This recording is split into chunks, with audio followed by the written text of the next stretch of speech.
Chapter 847. As soon as he appeared, Wu Yan's expression changed. For thick bone spears shot out from the front like ribbons, twisting at different angles during the shooting process, mercilessly stabbing toward his front, back, left, and right from 4 different directions. Judging from the mana fluctuations on the 4 bone spears and the explosive sounds, it was clear that the Beast King wasn't just trying to obstruct him with this attack. Even though his magic was about to run out, the Beast King did not hesitate to use a powerful spell. He was very bold. After all, the reason why the Beast King was able to drag its battered body and escape at such a high speed was because of the support of its magic power. Once the magic power in its body is depleted, the Beast King would no longer have any chance of escaping. Oomph! Wu Yan snorted and turned his head. He looked in the direction the Beast King had escaped and smiled coldly. His body disappeared with a bang. As soon as he left, the 4 bone spears stabbed into each other and collided with each other. Under the pitch-black night sky, the Beast King's body was wrapped in a stream of light as it dashed through the giant beast forest in an arc. His aura has disappeared. The Beast King glanced behind him and frowned. He did not think that Wu Yan had given up on chasing him. Based on what he saw just now, the other party must have used that mysterious teleportation technique again. Can we shake him off? As soon as he finished speaking, the Beast King's voice changed abruptly.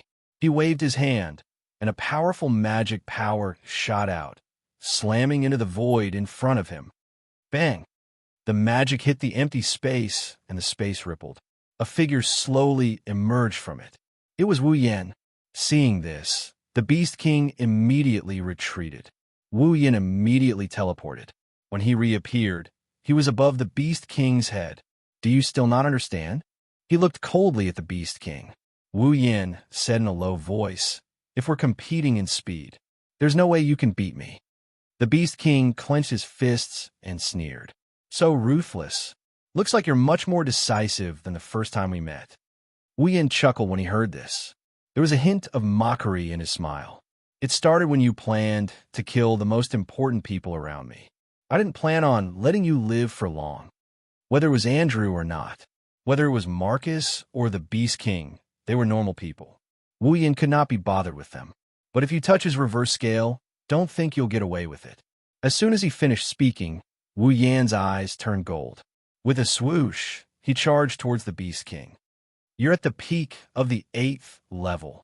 The Beast King was infuriated when he saw Wu Yan charging at him. He channeled his magic power into his palms, and he extended his sharp claws. The Beast King also rushed out and collided with the former. Boom!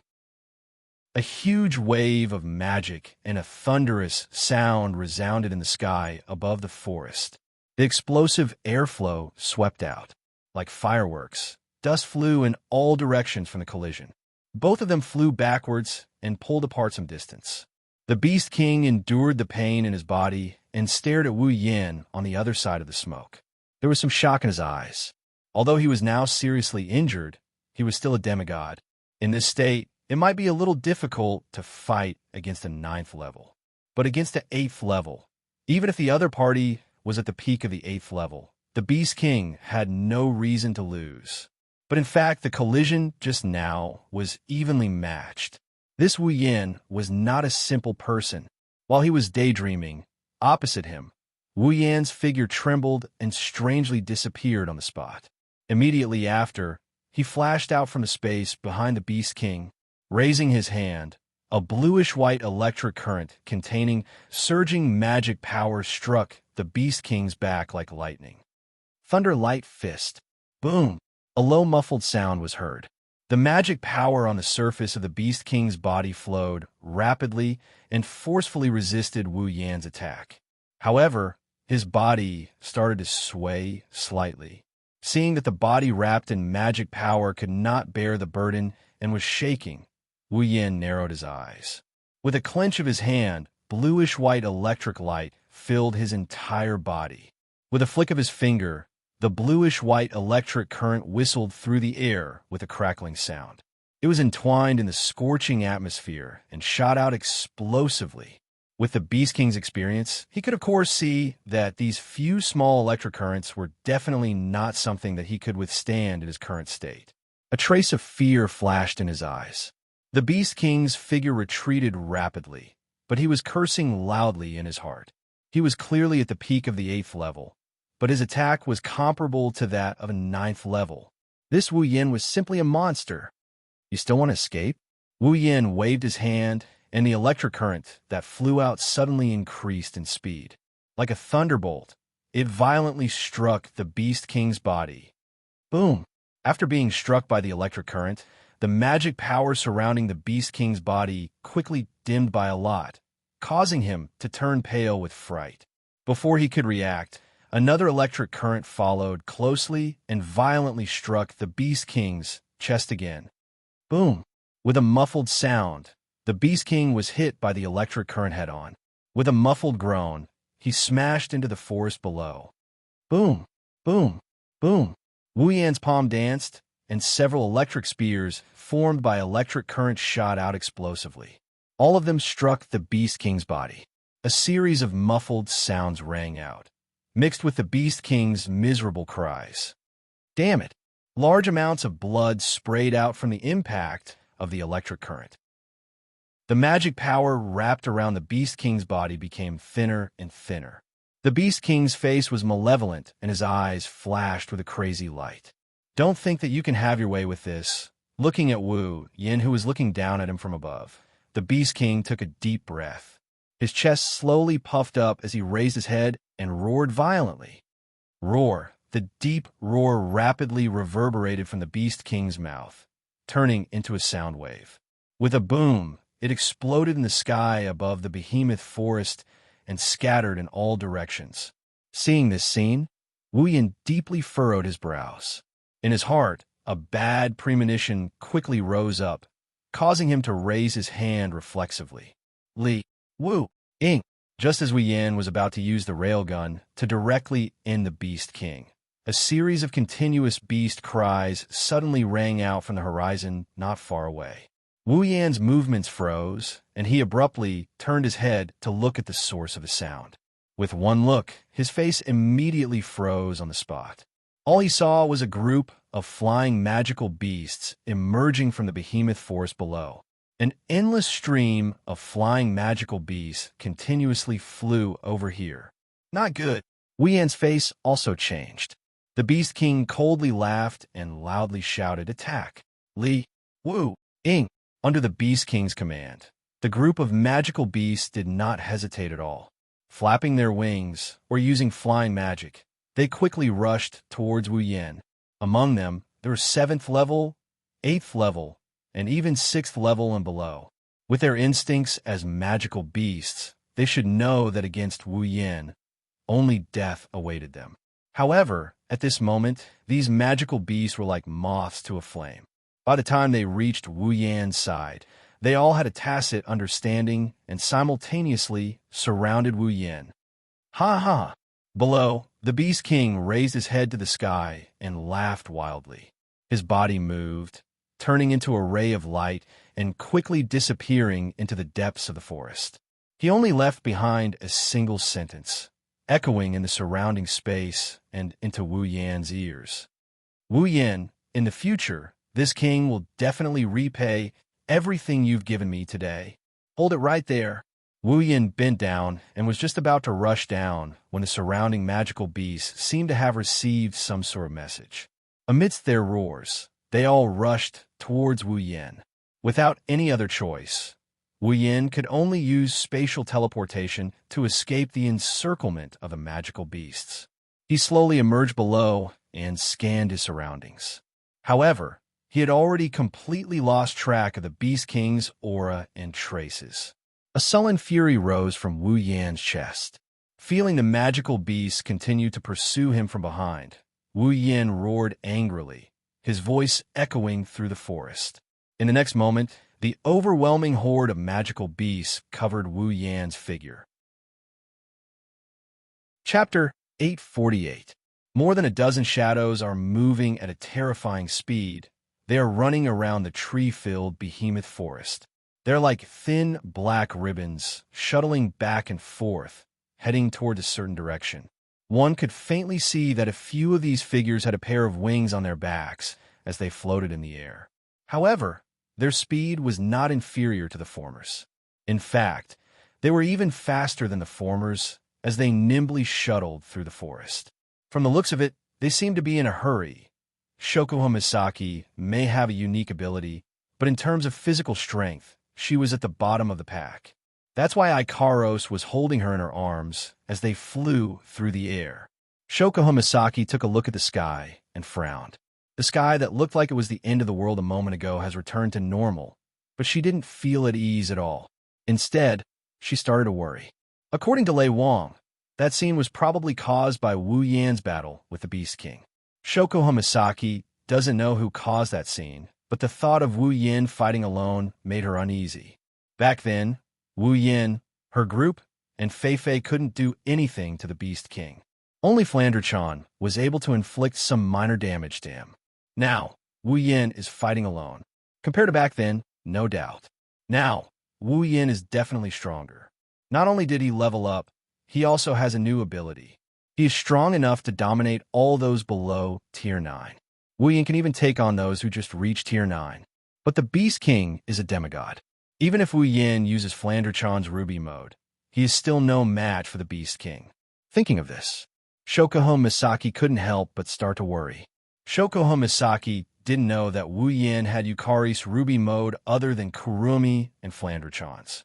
When Yukari left, she and Mikoto were still looking after their sisters in the Behemoth Forest. Naturally, they didn't know when Yukari left. She even gave Wu Yan a drop of her blood. After that, Wu Yan returned to the Spalier world and reunited with them a few days ago. It's understandable that she didn't tell Shoko Misaki about this. Chuju and the others knew about this. However, she was still worried and didn't explain it to Mikoto and Shoko Misaki. Now, everyone here only had one goal, and that was to get to Wu Yan's side. Li, Wu, Ing. Just as the group was hurrying forward, the faint cries of beasts reverberated in the distance. The Thunder Sovereign, who was most sensitive to wind, was the first to hear this sound. Did you guys hear a beastly roar? Beastly roar. The girls paused for a moment. What's so strange about that? Mikoto pursed her lips. Her gaze never left the front, not even for a second. This is the Behemoth Forest. There are demonic beasts everywhere. How can there be no beastly roars? Lei Wang didn't feel relieved. Instead, he became even more confused. That's not right. It's nighttime. The demonic beasts in the Behemoth Forest wouldn't roar so loudly. The nocturnal demonic beasts wouldn't roar to scare away their prey. Also, this roar sounds like... Kotori suddenly looked up. The flames on her feather robe started to glow. It doesn't sound like the same type of demonic beast. It sounds like many types of demonic beasts are roaring at the same time. Many types of demonic beasts roaring at the same time. Shoko Misaki was surprised. You mean there are many different types of demonic beasts gathered together? Kotori nodded. Seeing this, Hinagiku was confused. But that's not right. The demonic beasts in the Behemoth Forest aren't of the same species. It's impossible for them to gather together. No, that's possible. Shoko Misaki's eyes lit up. Lei Wang's eyes lit up as well. The girls who knew what was going on also realized. Demonic beasts gathering together. Isn't that what happens when the Beast King appears? Only the king of demonic beasts, the Beast King, has the ability to gather all the different types of demonic beasts together. The Beast King is there. Shoko Misaki concluded. Then, Mikoto looked up. Sparks flew from her forehead. You must be there as well. Kotori narrowed her eyes. She turned into a streak of flame and flew to the front of the group. The rest of the girls and the Thunder Emperor immediately changed their direction and followed Kotori to the source of the sound. As the group of people got closer, the faint cries of beasts entered their ears very clearly. It was no longer as vague as it was at the beginning. This time, everyone could hear the different sounds contained within the cries of beasts. For example, angry roars and also screams. After exchanging glances with each other, the group of people became even more certain of their guesses. They used 120% of their speed to rush forward. Very soon, they also saw it. In the sky above a certain area, countless demonic beasts were charging towards a single direction. They were attacked by fire, lightning, wind, and ice. They fell down into the behemoth forest. The one who caused the scene and used all sorts of elemental attacks is a tall figure floating in the middle of the demonic beasts. Almost at the first moment they saw this figure, all the young ladies recognized his identity. Yen, Master. Ikaros's indigo eyes trembled violently before turning a deep red. Her hair swelled up slightly, and a pure white halo appeared on top of her head. Sky Queen mode. On. Ikaros put on a pure white light armor, and her pink wings turned into a pair of blue wings. Ikaros passed Shokuho Misaki to Astria as fast as she could and shot into the sky like a rocket. The next moment, cherry-colored missiles appeared out of thin air around Ikaros's wings and turned into streaks of pink light. Like a swarm of locusts, they flashed towards the demonic beasts surrounding her figure. Boom, boom, boom, boom, boom. Cries of agony followed by explosions resounded throughout the night sky. The demonic beasts that were hit by Ikaros' homing missiles were reduced to ashes without any suspense. Only a portion of them were left with intact corpses, charred black and smoking as they fell to the ground. Mikoto, Kotori, Flandrachon, and the other flying girls followed Ikaros' lead. Astria was tossed on the ground by Shokuho Misaki's butt.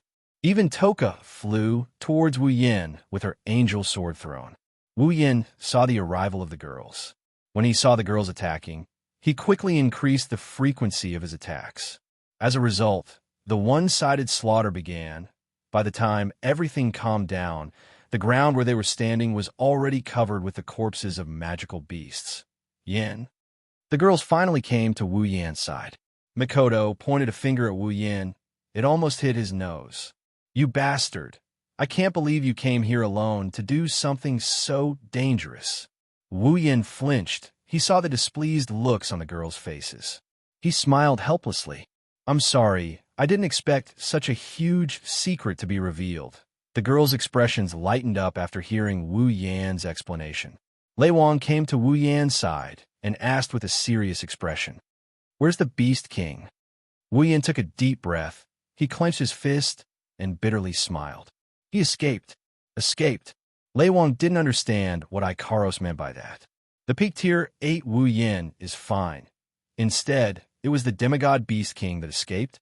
Wu Yin didn't explain. He looked at the direction where the Beast King escaped. His eyes turned cold. Chapter 849. Ding. Congratulations to user for leveling up. Current level, 80. Suddenly, a system notification rang in Wu Yan's mind. Wu Yan, who was staring at the direction where the Beast King disappeared, was jolted out of his daze. Before he could react, a thick blood-colored aura arose from Wu Yan's body and quickly spread throughout his body. The sudden change startled everyone, including Wu Yan himself. But before anyone could react, Mikoto, Kotori, Astria, and Toka also experienced the same phenomenon. Mikoto's body flashed with a large amount of blue-white electricity. Kotori's body also ignited with a scorching flame. The color of the flame deepened as it enveloped Toka. Even Astria's body glowed brightly, illuminating the space around them. For a moment, blood red, blue-white, fire red, purple, and white lights flashed from the 5 people's bodies. They emitted a dazzling light in the dark night, eroding the surrounding darkness. Even the ground where the 5 people were standing began to crack under the effect of an inexplicable force. With a loud bang, 5 holes were blasted out. Everyone's expression changed. The girls who were closer to Wu Yan's group were almost caught in the shock waves caused by the phenomena. They all shrieked in shock and hurriedly retreated. Lei Wang, who was closer to Wu Yan, was the first to suffer. He was hit by a few streams of blood chi, and the shock waves forced him to retreat. Everyone looked at Wu Yan, Mikoto, Kotori, Toka, and Astria in a confused manner. If they didn't see the people involved, they wouldn't know what's going on. They thought the other party was playing a prank on them. What's going on? Lei Wang clutched his aching chest as he stared at Wu Yin and company. His face was filled with shock. He could feel that as the 5 people's strange phenomena occurred, their auras were becoming stronger and stronger. Their auras were slowly rising until now. It had already surpassed the strength of an ordinary peak tier 8. The Thunder Emperor did not know what was going on with the strange phenomenon that was happening to Wu Yin and the others. However, it was not as if the Thunder Emperor had never seen the phenomenon of their auras gradually rising. In fact, he had even experienced it himself. This was a phenomenon that would only happen during a breakthrough. A breakthrough. The moment this thought appeared in the Thunder Sovereign's mind, he was stunned. Although the Thunder King wasn't very clear about the strength of the girls, he was still very confident. However, he had only inquired about Wu Yan's strength during the day. At that time, Wu Yan had told him that he was already at the peak of the 8th rank. Wouldn't the peak of the 8th stage be the 9th stage? The Thunder King's mouth slowly opened wide. Little fellow is ascending to the 9th stage? 9th order? Hearing Lei Wang's words, the rest of the girls were stunned. Even Makoto and the rest who didn't know how to react to the strange phenomenon on their bodies were stunned for a moment. Then, they were overjoyed. That should be it. Shokuho Misaki pretended to be calm. However, the sparkle in her starry eyes revealed her current mood. The other girls also had joyous looks on their faces. Wien, Makoto, Kotori, Toka, and Astria were already at the peak of the 8th rank. Now that the Beast King was defeated by Wu Yin, the experience of a demigod allowed the 5 of them to take the crucial step into the 9th rank. Lei Wang was the only one who was stunned. He looked at the happy faces of the 5 in front of him and couldn't close his mouth for a long time. Right in front of his eyes, 5 tier 9 powerhouses were about to be born. Lei Wang felt dizzy just thinking about it. When he first found out that Ikaros and Flanderchan were already at the 9th rank, he couldn't accept it at first. It was only when he saw it with his own eyes that he had no choice but to accept it. But now, the 5 of them who were at the same level as him were ascending to the 9th rank right in front of his eyes. If it was just one of them, Lei Wang's reaction wouldn't be that bad. But the problem was there were 5 of them ascending to the 9th rank right in front of him. At the same time, who could see 5 people ascending to the 9th rank at the same time? And they were all still young kids? Even the 4 god-tier powerhouses of the Spalier world didn't have the luck to witness this. Lei Wang was in a state of confusion. The 5 of them were overjoyed. They closed their eyes and started adjusting the energy in their bodies. Mikoto slowly retracted the electricity flowing around her body. Kotori retracted the flames around her body. Astria and Toka did the same. Only Wu Yin was confused by the blood aura floating around him. This wasn't a power that came from his body. It came from his bloodline. How was he supposed to control it? When the 4 girls returned to normal, Wu Yin was still surrounded by blood aura. However, the girls didn't have the energy to pay attention to Wu Yin. Astria shrieked as soon as she returned to her normal state. Everyone's attention was on her. The girls turned their attention to Astria, who was screaming in fear. They were stunned by what they saw. The light gathered at Astria's chest. To be more precise, it gathered at Astria's heart. It gradually dimmed until it reached an undetectable level. Then, it stopped dimming and stayed there for a long time. Light? The girls were dumbfounded. Light! Astria touched the faint light at her heart, and her face turned into a panicked expression.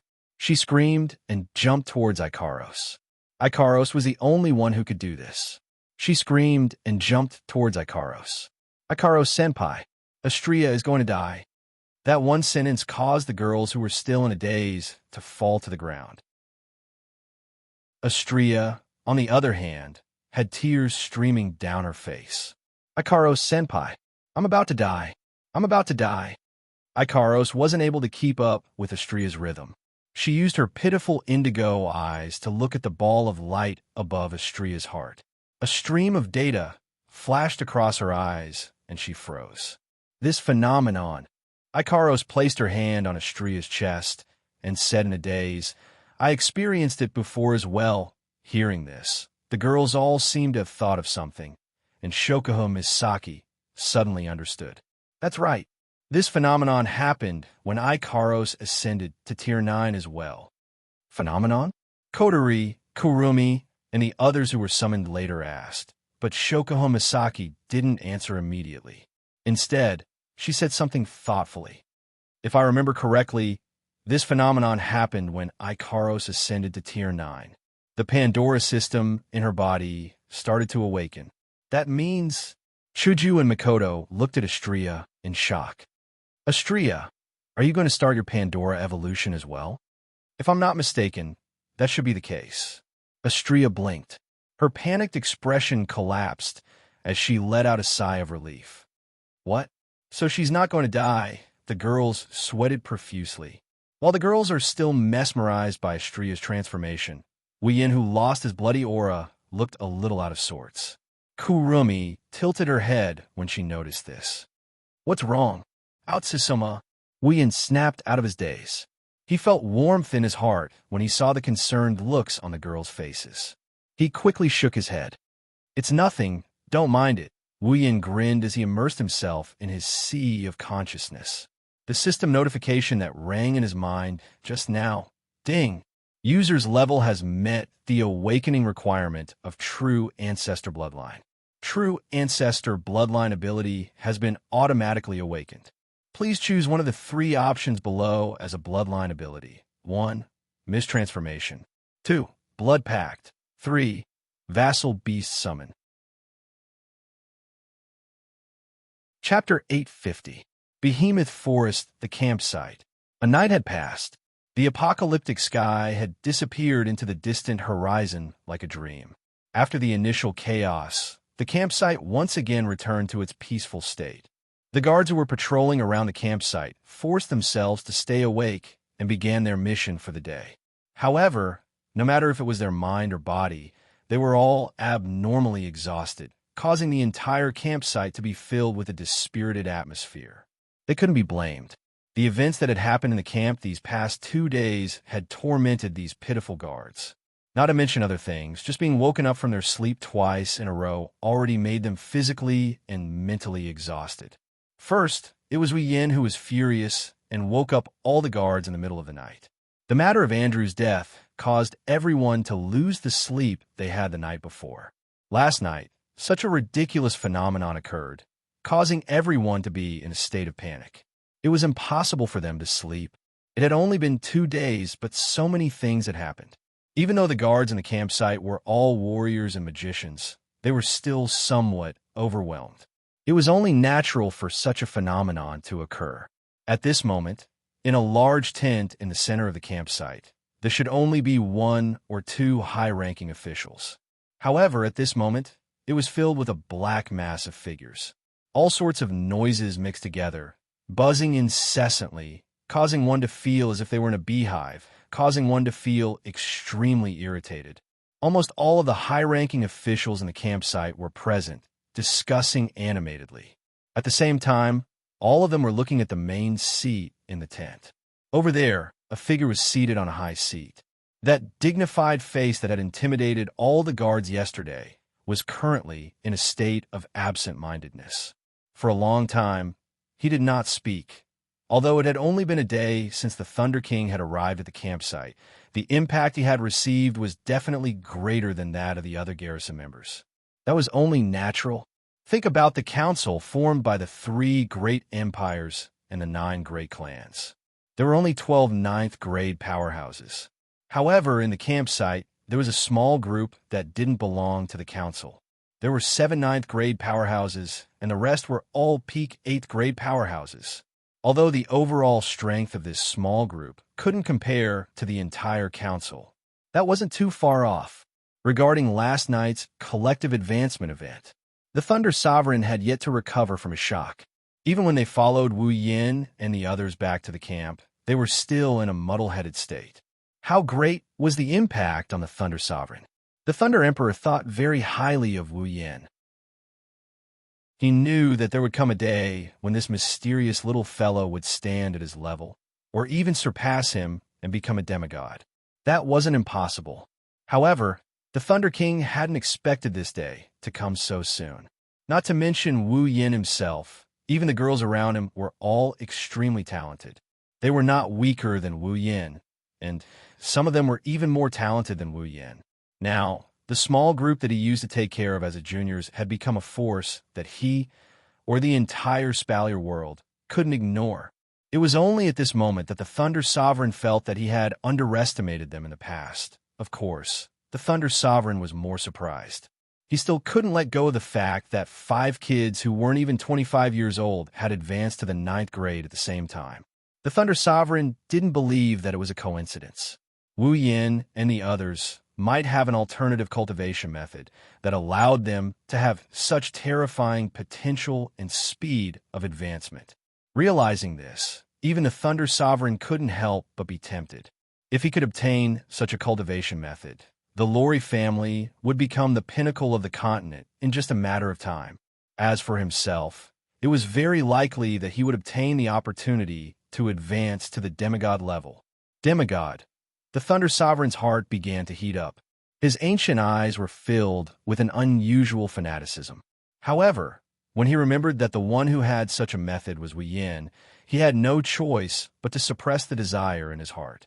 He clenched his fists and exhaled deeply as if he had given up on his greed. Lei Wang might be tempted by this so-called cultivation method, but Wu Yan's close relationship with his granddaughter Lulu aside, Lei Wang's upright and plain-spoken personality wouldn't allow him to have any dirty thoughts towards a group of juniors he's on good terms with. What's more, Wu Yan is very likely to get together with his granddaughter. When the two of them get married, this little guy with limitless potential would be on his side. Also, with the attitude of the girls around him, it's unlikely that they would leave this little guy. When the time comes, what's the difference between this little group of people with terrifying potential and strength and joining his own family? The Thunder Sovereign's biggest headache was the fact that Princess Sylph was already engaged to Wu Yin. When Lulu married Wu Yin, wouldn't she have to be his concubine? How could that be? Old patriarch. Thunder Emperor's thoughts had already started to drift away. As the second in command of the Lori family, Pelosi couldn't help but cough when he saw Thunder Emperor's state. This caused Thunder Emperor to wake up from his daze. The Thunder Sovereign hurriedly suppressed his fanciful thoughts and slowly swept his gaze across the room.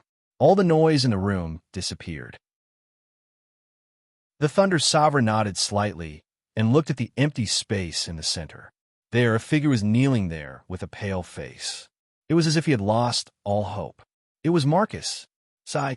The Thunder Sovereign let out a long sigh. The excitement from his fanciful thoughts vanished when he saw Marcus. Only regret and sympathy remained in his heart. All the upper echelons present also looked at Marcus, and their expressions gradually changed. Some were resentful, some were indifferent, and some were taking pleasure in his misfortune. Pelosi looked at Marcus, whose face was ashen, and sighed softly. He then looked at the Thunder Monarch. Old Patriarch, how should we deal with Marcus? Do we even need to ask? One of the higher-ups said sternly. He colluded with the Beast King and harmed his comrades. He betrayed the entire Spalier world. He must atone for his sins with his death. Yes, atone for his sins with his death. Everyone expressed their anger one after another, causing the scene to become noisy. However, these people did not notice that Marcus, who was kneeling in the middle, had a sinister expression on his face for a split second, but it quickly disappeared. The Beast King wiped his face and waved his hand. His voice was a little hoarse as he said, Marcus' actions have indeed betrayed all of humanity. However, it's still up to us to decide whether to execute him or not. The Thunder Sovereign glanced at Marcus. The sympathy in his eyes disappeared. All that was left was indifference. No matter what, he is the brother of the head of the Saito family. His father is also an elder of the council like me. I have already reported his punishment to the higher-ups. The final decision will be made by the council. Hearing this, the group of higher-ups had nothing more to say, and they all stopped talking. Just then, Marcus suddenly looked up. Lord Thunder Sovereign, since you have heard my conversation with the Beast King, you should know that I was forced to do this, right? So what? The Thunder Monarch glanced at Marcus indifferently. In the end, you still betrayed the entire human race. That is an undeniable fact. In other words, Marcus smiled. It was a strange smile. Am I going to die this time? The Thunder King frowned. He had a vague feeling that something was amiss with Marcus, but he still said, "This is not something I can decide. The true judgment will be carried out by the entire council." Huh? Marcus laughed softly. Soon after, his laughter grew louder and louder. In the end, it turned into a loud laughter. Ha ha ha! Hearing Marcus' laughter, everyone present felt an inexplicable palpitation. Even the Thunder King felt an inexplicable sense of irritation. Frowning, he waved his hand. "Take him down." 2 8th-rank guards immediately came in from outside the tent and suppressed Marcus. Marcus lowered his head. His lips curled into a twisted smile. Chapter 851, Spalier World Academy. It has been a week since Wu Yin and the others graduated from the academy. This week, the academy returned to the peaceful life Wu Yin and Co. had before they entered the academy. Cultivating, earning credits, dueling, living a life of 3 points and 1 line between their residences, the arena tower, the merchant district, and other resource areas. It's a very regular routine. Actually, many students weren't used to such a routine. It wasn't that they liked excitement, but rather, in the past few months, they had gotten used to news that would pop up from time to time. For example, some unknown person had suddenly defeated a ranked expert, or the 12 top powers of the academy had been challenged, or the rank number 1 had been kicked off the stage, and so on and so forth. It was a big news that would shock anyone who heard it. However, after Wu Yin and company left the academy, all of these major events calmed down and returned to normal. It's only been a week, and some of the students are already sighing and complaining about the lack of passion in Silveria World Institute. The higher-ups of the institute don't know whether to laugh or cry. They're cursing the bastard who caused this to happen, but they've forgotten that some of the girls around him are even more perverted than he is. No one knows how long this situation will last. But in short, the academy was as peaceful as ever. In the central area, on the top floor of a towering iron tower, which was also the arena tower, the 12 elders of the council had once again gathered together. They had rushed here from all over the world and started the second big meeting since the birth of the Beast King. The 12 decision-makers of the Spalier world came here personally for a meeting. That was something that would only happen when an event that affected the entire Silveria world happened. Although the decision-makers of the council were different every time, this year, other than the time when the Beast King was born, there wasn't a single meeting of this sort that was held. In the history of the Spalier world, some of the elders of the academy didn't even hold a meeting like this. After all, if something big enough to affect the entire Spalier world happened every year, the world would be a little too dangerous. 2 meetings in 1 session, but the number of such meetings in the history of the Spalier world didn't exceed 5. The 12 elders of the academy could feel it. The Spalier world is becoming more and more restless. It was as if the peace had already begun, and there was even a premonition that a storm was coming. The elders looked at each other and saw the same emotion in each other's eyes. They smiled bitterly. Old Lei Yu explained. Kite sighed and said to the Thunder Sovereign. Lei Wang nodded and took a step forward. He raised his voice and said with a serious face, "In this meeting, there are 2 things that I would like to explain to everyone." Hearing the Thunder King's words, the elders present perked up slightly. However, if one were to take a closer look, they would discover that among these elders, there was one who was somewhat reluctant. Firstly, I believe all of you should have already received some information, right? The Thunder King swept his gaze across the crowd. Is it about the discovery of the Beast King? The Emperor of the Bruba Empire looked at Lei Wang. The Thunder King nodded. Then, the faces of the 12 elders all darkened. I was the one who discovered Lei Wang's tracks personally. Lei Wang ignored the sudden change in expression and said expressionlessly, I have good news and bad news to share with everyone here. Everyone held their breaths, allowing the Thunder Emperor's calm voice to resound clearly. Let me share the bad news first. Lei Wang shook his head and sighed. The Beast King had a battle with Lord Purple and was severely injured. Moreover, he was severely injured. Everyone already knows about this, right? The bad news I want to tell you is that when I saw the Beast King, his injuries had already healed. What? Everyone's faces changed. Carter spoke up. But old Lei, didn't you say that the Beast King's injuries would take at least a year to heal? That's right. The Emperor of the Fea Empire said. That was something that Lord Purple personally promised. That's right. Lei Wang smiled bitterly. This is the worst news of all. The Beast King seems to be able to quickly recover from his injuries by devouring human cultivators. Devouring human cultivators. The expressions of the Tier 9 powerhouses changed. Based on what you said, old Lei. Carter closed his eyes and said slowly, do we have to declare war on the entire behemoth forest? This is the good news I'm about to share. Everyone was stunned. Seeing this, the corners of the Thunder King's mouth curled up slightly. Although the Beast King's injuries were healed, he was severely injured again. Severely injured again. Everyone's expressions turned strange and then joyful as they asked in unison. What happened? Hurry up and explain. Actually, I'm not too sure myself. Lei Wang scratched his face awkwardly. At that time, I discovered the Beast King with that little fellow. That little fellow immediately persuaded me to leave. By the time I rushed over with reinforcements, that little fellow said that the Beast King was once again heavily injured and had escaped. Little fellow. Carter narrowed his eyes and smiled faintly. Is it Wu Yin? Lei Wang nodded, causing Carter to laugh. That little fellow is really involved in every major event. Wait, I have a question. Fei Air Emperor waved his hand and looked at Lei Wang. You said that you and that little fellow, Wu Yin, discovered the Beast King's tracks and he persuaded you to leave, right? Yes. Lei Wang paused for a moment before replying. Isn't that strange? The Baluba Emperor also spoke up, his eyebrows furrowed. According to the reports, Wu Yin is a peak Tier 8, right? Not only did a peak of the 8th step dare to face a demigod Beast King alone, but he even persuaded you, a 9th step powerhouse, to leave. Isn't this a little too illogical? The other Grand Elders all nodded and began to whisper amongst themselves. Kite did the same.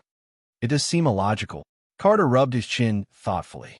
Does that little fellow have a trump card that can deal with a demigod? How is that possible? Carter's words caused many Tier 9 experts to laugh out loud. If there was something in this world that could allow a peak Tier 8 to defeat a demigod, then demigod would not be the pinnacle of this world. Unless the legendary mythical armament reappeared in Silveria, even Carter himself couldn't believe it, let alone the other elders. Do you think, at some point, one of the elders spoke up, is it possible that Wu Yin fella is in cahoots with the Beast King to put on a show to kill the forces of Silveria? The moment this was said, the air in the arena tower seemed to freeze. You mean to say that the one who colluded with the Beast King is Wu Yin and that Marcus and Andrew were set up? The Thunder Sovereign stared at the elder with an emotionless gaze. However, those familiar with the Thunder Sovereign knew that this was a sign of the Thunder Sovereign's extreme anger. I was just making a guess. The elder did not want to anger the Thunder Emperor and hurriedly explained, I'm not saying that this is the truth. The Thunder Emperor stared at him for a moment before turning to look at Carter. Your Majesty, although I do not have any evidence to prove that Wu Yin has nothing to do with the Beast King, I can guarantee with my life that he would never do such a thing. The Thunder Emperor's resolute words caused many Tier 9 experts to be surprised. Although they knew that the Thunder Emperor was on good terms with Wu Yin, they did not expect it to be to this extent. Even Carter was stunned by the Thunder Emperor's attitude. However, he also did not believe that Wu Yin would collude with the Beast King. Otherwise, his daughter who looked cold on the outside, but was very sensitive on the inside, would not fall for such a person. Chapter 852. I also think that Wu Yin wouldn't collude with the Beast King. Kite played along with the Thunder King's words, indicating which side he was on. Sylph, Fei, and the others were also part of the expedition to the Behemoth Forest. According to them, The Beast King wanted to kill Wu Yan and the girls around him. Based on Wu Yan's personality, it's unlikely that he would help the Beast King. After saying that, Kite looked around at everyone. Also, don't forget that the one who defeated the Beast King was the demigod behind him, with Lady Violet as his backing.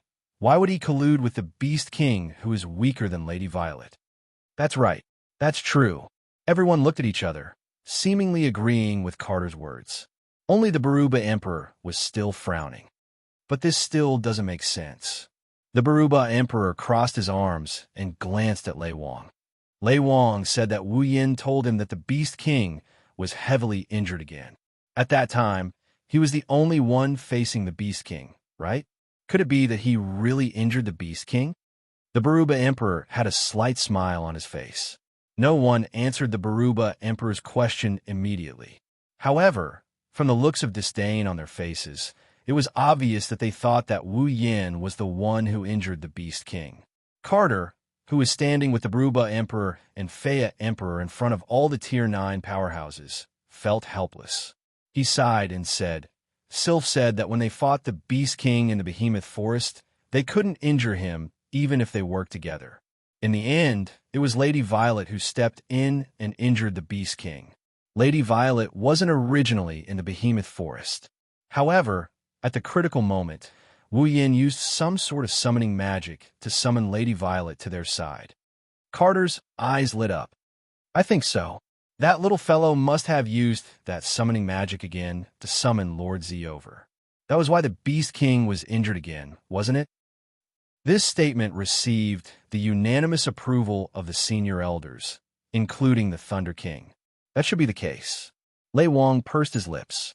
There was a hint of envy in his eyes. It was the same for the rest of the Board of Elders. There was a hint of jealousy on their faces as well. To have a demigod realm expert at his beck and call to support him, what a great honor, and honor this was one must know.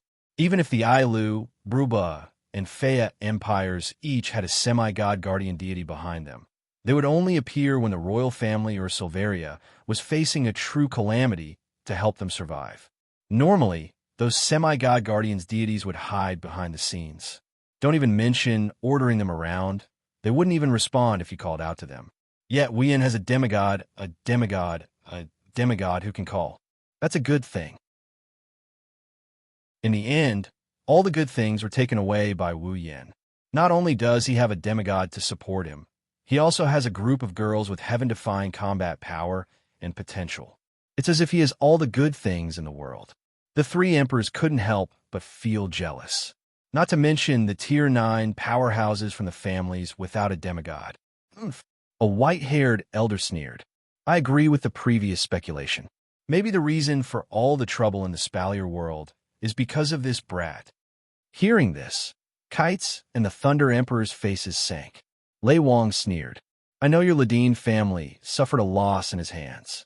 Andrew deserved it, using public office to avenge a private grudge. That's all you can do. What did you say? The elder's expression froze. Anger flashed across his face. Is that not the case? Lei Wang curled his lips. Don't forget, Andrew is in cahoots with Marcus. They colluded with the Beast King to harm the entire Spalier world. The elder's face turned red. At this time, another elder with a gloomy expression lifted his head. He asked in a hoarse voice, Old Fogey Lei, the second thing you want to talk about should have something to do with Marcus, right? The sound of the scene fell silent in an instant, and even the atmosphere became heavy. Seeing the old man's dispirited expression, the rest of the Type 9 powerhouses, including Kite and the Thunder Emperor, could not help but turn their heads away, their hearts filled with pity. Marcus and Andrew were the second in command of the Saito clan and Ladine clan, respectively. However, with Andrew's death, while the Type 9 powerhouses of the Ladine clan were infuriated, they were not too sad. After all, while Andrew was a member of the Ladine clan, he did not have the bloodline of the Ladine clan and could be considered half an outsider. However, Marcus was different. Not only was he a direct descendant of the Saito family, he was also the son of the gloomy elder. His own son betrayed the human race and was about to be executed. No one would feel worse than him. Lei Wang felt bad, but he still spoke up. That's right. How should we deal with Marcus for colluding with the Beast King to harm the people of the camp? The gloomy old man clenched his fist and took a deep breath of cold air, as if he was trying to suppress his emotions. He said, "As far as I know, Marcus betrayed us because the Beast King planted a foreign object in his body that could threaten his life. He had no choice, but he shouldn't have died, right?" What a joke. The Balba Emperor roared. No matter how much he had no choice, he still committed a crime that would endanger the entire Spalier world.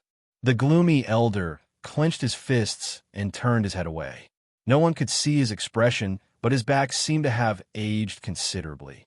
Suddenly, the Thunder Sovereign's expression changed, turning incomparably ugly. Ole. Carter frowned when he saw this. What happened? The Thunder Lord clenched his teeth and said hatefully, "The magic cage I used to imprison Marcus has just been broken. I'm afraid Marcus has already escaped." What? The gloomy elder stood up and jumped in front of Lei Wang. He grabbed him by the collar. "Old Lei, are you telling the truth?" Lei Wang looked at the gloomy elder calmly. He didn't say anything, but the elder already knew the answer. Letting go of the Thunder Lord's collar, the gloomy old man's mouth trembled. He shook his head with a bitter smile and let out a long sigh. Then he turned around. His originally tall and straight back had bent down quite a bit, as if he was an old man on his deathbed. An aura of someone past his prime enveloped his body, causing many people present to sigh. Although Marcus's crime was unforgivable, but at the very least, he was forced. Even if he was sentenced, he might not necessarily be sentenced to death. In view of this, and with the gloomy old man's words, it was still possible to keep him alive.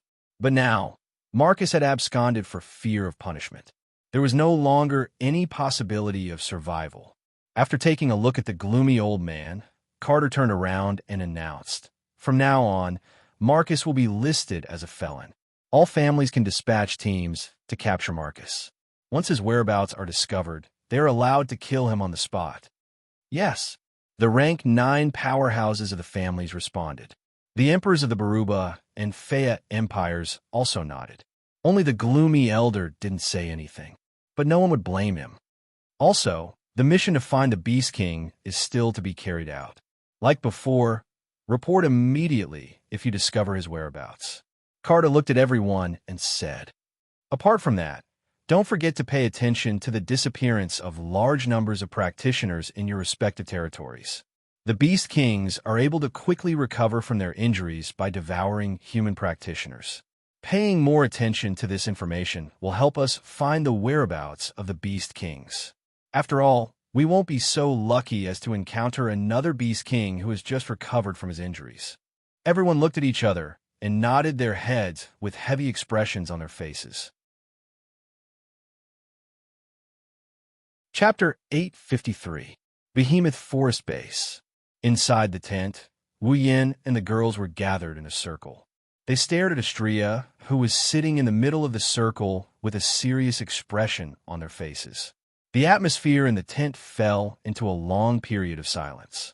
Only Astria's restless eyes kept darting around. Even her body tensed up. It's obvious she's nervous. Looking at how nervous Astria is, Wu Yin felt bad for her, so he decided to break the ice. "Everyone, have you thought of a solution?" Wu Yin's words broke the silence. Astria also looked at Wu Yin with eyes full of gratitude, as if she was freed from the immense pressure she was under. Shokoha Misaki looked at the two of them and shook her head. "Even Astria doesn't know what to do. How are we supposed to know what to do?" Hearing Shokoha Misaki's words, the girls nodded helplessly. Kotoriba smacked her lips and looked at Ikaros. "Hey, didn't you already experience it once? Don't tell me you don't know how to make Astria evolve?" "That's right. Make Astria evolve. Pandora's system. It's the evolution system installed in Ikaros and Astria. It was a system designed by Daedalus, the creator of the 3 first-generation angels, to prevent them from being emotionally restrained. It was an existence that allowed the angels to evolve when their emotions were at their peak. Last time, during the Beast King incident, Ikaros ascended to Tier 9. Her body grew to a level beyond what Daedalus set when he first designed her. This caused the Pandora system within her to show signs of awakening. When she faced the Beast King, she activated Pandora and successfully completed her evolution. Now, Astrea has finally reached the 9th rank. The Pandora system in her body was upgraded to a level beyond what it was originally designed to be. Similar to Ikaros, the Pandora system showed signs of awakening. Astrea's heart kept glowing. Now, Wu Yin and the other girls are gathered here. They are here to figure out how to fully activate the Pandora system in Astrea's body. They are here to help Astrea evolve. Everyone knows, once Astrea evolves, not only will she gain a new combat form, but she will also gain a new combat form. Her strength and equipment will also receive a huge boost. Everyone clearly remembered that after Ikaros successfully evolved, there was a period of time when she overpowered the Beast King. Teaming up with Flandrechan, they dealt the Beast King a blow for the first time, and it was also the only time they dealt any damage to him. Now that Astrea has the same opportunity, he can't just ignore it. Ikaros' eyes glowed. It's unclear if she was analyzing the situation or her emotions were fluctuating. The Pandora system is designed to be used on angeloids, so they won't be affected by emotions. Currently, the close-range combat Angeloid Delta, Astrea's Pandora system, is running. Based on the information in the database, we determined that the condition for Pandora's evolution is a strong emotional fluctuation. A strong emotional fluctuation. Everyone muttered to themselves. Chuju walked up to Astrea and circled her.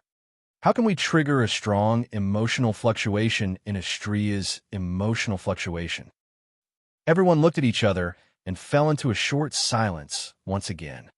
The reason Ikaros evolved last time was probably because Yin-chan was killed by the Beast King, right? Shokuho Misaki blinked, and a strange smile appeared on her face. She turned to Wu Yin and said, "Well then, Yin-chan, how about you die again?" Cough, cough, cough, cough. Wu Yin, who was deep in thought, was shocked by Shokuho Misaki's words. He started coughing violently and complained loudly. "Even if I'm a vampire, I'm not afraid of death, you bastard." "Well, it doesn't matter." Shokuho Misaki covered her mouth and giggled. "You said you're a vampire. Dying once won't make a difference." Wu Yin rolled his eyes at Shokuho Misaki. "Then why don't you die again?" Shokuho Misaki put on a pitiful expression and said with teary eyes, "Yin-chan, can you bear to do that?" "Yin-chan," Wu Yan's mouth twitched. "I might not have the heart to do that before, but now I really want to sell you off." "Is that so?" Shokuho Misaki tilted her head and smiled brightly. "Then remember to sell me for a good price. I'll get angry if I get too cheap." Wu Yin sweated. Strong emotions. Kotori looked down at Astrea. "But it doesn't have to be under those circumstances, right?" "Yes." Ikaros evolved because Oni-chan died once. She evolved out of anger towards the Beast King. If anger can do it, then other emotions should be able to help Astrea evolve as well. Kotori pointed at the pearl in her hand. "Joy, fear, sadness, these are all strong emotions. I'm so happy." Toka, who was the closest to Astrea, pounded her palms and shouted happily. "Then, how about we let Astrea eat something delicious? She will be happy." Astrea's eyes lit up, and she nodded her head furiously. She almost wrote on the paper that she was going to use this method. "If it's fear," Mikoto pondered for a moment and raised her head. Her bangs flashed with a flash of electricity, and her hands started to fluctuate with a strong blue-white electric current. "Will it work if I use an electric shock?" Astrea's smile froze on her face. Her head, that was nodding, furiously shook like a rattle drum. If electric shock is effective, then burning it should be effective too. Kotori narrowed her red eyes maliciously. "I am more than happy to help." A small bead of sweat slid down Astrea's cheek. Kurumi seemed to find it very interesting and revealed a devilish smile. "That sounds fun." Astrea started sweating profusely. Her expression was no longer calm. "Can I help Astrea Nasan by having fun?" Flandrechan looked like she just heard the best news in the world. She ran over to Astrea and jumped up and down. Her red eyes glowed with blood-red light. Come play with Flanderchan. Astriane-san. Wu Yin and Co. started sweating when they heard this. Playing with Flanderchan is a good idea for the current situation. If they aren't careful, they might break her. That would cause a lot of emotional turmoil. Yua. Astria couldn't hold it in anymore. She jumped up from the ground and cried. Everyone is bullying me. Astria-chan, we're all trying to help you. Shokohome Misaki smirked. She looked like a sly person. That's why you have to listen to us. I don't want to. Astria shook her head without hesitation. However, the previous discussion had awakened some kind of terrifying nature in the girls. Each of them had a bone-chilling smile on their faces as they approached Astria. Astria-chan. Mikoto raised a ball of lightning with an excited expression on her face. Don't worry, it won't hurt. Flanderchan jumped up from the ground and licked her lips. Come play with me. Astria backed off in fear until she reached the wall. She stopped when she had nowhere else to run. The girls pounced on her with sinister grins on their faces. No, in the sky above the campsite, an extremely tragic scream began to slowly fluctuate. The sound was extremely mournful, causing one to be unable to bear to listen to it. Chapter 854. Sob, sob, sob, sob, sob, sob, sob, sob. Astria knelt on the ground with her head lowered. She looked like she had been played to the point of insanity. She kept sobbing. Sob, sob, sob. All of you are bullying me. Sob, sob. Inside the tent, the murmuring and sobbing had been going on for a full 15 minutes, causing the group of young girls to feel awkward. Mikoto scratched her cheeks and said with a blushing face. I think we went a little overboard. The girls lowered their heads in embarrassment as well. They were embarrassed by their own actions. Of course, there were also some who wanted to push the blame onto Astria. It's all your fault, Miss Saka-san. While Mikoto was still in shock, Shokohome Misaki continued, Look, he made Astria-chan cry. Don't make it sound like I'm the only one to blame. Mikoto jumped up in anger and shouted, Aren't you very excited as well? But Miss Saka-san, if I remember correctly, you were the one who had the most fun just now. Shokohome Misaki pouted and sighed in exasperation at Seiji's failure to live up to her expectations. As expected of the Misaka-san who feels uncomfortable when she doesn't have any exercise. You bastard, stop talking to yourself. Mikoto understood what Shokohome Misaki meant by the word exercise. She couldn't help but blush as she tried to refute. However, the expression on his face, as if his thoughts had been exposed, made one unable to ridicule him. She pointed at a direction and said angrily, What do you mean I had the most fun? Flan was the one who had the most fun. Shokohome Misaki subconsciously looked towards Flanderchan's direction. Flanderchan's bloodthirsty and sweet smile made her blush for a moment, but she quickly recovered and put on her usual smile. Misaka-san, you are in the wrong. Shokohome Misaki looked like she was lecturing a child. Flanderchan is just a child. How can you compare yourself to her? Or should I say? She looked down at a certain part of Mikoto's body. You can only compare yourself to a child. What are you looking at? Mikoto took a few steps back. She crossed her arms in front of her chest. Her face turned red, and she glared at Shokohome Misaki. Only you would pay attention to that part of your body. You are an evil woman. If you put it that way. Shokohome Misaki covered her mouth and smiled slyly. Misaka-san, you don't mind at all? Of course. I don't mind this kind of thing.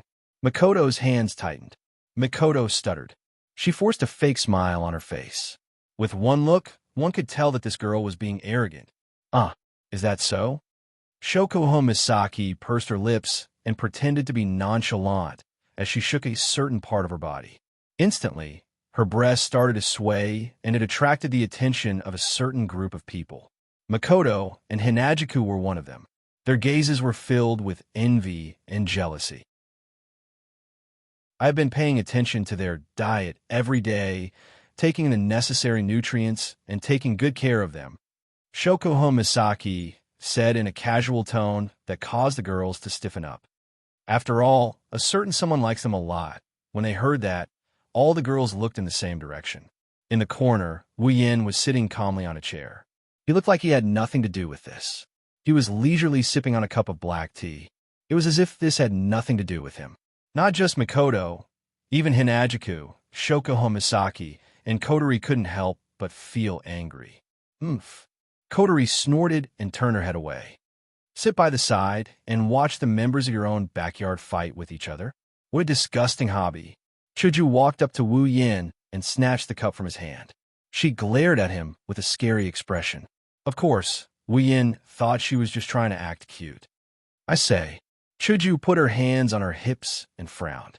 We're all busy dealing with Estria's matter. Why are you sitting here leisurely drinking your tea? Wu Yin blanked out for a bit when the cup in his hand was taken away. Only when he heard Hinajiku's voice did he raise his head and asked her with a blank face. Are you guys done playing? Done? You're the one who's finished. Makoto scratched her head in a frenzy. Have you been drinking tea since the beginning? Haven't you been paying attention to the situation here? What can I do? Wu Yin pursed his lips.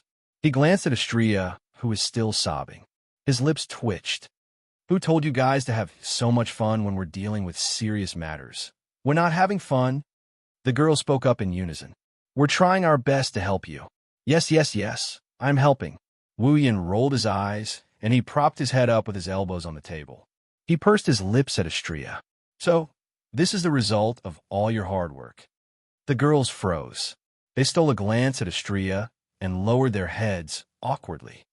Uh-huh. Wu Yin laughed dryly. So you guys went overboard when you were halfway through? The girls blushed, making them look even cuter. Their originally delicate faces were now exuding a different kind of charm.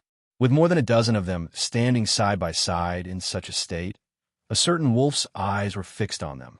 Of course, he was merciless with his mouth. I don't think you guys came up with a real solution. Aya, you're so annoying. Makoto glared at Wu Yin impatiently. If you have a solution, why don't you give it a try? Huh? Wu Yin looked at Makoto with an expression that says, are you kidding me? Makoto almost jumped up in rage, but what he said made the girls jump up in rage. If I have a solution, why would I need a wife? Oh, a dangerous glint flashed across Shokoho Misaki's eyes. She chuckled, but there was no humor in her laughter. Little Yin, are you saying that you need a wife to help you solve your problems? The girl sneered. An unknown black aura was released from their bodies. If he doesn't explain himself properly, he won't be able to see tomorrow's sunrise. Gulp. Subconsciously gulping, Wu Yin awkwardly shifted his butt, but when he remembered that he wasn't the one in the wrong this time, he puffed up his chest. What do you mean by a good wife? Wu Yin reprimanded. Look at you girls. You don't look like a good wife at all. Shokoho Misaki and the other girls looked better when they heard the words good wife. Hinajiku, Makoto, and the other prideful girls blushed. They couldn't refute Wu Yan's words, so they could only smile awkwardly. Wu Yin didn't know what to say. Walking in front of Estria, he patted her little head. His wine-red eyes flashed with a glint before he smiled meaningfully. I think the reason why Estria can't activate Pandora is because of her own body. The girls flinched. Even Estria stopped sobbing and looked at Wu Yin. What do you mean? Wu Yin looked at the girls, and he clicked his tongue. He continued with a mysterious look. You girls will have to figure out on your own. What are you talking about? The girls were dissatisfied. Before they could say anything, Wu Yin stood up and faced the girls. All right, I will announce it now. Wu Yin puffed up his chest with a sinister smile. You have until tomorrow to figure out the real condition for Estria's evolution. Otherwise, I will punish you according to the house rules. House rules? The girls were stunned. When they realized what Wu Yin meant by house rules, their faces turned red. Only Kotori, Toka, Flandra-chan, and Yoshino, who haven't been devoured by Wu Yin, were confused. Looking at Wu Yan's evil grin, the girls felt even more pressure. They decided that they must come up with a solution before tomorrow. Otherwise, they might have to spend the whole day resting in bed. Chapter 855. At the southeastern end of the camp, there is a mountain range that is neither big nor small. There were many natural caves in the mountain range, surrounded by rocks, so it was impossible to set up tents here and provide a resting place for the garrison in the camp. In the past, The caves in the mountain range were only used to store some resources and act as a small base for warehouses. However, a few days ago, the nature of one of the caves here changed. From a warehouse of supplies and provisions, it had turned into a prison. The person imprisoned in the cage was none other than Marcus, who was awaiting the council's verdict. While the girls are racking their brains trying to figure out a way to activate the Pandora system for Astria, Wu Yin is happily watching from the sidelines. Something big is happening here. Illusory waves of light rippled faintly at the entrance of the cage cave. Strange sounds rang out from the waves of light, sounding like a bubble that would burst upon contact. However, those who were in the know knew that this was a magic spell personally cast by the Thunder King. As long as the person inside isn't above Tier 8, they won't be able to break it. Moreover, there were 2 8th-tier guards guarding the magic cage. Trying to escape from here wouldn't be that easy. Inside the cage cave, there were 2 dim magic lamps that provided a weak light. After illuminating the interior for 3 breaths of time, 2 8th-order guards stood at the entrance of the cave as if they were standing guard. Their gazes frequently glanced towards the inner walls of the cave, their eyes filled with contempt and disgust. Look, look, look! That's the former second-in-command of the Saito family, one of the people in charge of the camp. Yeah, that's a big name. He's a peak Tier 8. He can deal with normal Tier 8 guards like us in a matter of minutes. I'm so scared. Too bad. He is now a traitor of humanity. He colluded with the Beast King and is now a prisoner. Ha ha. Marcus, who was sitting in front of the cave wall, didn't respond to the undisguised mockery. He didn't even raise his head. He looked like he was about to be sent to his death. The disheartened criminal made the 2 Tier 8 guards laugh even louder. The heavy iron shackles dragged on the ground, producing a series of ear-piercing, clanging sounds. Marcus' face, which was covered by shadows, didn't have the slightest trace of death. Instead, it gave off a chilling aura. Marcus had been locked up for almost 3 days since he entered this place, but these 3 days felt like a century to Marcus. Sensing the taunting and thought-provoking gazes from the 2 guards, his expression became even more indifferent. His heart, however, was filled with hatred. He wished he could immediately kill them, destroy their corpses, and leave this damn place. Unfortunately, his huge ice attribute aura was sealed by the 50 kilograms of shackles on his hands and feet. This kind of torture tool that could seal aura and magic power wasn't something that Marcus could break at will, unless he relied on his own physical ability. But Marcus wasn't a magical beast. How could he have such a powerful physical ability to break free from the heavy shackles? In his current state, the 2 Tier 8 guards can easily press him to the ground with a finger and kill him on the spot. In addition to the layer of magic cage, let alone a peak of the 8th tier, even 10 peak of the 8th tier wouldn't be able to escape. Therefore, no matter how angry and hateful he was, Marcus could only endure it and not flare up. Otherwise, these 2 guards who usually didn't like him wouldn't hesitate to teach him a lesson when he was down in the mountains. Lowering his body, Marcus hid his figure and expression in a dark corner of the cave as much as possible. Only a soft murmur that no one could clearly hear reverberated in the cave. It's about time. The heads of these figures turned and shook a few times, as if they were looking at each other, then nodded to each other. Hiding behind the trees like this, their breathing was so light that it was almost non-existent. Even if a Tier 8 powerhouse passed by here, they wouldn't be able to find any trace of these people. They maintained this posture and didn't move at all like corpses. Until the night was at its darkest, when the bright moon in the sky was covered by dark clouds, they finally moved. Like torpedoes shot out from the water, they leaped out with a whoosh and arrived in front of the cage cave in an instant. 2 of the figures at the front gathered their do-chi and used their battle skills to heavily smash the magic cage that enveloped the entrance of the cave. Looking at the level of their do-chi and the power of their battle skills, these 2 were at least 8th-order intermediate powerhouses. Bang! With a muffled sound, the magic cage shook violently. Without any suspense, it was broken, and several figures flew into the cave at the same time. Who? By the time the two Tier 8 guards realized what was happening, several figures had already arrived in front of them. Combat skills that contained the sound of breaking air landed on the two guards who were caught off guard. Bang! Bang! Ah! With two muffled sounds, the two guards screamed as they fell backwards. Before they could even react, their necks were grabbed by two pale, white hands. Crack! Crack! A teeth-numbing "Kacha" sound rang out in the next second. Two Tier 8 guards were killed by a sneak attack, just like that. They could no longer make any sound. Whoosh! Whoosh! With the sound of flying, a black figure flashed in front of Marcus. A total of 4 people lined up in front of Marcus. Boss! Low and powerful voices sounded from the 4 figures. Judging from the aura emitted from their bodies, they were all powerhouses of the 8th Order, and all of them were at the high level of the 8th Order. When the 4 of them appeared, Marcus' expression improved a lot. He nodded silently. Seeing this, one of them stepped forward and unlocked the shackles on Marcus. Marcus is the second in command of the Saito family. Over the years, he has secretly trained a few loyal subordinates. He didn't use them much, but he didn't expect them to come in handy at this time. Is everything ready? Marcus moved his hands and said with a cold face. The person who unlocked the shackles nodded. We've already arranged our escape route. Some obstacles have also been cleared. Very good, Marcus said faintly.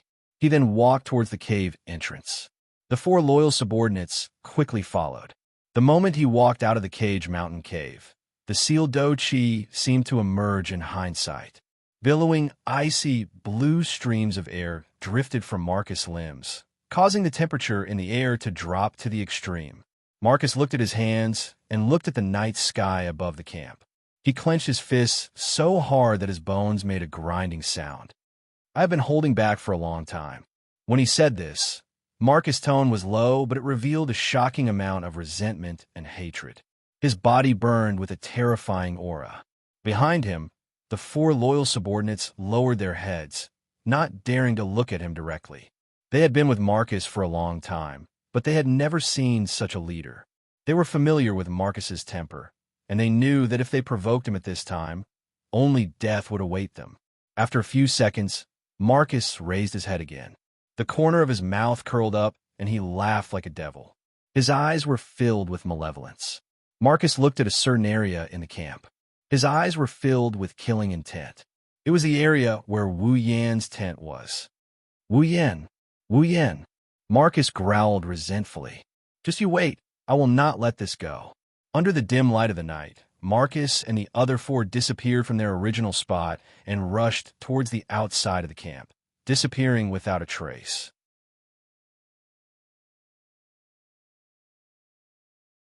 Chapter 856. Behemoth Forest.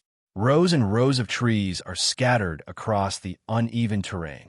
Part of the weak moonlight managed to pass through the thick layer of leaves and illuminate the area. Sounds of birds, beasts, and insects can be heard all around.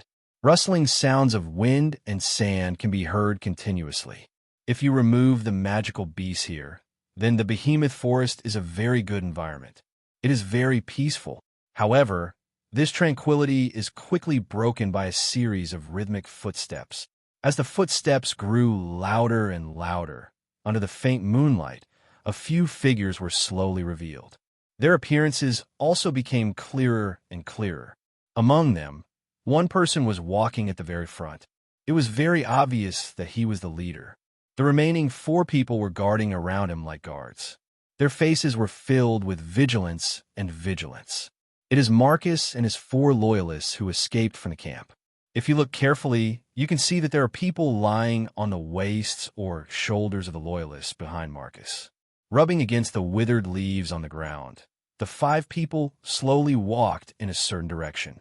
To be more precise, Marcus was rushing in a certain direction, while the 4 loyalists followed closely behind him. Seeing their leader walking without looking back and changing directions from time to time, the 4 loyalists looked at each other, lowered their heads, and continued to be vigilant. From Marcus's actions, the 4 loyalists could tell that he wasn't wandering around aimlessly.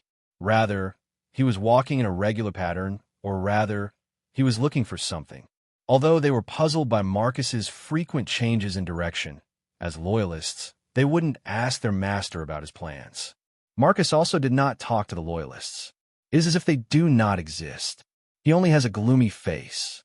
As he walked, he observed his surroundings. From time to time, he would close his eyes as if he is recalling something. Every time this happens, Marcus will change direction and even go back. It is very puzzling. Don't know if it is because of good luck or if the 5 of them use some kind of method, but the group has been walking for about 3 hours. They are lucky to not encounter a single magical beast. Otherwise, in the depths of the behemoth forest, any magical beast that comes out of the forest could cause them a lot of trouble. With the passage of time, the surrounding trees became denser and denser, and the road became more difficult to walk on. Even the undulations of the terrain began to increase, but the 5 of them didn't feel the slightest bit of disgust as they walked quietly. It wasn't until they reached a certain area that Marcus, who had his eyes closed, suddenly opened them. He raised his head and looked. What appeared in front of them was a high cliff. It was very steep, but the surface was very smooth. It was about 100 meters high, which was relatively high. Marcus and the others were standing on a thick layer of withered leaves, and they could even see centipedes and unknown insects crawling inside. It is obvious that this place has not been visited for at least a few years. Facing this high cliff, Marcus didn't continue walking. Instead, he calmly looked at it, his expression uncertain, as if he was struggling with something. Behind him, the loyalists are waiting for their master to make a move. It was not until almost 10 minutes later that Marcus finally made a move. Up. Simple. It is a simple sentence. If it was someone else, they might be surprised or hesitate for a while. After all, the cliff is too steep and the surface is very smooth. Even if a powerhouse of the 8th rank wants to go up, it would be very difficult without some support magic. Marcus loyalists are all warriors and they are carrying people. It is even more difficult. So much so that, even loyal as they were, they couldn't help but be startled for a moment when Marcus spoke. But in the next instant, they disappeared and followed behind Marcus to climb up the cliff. Do-Chi covered the surface of their bodies and was controlled into a needle shape by them. Once they were placed on top of the high cliff, a couple of holes would appear on the precipitous wall of the high cliff to provide them with a foothold. The 5 of them were able to smoothly move toward the top of the high cliff. However, the further they went, the slower their speed became. After all, using Do-Chi in such a manner consumed quite a lot of Do-Chi. When the 5 of them arrived at the top of the cliff, even Marcus's forehead was covered in a layer of sweat. His breathing was slightly chaotic, and his fighting aura had been greatly consumed. It was not easy for him to reach the top of the cliff, but Marcus still raised his foot and walked to the front. At this time, the 4 loyalists behind Marcus also saw the situation at the top of the cliff. There are cliffs to the left and right. There is no way to go. Behind them is a steep wall, which is the only way out. But in front of them is a tall rock wall, blocking the way forward. Here, there is only a platform in the center. But upon seeing the platform, Marcus, who had been wearing an ice-cold expression, revealed a look of joy for the first time. He quickly strode to the platform, rubbed the dust off the surface, and cleaned up a small ravine. As the ravine appeared, Marcus' joy intensified. He continued to clean up the platform, creating more and more ravines. Marcus stared at the ravine on the platform, an indescribable light flashing through his eyes. Sometimes he hesitated, sometimes he was resentful, sometimes he was bitter, and sometimes he was ferocious. In short, it was extremely complicated. But in the end, only resentment and ferocity remained in his eyes, and he stretched out his hand. Marcus took out a bottle of unknown potion from his bosom and slowly poured it into the ravine of the platform. Then he opened his mouth. Kill those people and sprinkle their blood on the platform. Hearing this, the loyalists paused for a moment. Then they gathered their fighting aura and punched the heads of the people on top of them.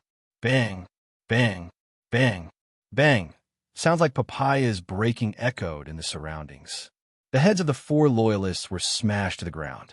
It was as if they were chopped off.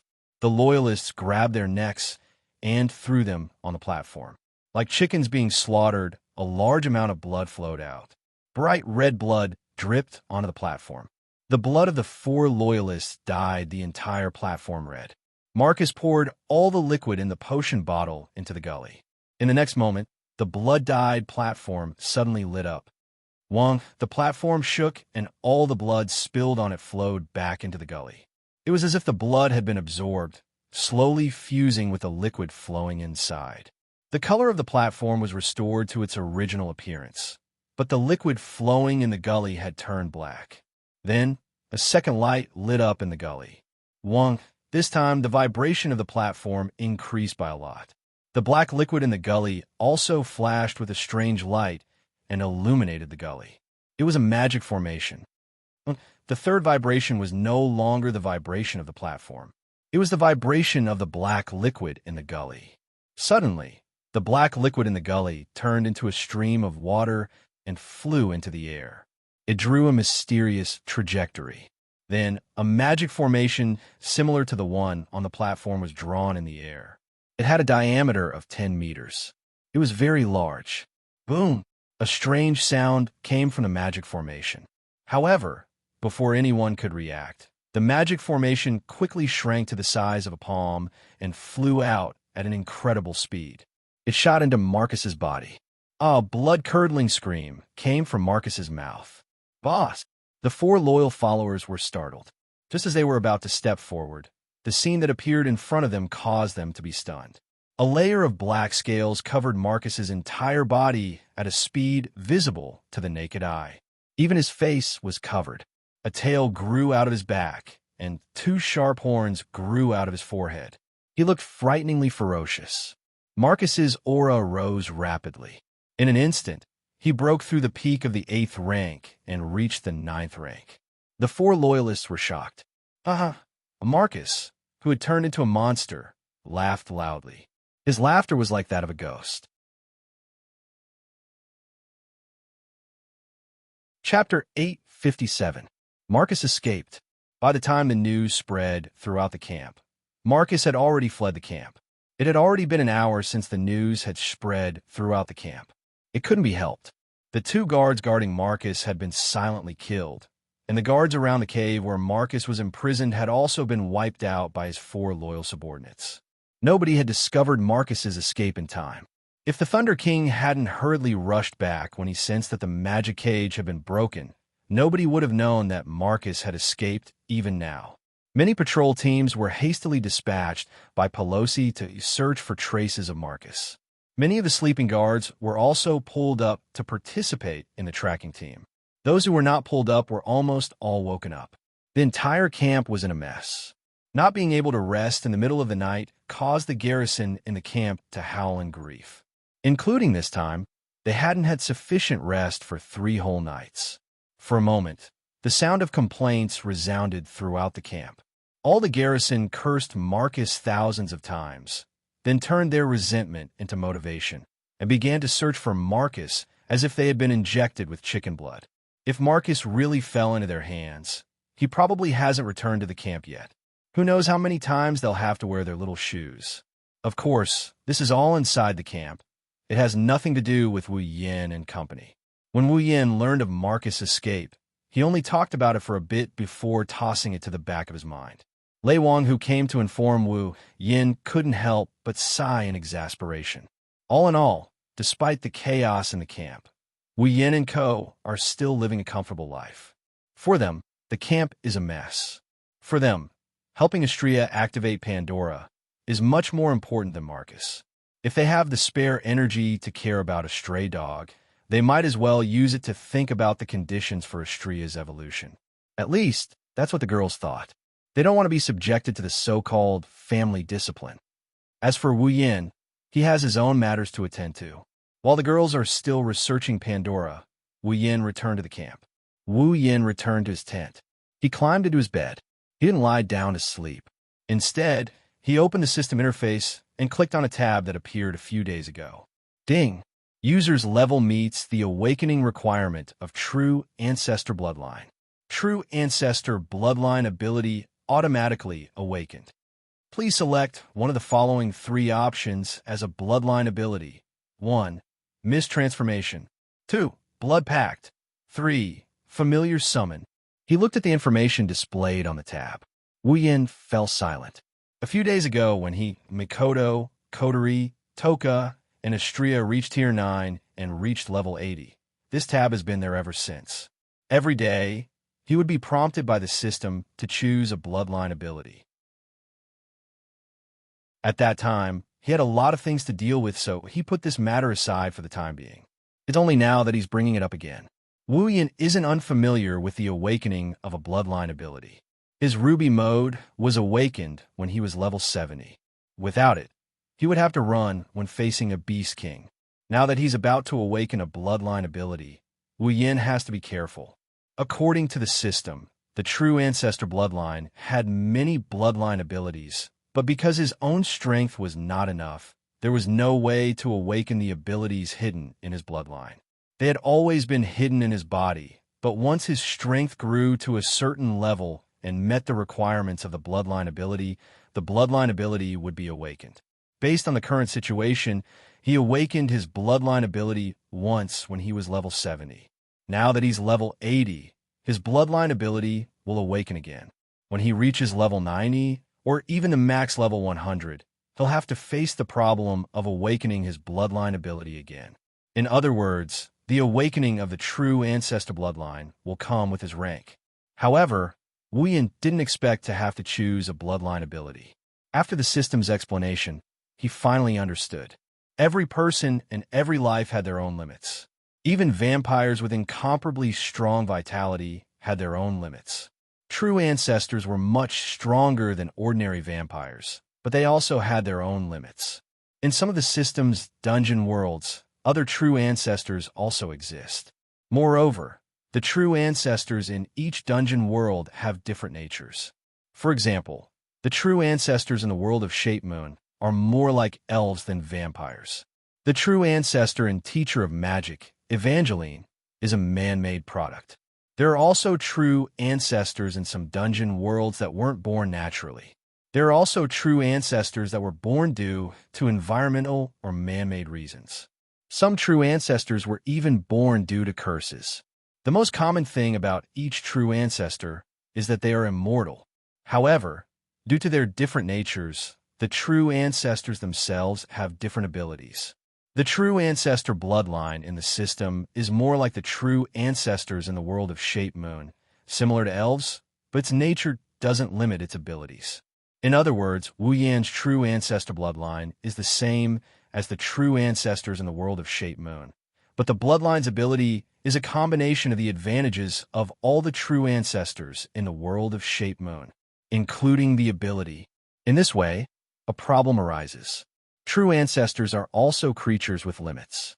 With so many bloodline abilities squeezed into one body, it is impossible to awaken all of them. Otherwise, the bloodline itself will become chaotic. Therefore, when awakening a bloodline ability, the system will sort out these abilities and allow Wu Yin to choose which bloodline ability to awaken. Wu Yin stared at the system list in front of him. Looking at the three abilities displayed, he scratched his cheek and checked them one by one. Atomization, exclusive true ancestor bloodline ability, cannot be exchanged. The body will turn into a mist of nothingness and blend into the atmosphere. In this state, the user will be able to freely enter and exit any place. The user will have the ability to move quickly and will not receive any damage. However, the user will not be able to use any attacks in this state. Blood Contract, exclusive ability of the true ancestor bloodline. Unexchangeable, the true ancestor has the Embrace ability. The target whose blood is sucked by the true ancestor will become a vampire.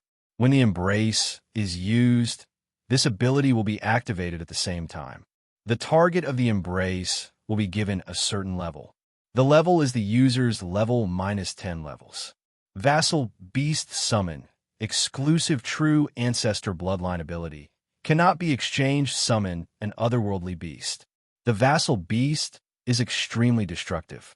Even the weakest vassal beast is incomparable to the newest fighter jets and tanks. A true ancestor's vassal beast has the power to destroy an entire empire. Vassal beasts are a collection of mana. They are sentient, but have no physical body and cannot be attacked. However, if a vassal beast is attacked with mana that is more powerful than the vassal beast itself, the damage can be negated. Abilities that nullify mana can also eliminate the vassal beast itself. After a successful summoning, the vassal beast will reside in the user's blood and absorb the user's life force, greatly reducing the user's lifespan. Therefore, only a vampire with unlimited life force can truly control a vassal beast. Wu Yin frowned as he looked at the 3 bloodline abilities. Vaporization, as its name suggests, allows the user to transform into mist. Not only can they enter any location, they can also move quickly and become immune to damage. It's a very useful ability, but Wu Yin doesn't need it. He had spatial manipulation magic, so he could go wherever he wanted. His movement ability was stronger than when he was in the mist state, and immunity to damage was even more impractical. There is no shortage of spells with the same effect in the 103,000 grimoires. Blood Pact, on the other hand, is very useful. It grants the target of the embrace 10 levels lower than the user. If he uses it, the target of the embrace will rise to level 70, giving them the power of a rank 8 fighter. But what attracted Wu Yin the most was the ability to summon vassal beasts.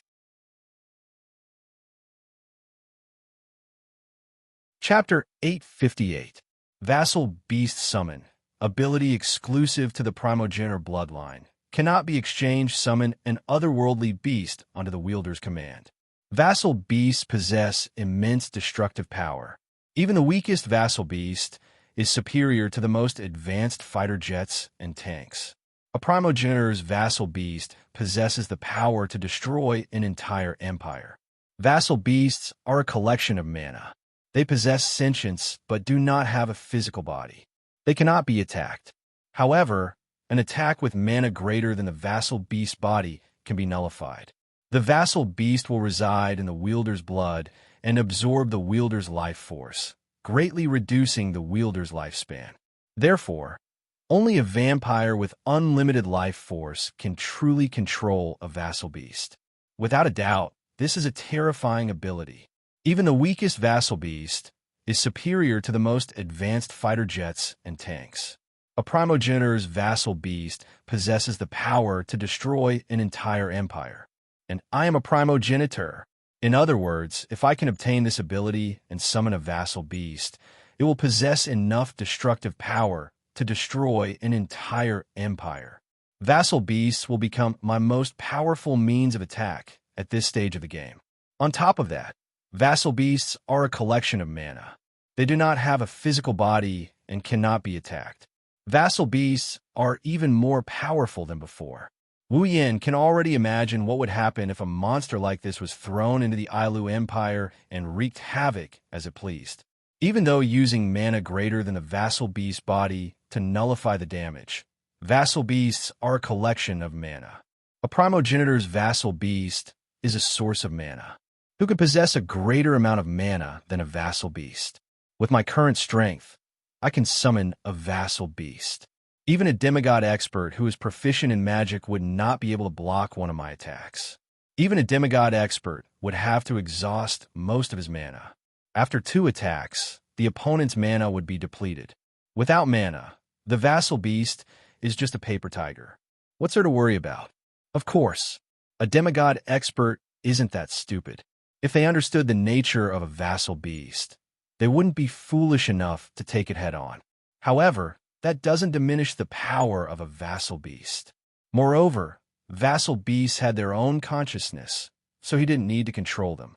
Being able to fight on his own saved him a lot of trouble. With his current power level, he can summon a familiar to fight alongside him. He's confident he won't lose to a Tier 9 combatant. If one had 2 familiars, or more than 2 familiars. Thinking about it, Wu Yin felt that this ability was a bit abnormal. The only thing they had to be wary of was the ability to deal a fatal blow to a familiar, but that didn't matter. Familiars didn't have a physical body to begin with. Once they were wiped out, they could just summon them again. As long as the user didn't die, the familiars wouldn't die either. He only needed to consume magic power to summon it again. If the Blood Pact ability allowed him to create an unparalleled Tier 8 army, then the ability to summon familiars would allow him to become an existence comparable to an entire army. At the very least, that's the case in terms of destructive power. Wu Yin was tempted by the ability to create a Tier 8 army. After all 20,000 of the Misaka sisters could become Tier 8 powerhouses with it. However, putting aside whether or not the sisters would be willing to become vampires, the side effect of the blood-sucking ability was enough to give Wu Yin a headache. Wu Yin only managed to suppress the blood-sucking ability by using an item he redeemed from the system. The item cost was quite high as well. If he wanted to redeem an item that could suppress the blood-sucking ability of 20,000 Misaka sisters, he wouldn't be able to do it unless he pawned everything in his ring of gold. In comparison, the ability to summon familiars was more appealing to Wu Yin. However, Wu Yin is worried that the familiars he summoned might be weak. After all, there are strong familiars and weak familiars, isn't there? Wu Yin didn't know that his worries were unfounded. When a familiar is first summoned from a different world, it will reside in the blood of the summoner and feed on the mana and life force of the summoner. The stronger the mana and life force of the summoner, the more powerful the familiar will be. This was why vassal beasts summoned by true ancestors were known as the strongest vassal beasts. A true ancestor's mana was the pinnacle of all life forms, and their vitality was limitless. Vassal beasts that fed on mana and vitality were naturally the strongest vassal beasts that resided in a true ancestor's body. Wu Yin was reassured after learning this from the system. He made his decision. System, I choose the third option, summon familiars. Beep. Third bloodline ability. Summon familiars is a bloodline awakening of the primogenitor bloodline. Confirm? Reminder. After confirming the bloodline ability, the other two bloodline abilities will be removed from the user's bloodline. You will never be able to use them again. Please make your choice carefully. Wu Yin paused when he heard the system's notification. He hesitated for a moment before nodding. Those two abilities weren't of much use to him anyways. So be it. Confirm. Beep. Confirm. Selection successful. Removal of atomization and blood pact. A dense blood-red light burst forth from Wu Yan's body. With the appearance of the blood-red light, Wu Yan's body trembled slightly. A strange wave of energy surged out from his body and rippled across Wu Yan's body. Wu Yan looked like a reflection in a pool of water. He was hit by a falling rock, causing him to tremble unsteadily. At the same time, Wu Yan's veins bulged. The blood in his body went berserk and surged at a speed never seen before. Like an electric current coursing through his veins, his skin slowly turned red. Wu Yin could clearly feel that deep within his body, every part of his body is transmitting a signal. It was itching. Wu Yin had experienced this feeling when he first awakened the Red Jade mode. Although it wasn't painful, the strange itching was more torturous than pain. Now that this itching feeling appeared again, Wu Yin recalled the torment he felt at that time. His body trembled, and he couldn't help but feel nervous. However, to his surprise, the itching from Wu Yan's body was not as strong as when he first awakened the Red Jade mode. Although it was still very itchy, it was still within the range of Wu Yan's tolerance. Wu Yin heaved a sigh of relief. As the blood in his body went berserk and the abnormal waves on the surface of his body slowly acted on his body, Wu Yin felt that his blood seemed to have undergone some changes. His internal organs also began to change due to the absorption of the abnormal waves on the surface of his body. As for what was different, Wu Yin couldn't put his finger on it. The indescribable feeling made Wu Yan's heart itch. Not long after, the abnormal waves on the surface of his body were completely absorbed by his internal organs. The blood in his body gradually calmed down, and the system notification rang out. Ding! Obtained the bloodline ability, Summon Familiar. Wu Yin blinked in confusion. He tilted his head and touched his body. I got it. But why didn't I feel the presence of a familiar? This is the user's first time summoning a familiar. The familiar must be summoned from an otherworldly summoning world. Only then will the familiar reside in the user's body for the user to use. Ugh, I think so. Wu Yin rubbed his chest. Then how do I summon a familiar from an otherworldly summoning world? According to the system's database, if the user wishes to summon a familiar, they must travel to a dungeon world associated with the familiar's world. Familiars cannot be summoned from other worlds. Wu Yin instantly understood after hearing the system's reply. He was tricked again.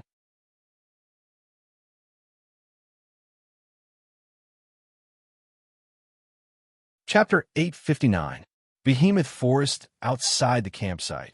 In the darkest moment of the night, several silhouettes silently appeared here. There were 5 black-clothed men dressed in robes that were the same color as the night sky.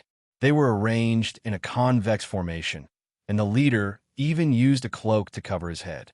In addition to the effect of the surrounding darkness, it was impossible to see his face under the cloak. Behind him stood 4 guards, very loyally guarding the 2 sides of the leader. However, there was a trace of unconcealable fear in the eyes of the 4 guards. They did not even dare to look at the leader. It was clear that the person they were afraid of was the leader in front of them. It was unknown if the leader had realized that his subordinates were afraid of him.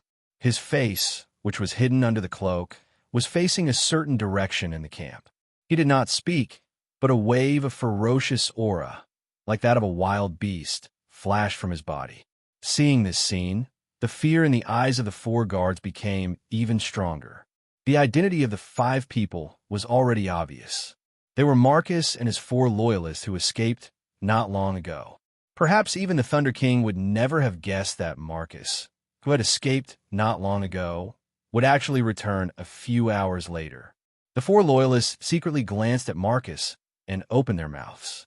They seemed to want to say something, but in the end, they did not say anything, because they knew why Marcus had come here, and they also knew that even if they tried to persuade Marcus, he would not listen to half a word. They might even anger him and become the target of his anger. Rather than that, it was better to be obedient.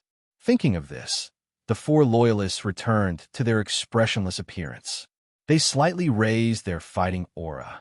As long as Marcus and his group moved, they would follow him and break into the campsite.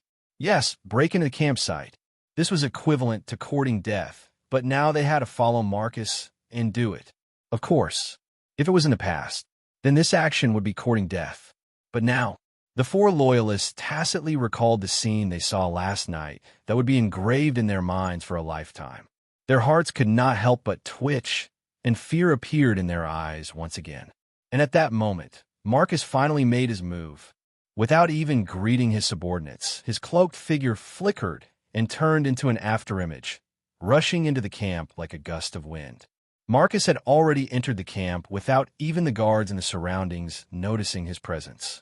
Seeing this, the 4 loyalists' faces changed. They hurriedly avoided the eyes of the guards and rushed into the camp. In the camp, inside Wu Yan's tent, leaning on his bed, Wu Yan stretched. There was an unconcealable joy on his face, showing his mood. In his arms, Chuju was lying there, pressed against Wu Yan's chest. Listening to Wu Yan's heartbeat, she was panting nonstop. Her eyes were as soft as water, and her face was still red from the joy. Wu Yan caressed Chuju's pink hair that was covered in sweat. Smelling Chuju's natural fragrance, he felt an inexplicable sense of calmness. Other than that, there was also a trace of pride and regret. After a day of research, the group of girls still couldn't find a way to activate Pandora. They all returned home in disappointment. Since the girls returned in defeat, Wu Yan's declaration came as expected. Thus, tonight, Hinajika fell under his vicious hands, becoming the first victim of the family law. Isn't this enough for Wu Yan to be pleased with himself? As for his regret, it's the fact that he didn't manage to capture all of the girls tonight and execute the family law. He really wanted to, but how could the girls who were familiar with Wu Yan not know of his evil intentions? Thus, before night fell, they all went into their tents one by one, not giving him the chance to catch them all in one fell swoop. The only way he could do that is if he went into the tents one by one, but that's not going to work either. If he went into the tents, the girls he caught earlier would run away. Therefore, Wu Yin could only execute his house discipline over several nights. This was the reason why Wu Yin felt regret. After some time, Chuju finally let out a sigh of relief. She raised her head and looked at Wu Yin. Yin. Chuju looked at Wu Yan's face and called out softly. Wu Yin looked down in confusion. Her yellowish-green eyes met with Wu Yan's deep wine-red eyes. Hinajika's expression became slightly dazed, but she quickly regained her senses. Blushing, she hurriedly opened her mouth to distract herself. When can we leave the camp? Wu Yin blinked when he heard that. What? Are you tired of staying in the camp? It's not that. Chuju shook her head. I just feel that we're not from the camp, and we don't bring any benefits to the camp. If we keep staying here, I feel like I'm lazy in someone else's home. After listening to Hinajiku's explanation, Wu Yin agreed with her. It seems like their current situation is just like a lazy worm living under someone else's roof. Wu Yin scratched his head and sighed. Actually, I don't really want to stay here either. However, once we leave, will my sisters be able to leave with us in a grandiose manner? Then what should we do? Chuju wrinkled her nose. Do we have to stay here forever? That's not the case. Wu Yin looked up at the top of the tent. Katsu-chan is already thinking of a way to let the girls live a normal life, while also solving the current situation. Is it okay? Don't worry, it's fine. Wu Yin rested his head on top of Hinajika's head. He smelled her hair, and he grinned. In terms of strength, Misaki-chan might not even be a match for you. However, when it comes to brains, other than coterie, none of us can beat her. Leave it to her. Is that so? Chuju was relieved to hear Wu Yan's words. She said with a hint of jealousy. You really do trust Shoko? You're jealous just like that? Wu Yan looked at Hinajiku's pretty face in amusement and knocked her on the head. If it was you, I'd trust her too. Hinajiku snorted coquettishly. A smile appeared in her beautiful eyes, but her mouth said, Who needs your trust? You can trust Shokohu alone. Oh, you're quite jealous. Wu Yin raised an eyebrow. His hand on Chuju's back slowly moved down. Do you need me to comfort you? Yua. Chuju was shocked. She quickly pressed Wu Yan's hand down. Her face turned red. She only has the strength to speak. If he continues, she won't be able to get up tomorrow. But it's clear that the wolf doesn't intend to stop. His hand kept moving down. Chuju couldn't stop it. Chuju had no choice but to say something. Okay, I won't say it. Okay? Hinajika pouted and said in a wrong tone. Wu Yin had no choice but to stop. However, the regret on his face was clearly and undisguised, making Hinajika feel all sorts of annoyed. She kept sighing in her heart. She's the president of the student council of the White Emperor College. She's the one who manages the affairs of the entire noble school. In the past, it's only people who are convinced by her. She's never been convinced by anyone. But who would have thought that she's begging for mercy in front of Wu Yan? She's not acting like herself anymore. Although this submission is not the same as the submission. And at this time, if the male side were to submit, then the female side would probably be dissatisfied as well.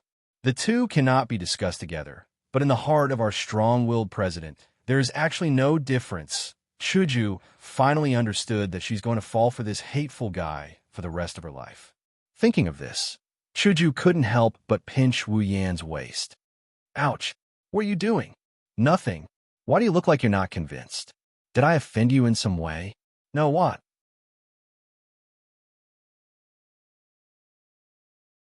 Chapter 860. The Behemoth Forest encampment is huge, comparable to a small city. There are several thousand people stationed in the encampment alone. Every night, there are a lot of guards patrolling the area. They're at least at the 6th rank, most of them are at the 7th rank, and there are even a few at the 8th rank. With the strength of these patrols, it would be extremely difficult for outsiders to infiltrate the encampment. However, this is not a problem for the 4 loyalists who infiltrated the encampment yesterday. It is also not a problem for Marcus, who is much stronger than the 4 loyalists. Under the cover of the night, the 5 of them easily avoided the patrols. Even the 8th rank guards didn't notice them. The five of them rushed towards one of the areas in the encampment at a moderate speed. Hey, brothers. The teams that just finished gathering came over and greeted the patrols that had been patrolling for half the night. It's time to change shifts. You should go rest. The night patrols had to be changed as well. Otherwise, after a night, even if nothing happened because of their cultivation, it would inevitably affect their work during the day. Therefore, it was very necessary to change the shifts of the guards. Especially recently, the camp was in the midst of troubled times. Sometimes, they couldn't even sleep, so it was even more necessary to change shifts to rest. It's finally time to change shifts. Finally, we can rest. Let's go to sleep. One of the patrolling team members sighed. They chatted with each other as they walked towards their own tents. When they arrived at the encampment area, they naturally split up and walked towards their own tents. A guard who was separated from his teammates was walking back to his residence alone. Suddenly, he felt a blur in front of his eyes, and a black shadow suddenly appeared in front of him. He was shocked and opened his mouth wide. Just as he was about to scream, the black shadow quickly raised its head. A black gas shot out from under the cloak. It shot into the guard's eyes. The guard felt dizzy, and soon his consciousness blurred. His eyes gradually became dull, and the fluctuations of his emotions slowly disappeared from within. He was like a puppet. Tell me. A hoarse voice came from under the cloak. Where is Wu Yan? Marcus used to be the person in charge of the entire camp. He knew where Wu Yan and the others lived. However, ever since Andrew failed to assassinate Shokuho Misaki, they had changed their residence, so Marcus wasn't sure where they were. He only had a rough idea that it was in this area. However, it couldn't be ruled out that Wu Yan and the others had changed locations in the past few days. Marcus had no choice but to take control of one of the garrisons, and he didn't have such means in the past. It's in the east, the guard said in a daze. That, inside the cloak, a blood-red light flashed. What about his women? It's also in the east, the guard said mechanically. Marcus nodded slightly. Take me there. The guards didn't resist. They turned around and led Marcus and the other 4 loyalists towards the east side of the area. Along the way, many patrols discovered this garrison, but they didn't discover Marcus and the 4 loyalists beside him. They seemed to know this garrison, so they didn't come forward to ask anything, saving Marcus a lot of effort.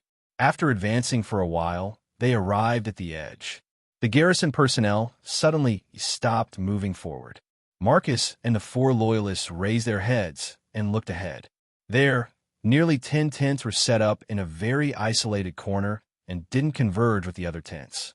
Marcus understood that those tents were where Wu Yan and the others were staying. The body hidden in the cloak began to tremble slightly, but it didn't take long for Marcus to suppress it. Holding back the roar that was about to erupt, Marcus whispered, "Why did you stop? Which tent is Wu Yan in?" The guard voice was emotionless. "I only know that several sirs are staying here, but I don't know which one is staying in which tent." Marcus flinched for a bit before he understood. The guards couldn't enter the area Wu Yan and Co. are staying in. That's why they know where they are staying, but they don't know who is staying in which tent. Looking at the several tents in front of him, Marcus clenched his fists and didn't immediately enter them. After all, Wu Yan wasn't the only one there. There were 2 other 9th rank existences. He didn't know that there were more than 2 9th rank existences there. There were 7 of them.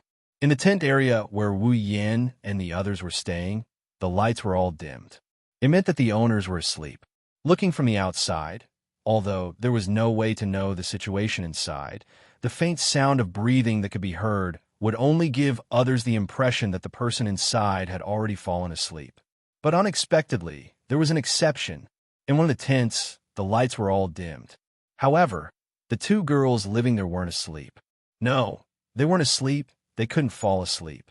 Angeloids don't have dreams, and they can't sleep. Ikaros and Astrea laid on the bed, but they didn't close their eyes. They looked at each other in silence.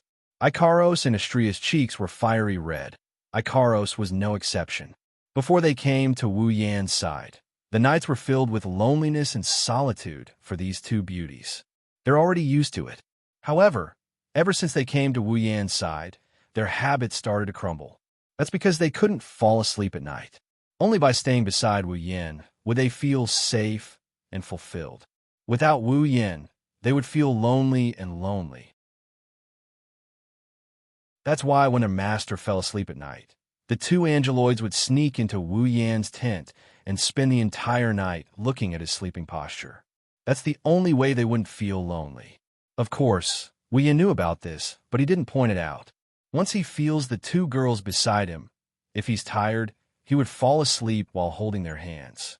If he's full of energy, Ikaros and Astrea would have to roll in the sheets with him.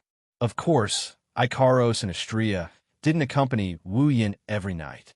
For example, in this situation, they knew Chuju was in Wu Yan's tent doing something shameless. They didn't dare to enter his tent. If they entered, they would end up like Chuju. A certain wolf would take advantage of them. Thus, the two girls returned to their tents. Blushing, they're probably imagining the scene where they did it with Wu Yan, but at a certain moment, the red-faced Ikaros lifted her head.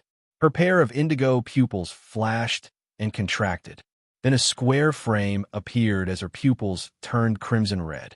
Ikaros-senpai. The sudden change surprised Astrea. Before she could ask, Ikaros stood up abruptly.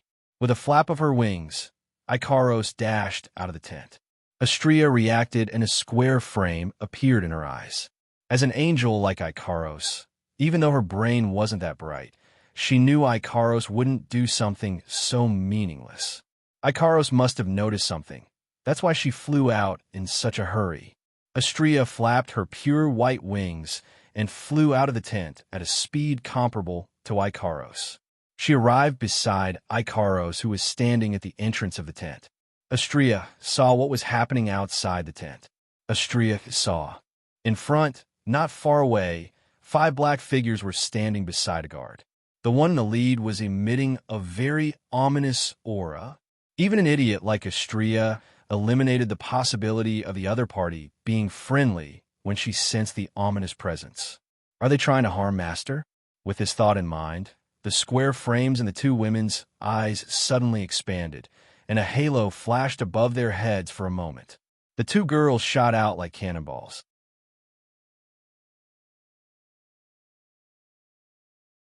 Chapter 861. Marcus, who was thinking of a way to sneak past Ikaros and Flanderchan's tent to assassinate Wu Yin and the other girls, turned around in shock. When he saw Ikaros and Astrea charging at him, his expression changed. Marcus clenched his fists and gritted his teeth. I was discovered how. Marcus believed that he had hidden his whereabouts very well, and the 4 loyal followers beside him were all capable of hiding their tracks. Otherwise, they wouldn't have been able to hide from the eyes and ears of the entire camp and save him. But he didn't expect that in the end, he was still discovered. Marcus miscalculated. He didn't know anything about the girl's abilities. Just like how Andrew didn't expect Shokuho Misaki to have the ability to sense other people's psyche waves, Marcus didn't expect Ikaros to be able to detect him when he thought he had hidden himself well. But he didn't expect Ikaros to be able to detect him. If that's the case, his cloak fluttered despite the lack of wind. Wisps of black gas came out of it and enveloped Ikaros and Astrea like a dark cloud. Then I will take care of you first. You. A cold voice came out of Marcus' mouth and echoed in the ears of the 4 die-hard loyalists. Kill that golden-haired one. Yes, sir, the loyalists shouted. Then, they leaped into the air and charged towards Astrea. Marcus, on the other hand, turned his attention to Ikaros. Perfect, let's see how strong a Tier 9 fighter like you is. As soon as he finished speaking, Marcus spewed out black gas from his feet, turning him into a rocket launcher as he charged towards Ikaros. Boom! The sound of a collision echoed throughout the camp. Such a loud and clear voice was no different from a sudden clap of thunder in the silent night. He believed that if this voice were spread out, then everyone in the camp would hear it and come over. The 5 of them surrounded Marcus. But strangely enough, invisible sound waves reverberated in the air. When they spread out, they were wiped out by the black gas that enveloped the area. There was no sign of the sound waves spreading out. Because of this ability, that's why Marcus dared to assassinate Wu Yin and Ko one by one. Otherwise, the sound of the battle would attract Wu Yan's group and everyone in the camp. No matter how arrogant Marcus was, he wouldn't be able to do anything about it. He wouldn't be able to kill a single one of them. Since it was able to block sound waves, it would naturally be able to block combat, aura, mana fluctuations, and the aura of the person inside. With this ability, Marcus's wishful thinking of defeating them one by one would definitely be successful. Of course, that's when he's dealing with others. While Ikaros, Astria, and Marcus clash with each other, inside Wu Yan's tent, Wu Yan, who was hugging Chuju, opened his eyes. He shot up from his bed like a spring, startling Chuju. "What's wrong?" Wu Yan didn't answer Hinajiku right away. Instead, he closed his eyes as if he's sensing something. When he opened his eyes again, a terrifying killing intent erupted from his eyes like a volcano. His wine-red pupils turned blood-red as he spoke with a voice filled with killing intent. Every word he uttered came out from the gaps between his teeth. "Go! Die! Yan." Seeing Wu Yan's ruthless expression, Chuju froze. He clenched his fists so hard that his knuckles cracked. Taking a few deep breaths, he suppressed his rage and opened his mouth to Hinajiku. "Chuju, go gather Mikoto and the others." Hearing that, Hinajiku immediately understood that something must have happened. She grabbed her clothes and quickly put them on while asking, "What happened?" Wu Yan took a deep breath. If he didn't do this, he was afraid he wouldn't be able to hold himself back and rush out without giving his orders. The mind transmission spell I set up inside Ikaros and Astria's body was triggered. Telepathy technique. Hinajiku was stunned, and her expression changed as well. On the first day they arrived at the camp, Wu Yan gathered all the girls and set up a mind transmission spell in their bodies. According to Wu Yan, the heart transmission jutsu is a jutsu that allows the user to set up certain conditions in advance and then engrave them into the user's body. Once the preset conditions are triggered, the user who set up the jutsu will be able to sense it. Wu Yan set up a mind transmission spell in the girls' bodies. The precondition for triggering the spell is to enter a combat state or encounter danger. In other words, Ikaros and Astria might be fighting someone right now. Fighting someone in the middle of the night without Wu Yan and Chuju's knowledge. Other than the fact that Shokuho Misaki was ambushed, what other reason could there be? No wonder Yin is so angry. Wu Yan waved his hand, and the clothes on the rack flew up into the air and landed on his body. In less than a second, he was dressed. "I'll be heading over first." Inajika nodded. She knows how anxious Wu Yan is right now. If it weren't for the fact that Ikaros and Astria are Tier 9, he probably wouldn't even have the time to inform her of his arrival before rushing over. "Be careful." Mana surged out of Wu Yan's body. His body flashed, and he disappeared. Chuju ran out of the tent and ran towards the girls. Boom! A loud sound rang out in the space filled with black gas. The ripples of the blast spread out and hit the encirclement formed by the black gas. Then, the black gas was completely absorbed without any leakage. Ikaros's emotionless eyes swept past Marcus, who was rushing towards her. Her luminous wings flickered with a blue radiance. Her body trembled, and an afterimage was left behind. Ikaros herself had already arrived in front of Marcus without any warning. That was fast. The sudden appearance of Ikaros also caused Marcus's heart to skip a beat. The do-chi in his body surged violently and ignited on the surface of his body.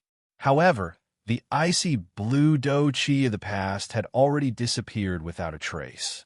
Instead, it had turned into a black stream of air with a decaying aura. The black gas swirled and condensed into whips. Carrying a rotten stench, the whips lashed out at Ikaros and smashed into her body. Before Marcus could reveal a happy expression, several black gas whips suddenly stopped a meter in front of Ikaros and struck her with a muffled sound.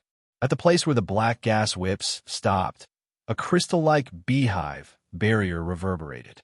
It was Ikaros' absolute defense circle. In an instant, the black whip dissipated.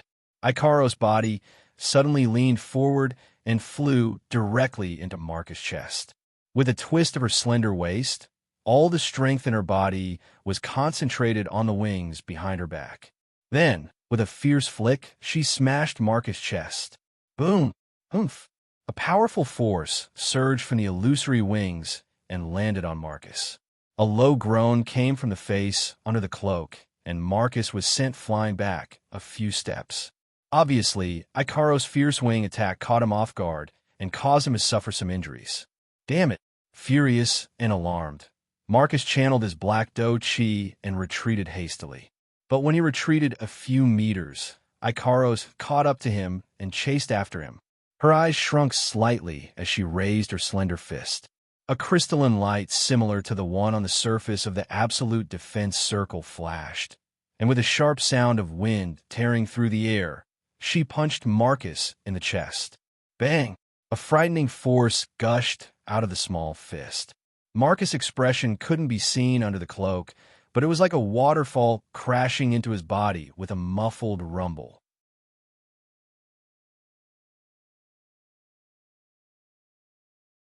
Chapter 862. Bang! The ferocious blow directly caused Marcus to tilt his body. With a poochy sound, liquid sprayed out from the cloak, and his body was directly sent flying. However, the liquid that sprayed out from the face under Marcus' cloak wasn't blood, but an ink-like black liquid with a foul stench. Instead of falling to the ground, the stench of the unknown liquid seeped through the air and turned into a black arrow, shooting straight for Ikaros' delicate face.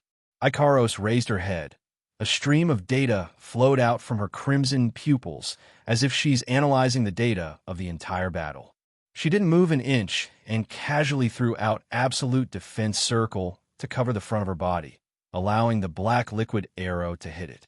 In the next second, a sizzling sound like an egg being dropped into a frying pan came from absolute defense circle. It's the black arrow corroding the surface of absolute defense circle like acid. Seeing this, even Ikaros couldn't help but pause for a moment. Obviously, she didn't expect this result. Fortunately, the black arrow didn't seem to be able to corrode absolute defense circle. It only caused a burst of poisonous smoke before disappearing without a trace. The whole process may seem long, but from the moment Ikaros and Marcus faced each other head-on, it's clear that Marcus didn't have much time left. It only took a dozen or so seconds for the two melee attacks to take place. In these dozen or so seconds, Ikaros had the absolute upper hand. Just as Marcus stabilized himself, his line of sight quickly shifted to Ikaros, who was floating in the air. Seeing Ikaros' unscathed appearance, he gnashed his teeth in hatred from under his cloak. This woman is so strong. In just a dozen or so seconds, he already suffered 2 losses at the hands of the opponent.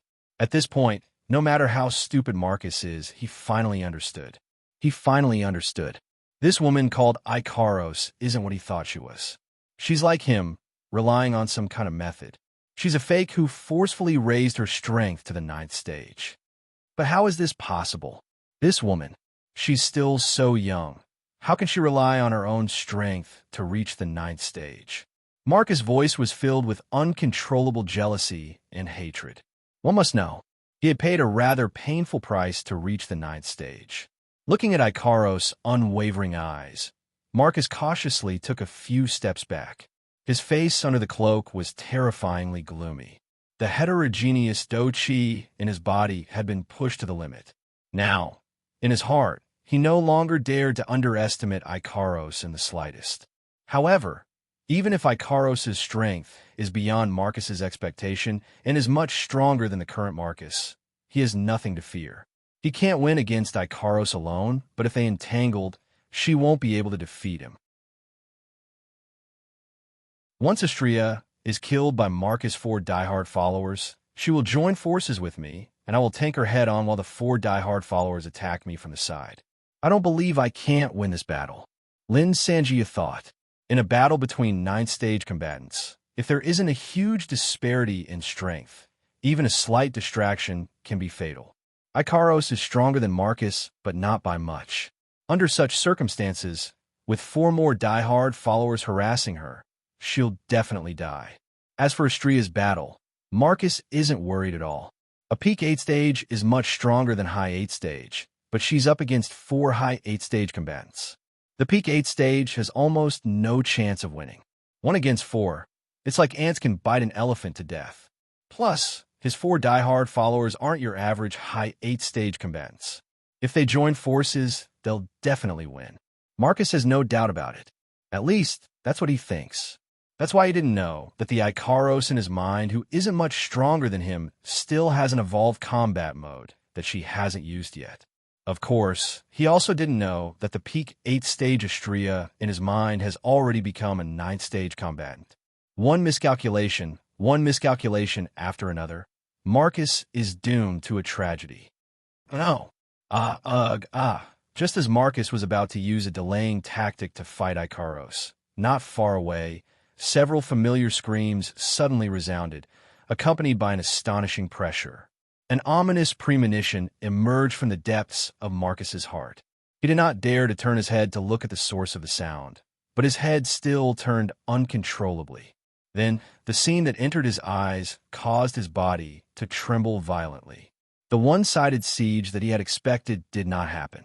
Instead, the 4 8th Order high-level loyalists that he had placed his hopes on were all lying on the ground, with a hideous wound that was enough to kill them. Blood flowed out, staining the ground below. In Marcus' impression, Astrea should be dead by now. Instead, she was wielding a radiant lightsaber. She flew to Icaro's side and faced him from afar. No, this is impossible. Marcus's voice was hoarse as he stared at his 4 subordinates on the ground. He wanted to see if there was any trace of camouflage. Alas, he was disappointed. His 4 diehard followers slowly lost their breath under his gaze. They're dead. Why? Waves of black gas rose from within the cloak, accompanied by Marcus' unbearable roar. Why can a peak 8 stage kill 4 high 8 stage combatants so easily? As soon as Marcus finished speaking, a voice filled with boundless coldness echoed from behind him. This question, hearing the familiar voice engraved in the deepest part of his memory, Marcus suddenly froze in place. You better go ask those 4 high-class 8 powerhouses in hell. The body hidden under the cloak began to tremble at a far higher frequency than before. A monstrous, ferocious aura surged out from Marcus' body, bringing with it a black aura like a gale. He turned around and swept behind him. Wu Yan. Wu Yan's wine-red eyes revealed a hint of mockery. He didn't even raise his hand, and a wall of magic lit up like a light. When the black wind came in contact with the wall, it looked like it met something terrifying. It got pushed to the side and brushed past Wu Yan's side. So it's you? A murderous glint flashed in Wu Yan's eyes.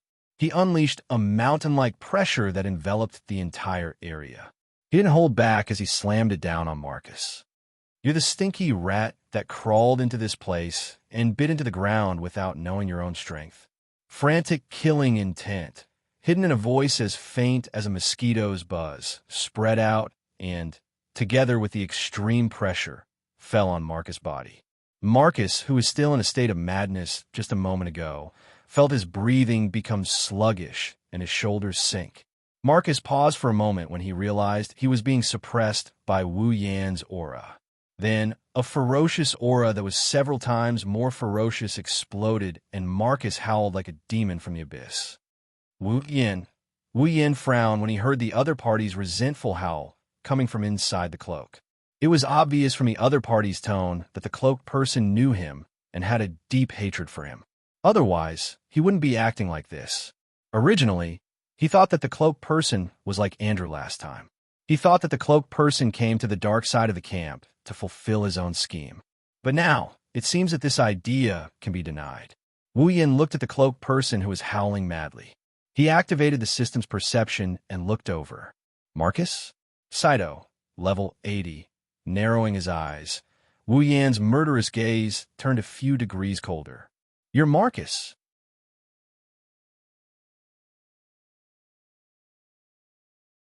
Chapter 863.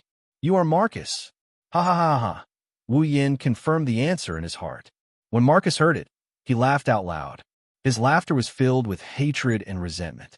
So you still remember me? You still remember me, just like how I painstakingly engraved you in my heart, wishing that I could cut you into pieces to remember you. Wu Yan's lips curled into a cold smile. He stood on top of a rock and took a step forward. I was wondering who it was. So it's you, a stray dog who ran away for a few days. Marcus' sinister laughter came to an abrupt end. He didn't make another sound, but the ferocious aura and black gas on his body didn't decrease. Instead, it increased. Like a stormy sea, it blew smoke and dust into the air, and gravel danced in the air. Yes, you're right. I've completely become a stray dog. The hood that covered his head gently rose and fell. Negative emotions that were like turbid gas vaguely leaked out from within. Everything I have today is thanks to you, Wu Yan. So, after running away with your tail between your legs, you put on a pair of fake fangs and came back. Wu Yan shook his head. He didn't hide the sarcasm in his words. It must have been hard on you, second master of the Saito family. Marcus was infuriated. A demon-like, baleful aura instantly covered the entire place. At this moment, Marcus finally vented his anger without holding back. Wait until I stomp you on the ground like a dog. I will tear your mouth apart while you beg for mercy. Oh? Wu Yan narrowed his eyes, and his lips curled into a half-smile.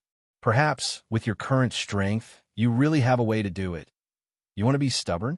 Now is the time. Marcus laughed. I will let you know that the current me is different from you. How big of a difference is there?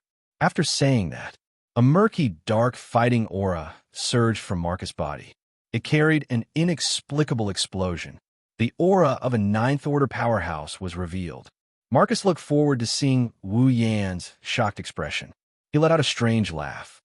The current me. I have become a ninth-order powerhouse. I am no longer someone an ant like you can compare to. Wu Yan's face turned gloomy. His eyes flashed with a strange light as he stared at Marcus. He was silent. It wasn't that he was afraid. Although Marcus had become a powerhouse of the ninth step, it wasn't enough to make him afraid. Even a demigod-ranked beast king had been defeated by him.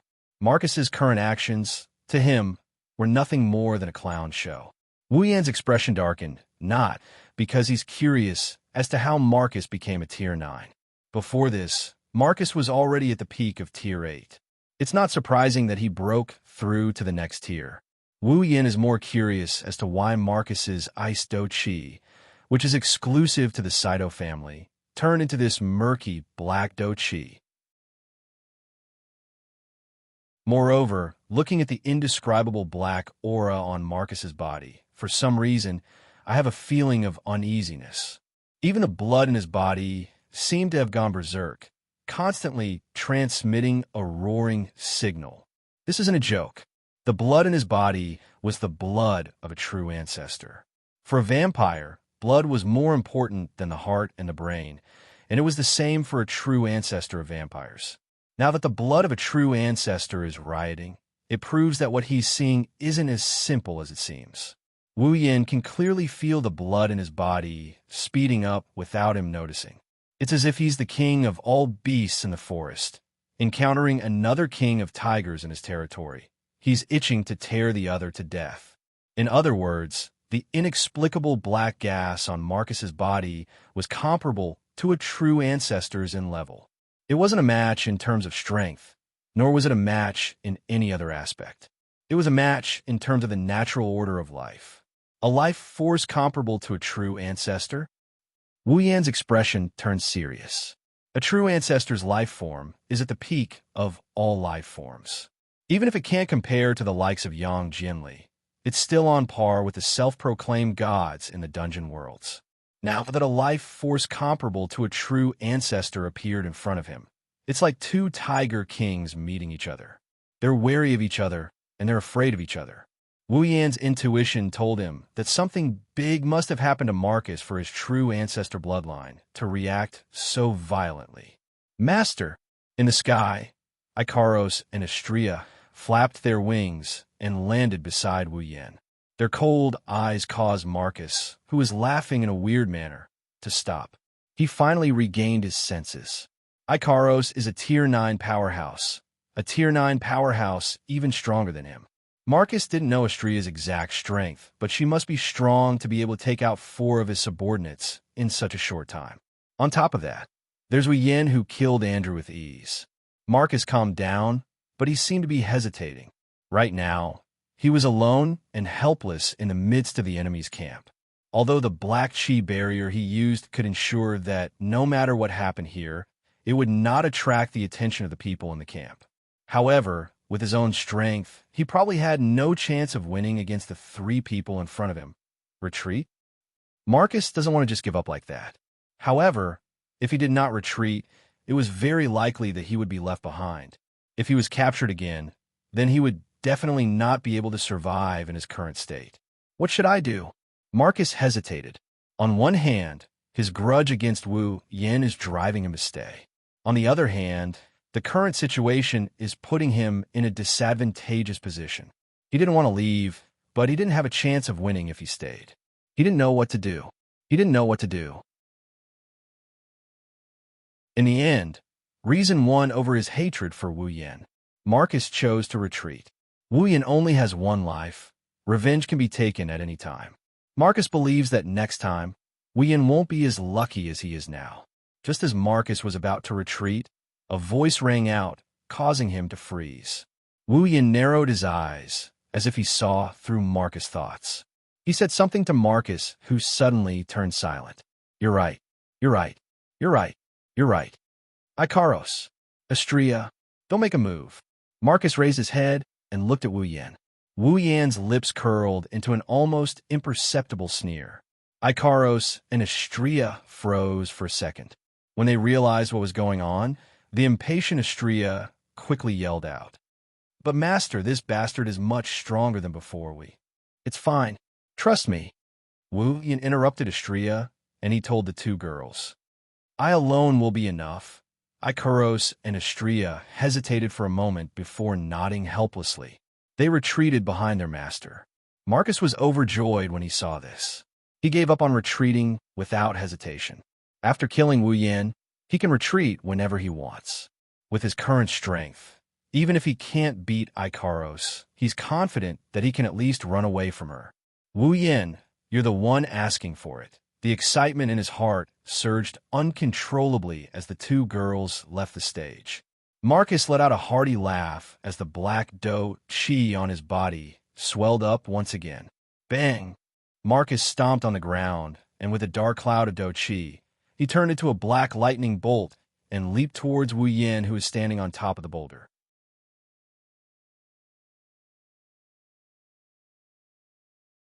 Chapter 864. Bang! With this strange sound as the beginning and Marcus' charge as the horn, the prelude to the battle began. Marcus, who flashed in front of Wu Yin, let out a strange laugh. His cloak flashed like lightning and drew a sharp arc. With a quick flash, the rock Wu Yin was standing on was easily cut in half like tofu. Bang! With a huge roar, the severed rock fell to the ground, stirring up a large amount of smoke and dust. The remaining section was as smooth as a mirror, like a sharp spear, pointing straight to the sky. With the first attack, Marcus displayed his enhanced strength. However, he did not feel the slightest bit of joy. His gaze turned to the side, and there, Wu Yin, who had appeared on another rock at an unknown time, looked at him with an expressionless face. On his body, a magical fluctuation that surprised him began to slowly rise. Indeed, it seems that you have improved a little. Hearing Wu Yan's words, which seemed to be spoken to a weakling, Marcus snorted with anger. Without any hesitation, his figure leaped again, bent down, and quickly continued to rush toward Wu Yin. His figure turned into a black light wind, and in the blink of an eye, he had covered half of the distance of 100 meters. Only half of the distance was covered. Marcus raised his hand that was hidden under the cloak. In the next moment, a few rays of cold light spread out from his outstretched hand, turning into a black line that was dozens of meters long, covering Wu Yan's position. Bang! Another roar sounded. The huge rock Wu Yan was standing on was easily dismembered into pieces by the crisscrossing rays of light, and was carried away by the strong wind created by the impact. It swept in all directions, showing how powerful it was. It was definitely not something an ordinary powerhouse of the ninth step could produce. However, before that, Wu Yan's figure disappeared again, and then reappeared. He had already arrived at Marcus's side. However, Wu Yan did not launch an attack. Instead, he looked at the hand that Marcus used to attack him, and his pupils suddenly shrank. Yo? Had he finally discovered it? Marcus chuckled sinisterly. His laughter was filled with resentment. He raised his hand gently. When Marcus' hand was exposed to the air, it floated in midair. Astrea sucked in a breath of cold air and exclaimed in shock. Even Ikaros opened her mouth slightly to express her shock.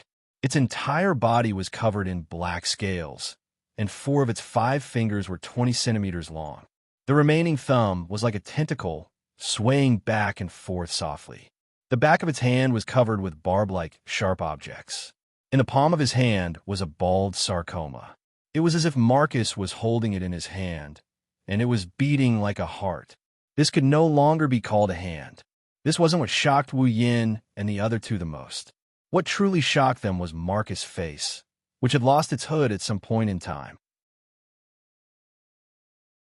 It was also covered in black scales, and sharp teeth protruded from its mouth like a beast trap. Its nose was gone, and what was left was a wriggling lump of flesh. Its 2 eye sockets merged into one, but they weren't the size of a normal person's. Instead, it was like a pair of long goggles that stretched straight to the temple, making it look like an oversized and hideous eye socket.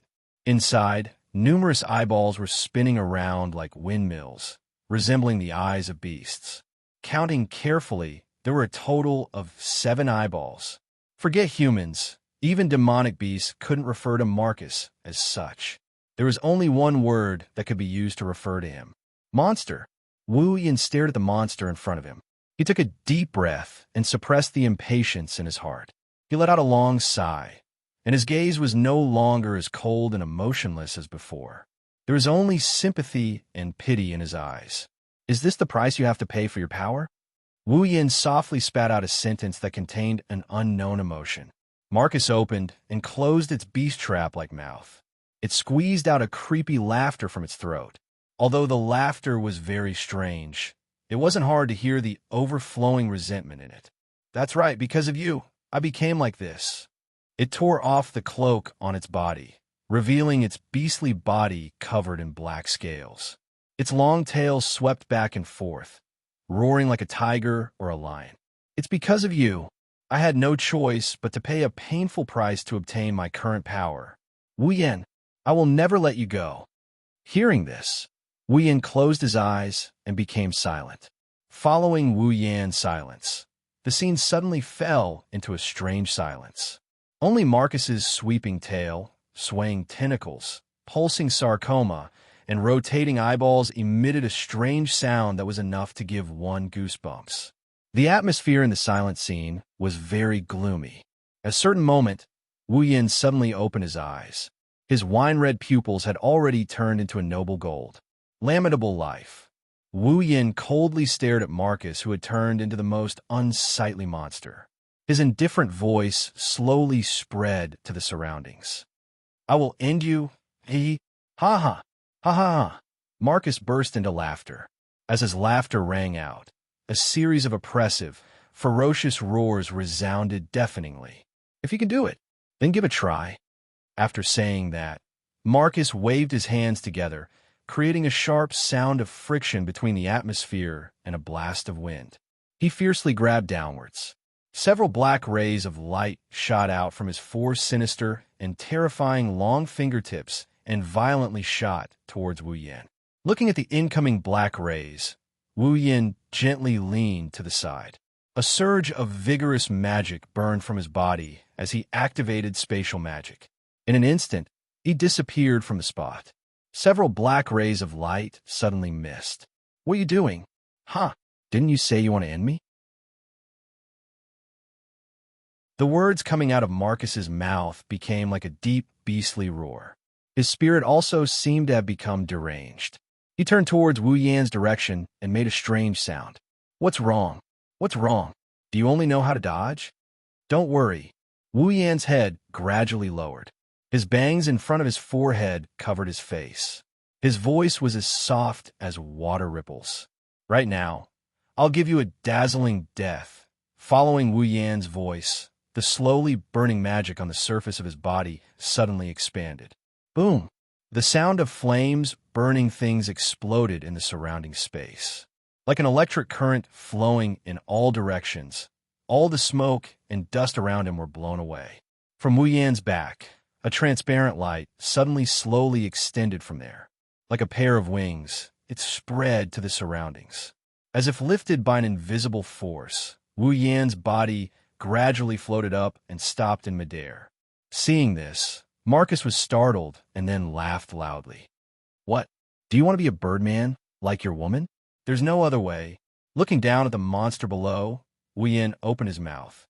If you want to deal with a monster, you have to turn into a monster yourself. I'll let you experience it. 103000 Book of Witchcraft Spell Feast. Book of Witchcraft? Marcus forcefully hooked the corner of his mouth. His long tongue directly licked his eyes. It doesn't matter what. Come on, let me tear you apart. Raising his long claws, he pointed his fingertips at Wu Yan. Like a beam of black light, it shot towards him. This time, Wu Yan didn't use teleportation. He motionlessly looked at the approaching beam of light. Behind him, a light belt suddenly twisted and met the beam of light. Pong!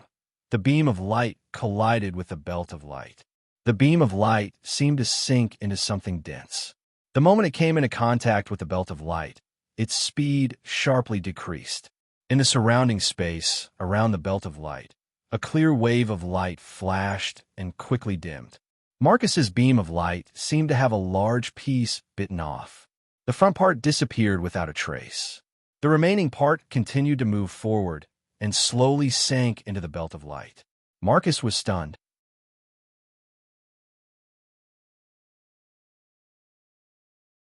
Chapter 865. Obviously, Marcus didn't expect that his attack would be blocked in such a way.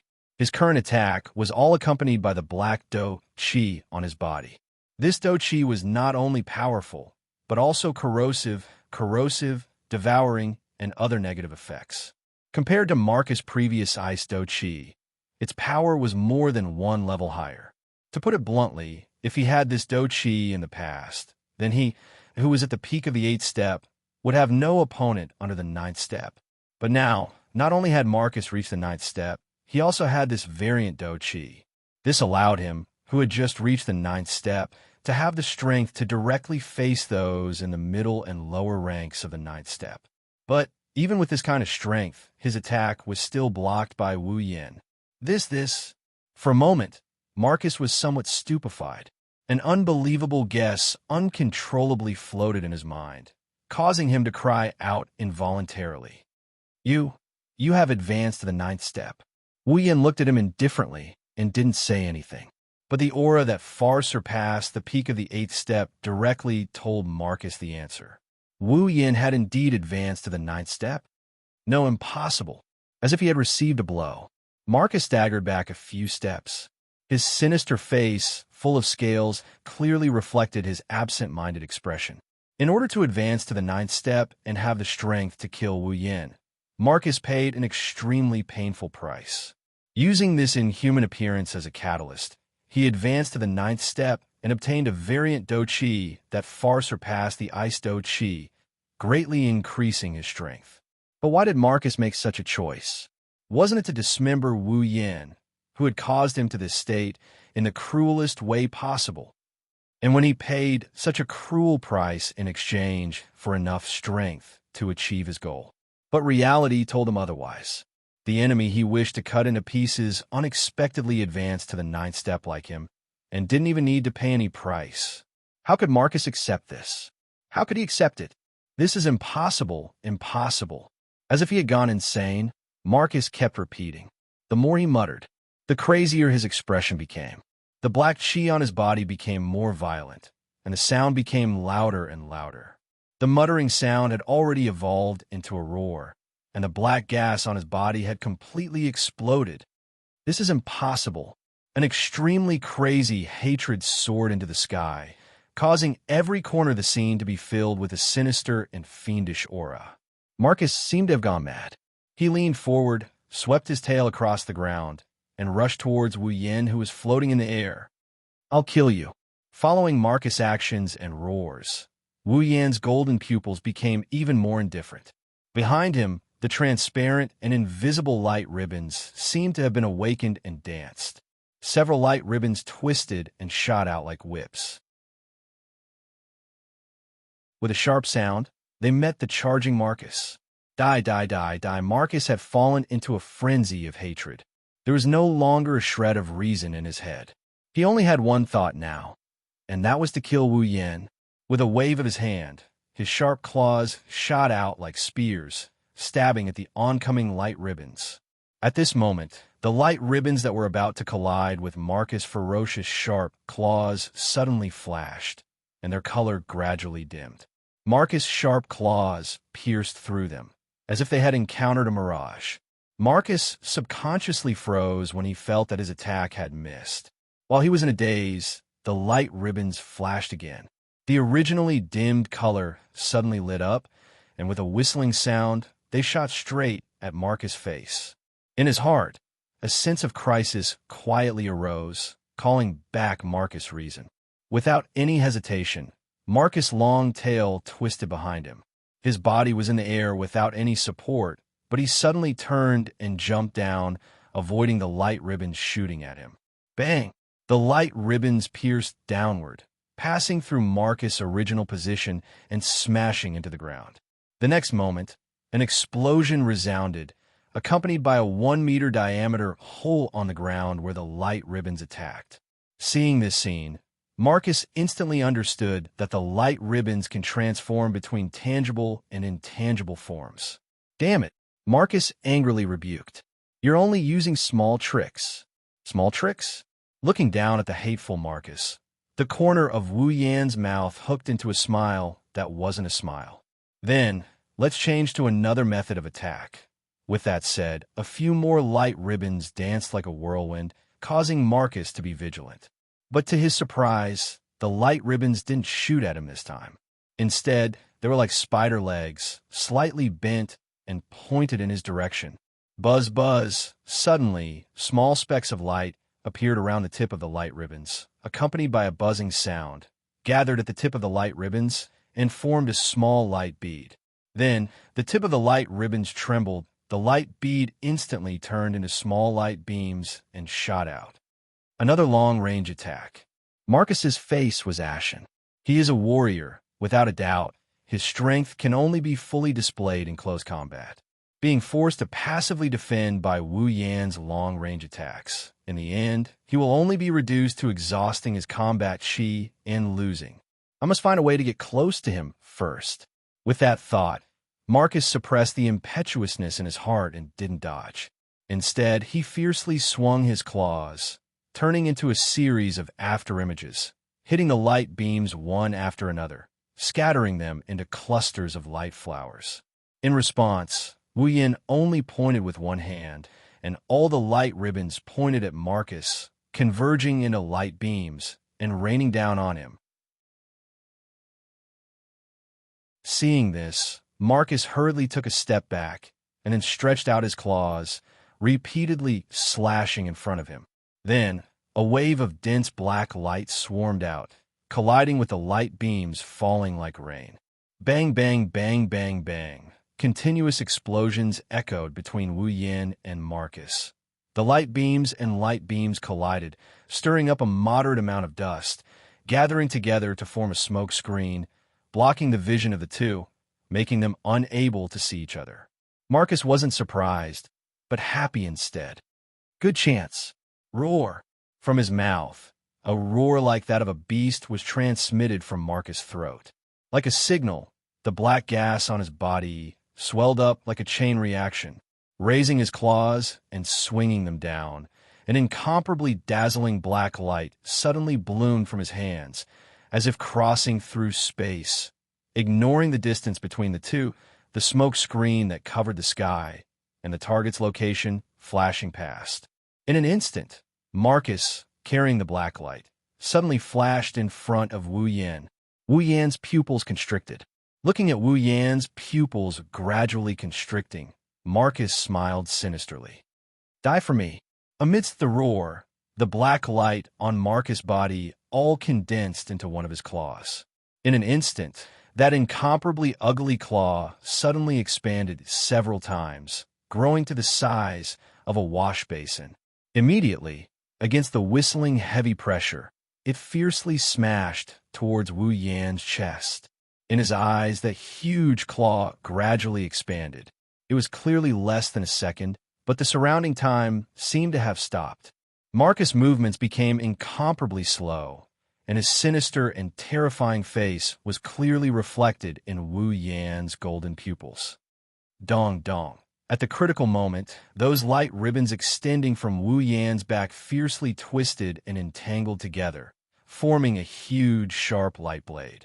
Carrying a force of 10 million average, it suddenly pierced out in a thousandth of a second, colliding with Marcus' huge claw. Bang! Like a thunderclap being detonated, a huge shockwave erupted and swept out in all directions. On the ground, countless towering boulders were directly smashed into powder by the violent shockwave. An entire layer of the thick ground was also swept away by the shockwave that constantly erupted out like a tidal wave. Smoke and dust covered the earth.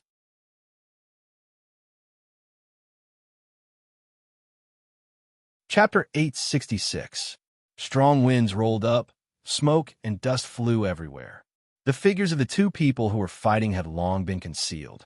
In the sky, Icaros and Astrea flapped their wings and blew away the dust cloud.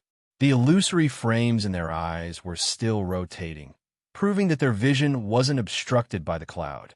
The black gas that enveloped the surrounding space and isolated the outside world gently blew away all the smoke and dust inside.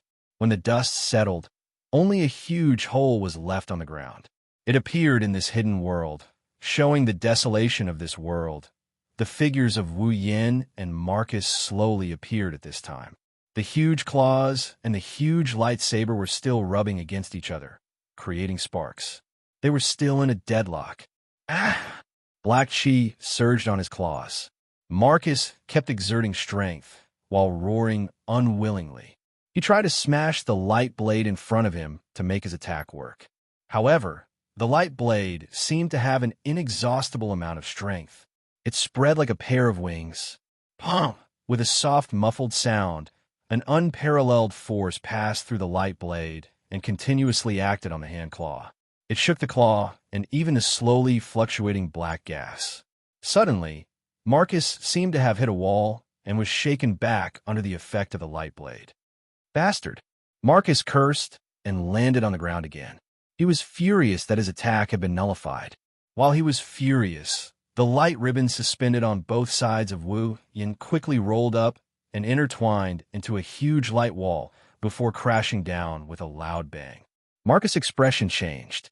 He couldn't care less about cursing anymore. His figure rapidly retreated, instantly widening the distance between them. The huge wall of light brushed past his body, majestically rushing past him. He plowed out a wide and thick gully on the ground that was riddled with holes. Without slowing down, the wall of light smashed into the surrounding black gas barrier. It was as if a giant was waving its huge fist. The entire sealed world began to tremble, as if it had struck the black energy barrier. Unfortunately, the black gas barrier was very sturdy. After withstanding the blow, it only dimmed for a second before recovering.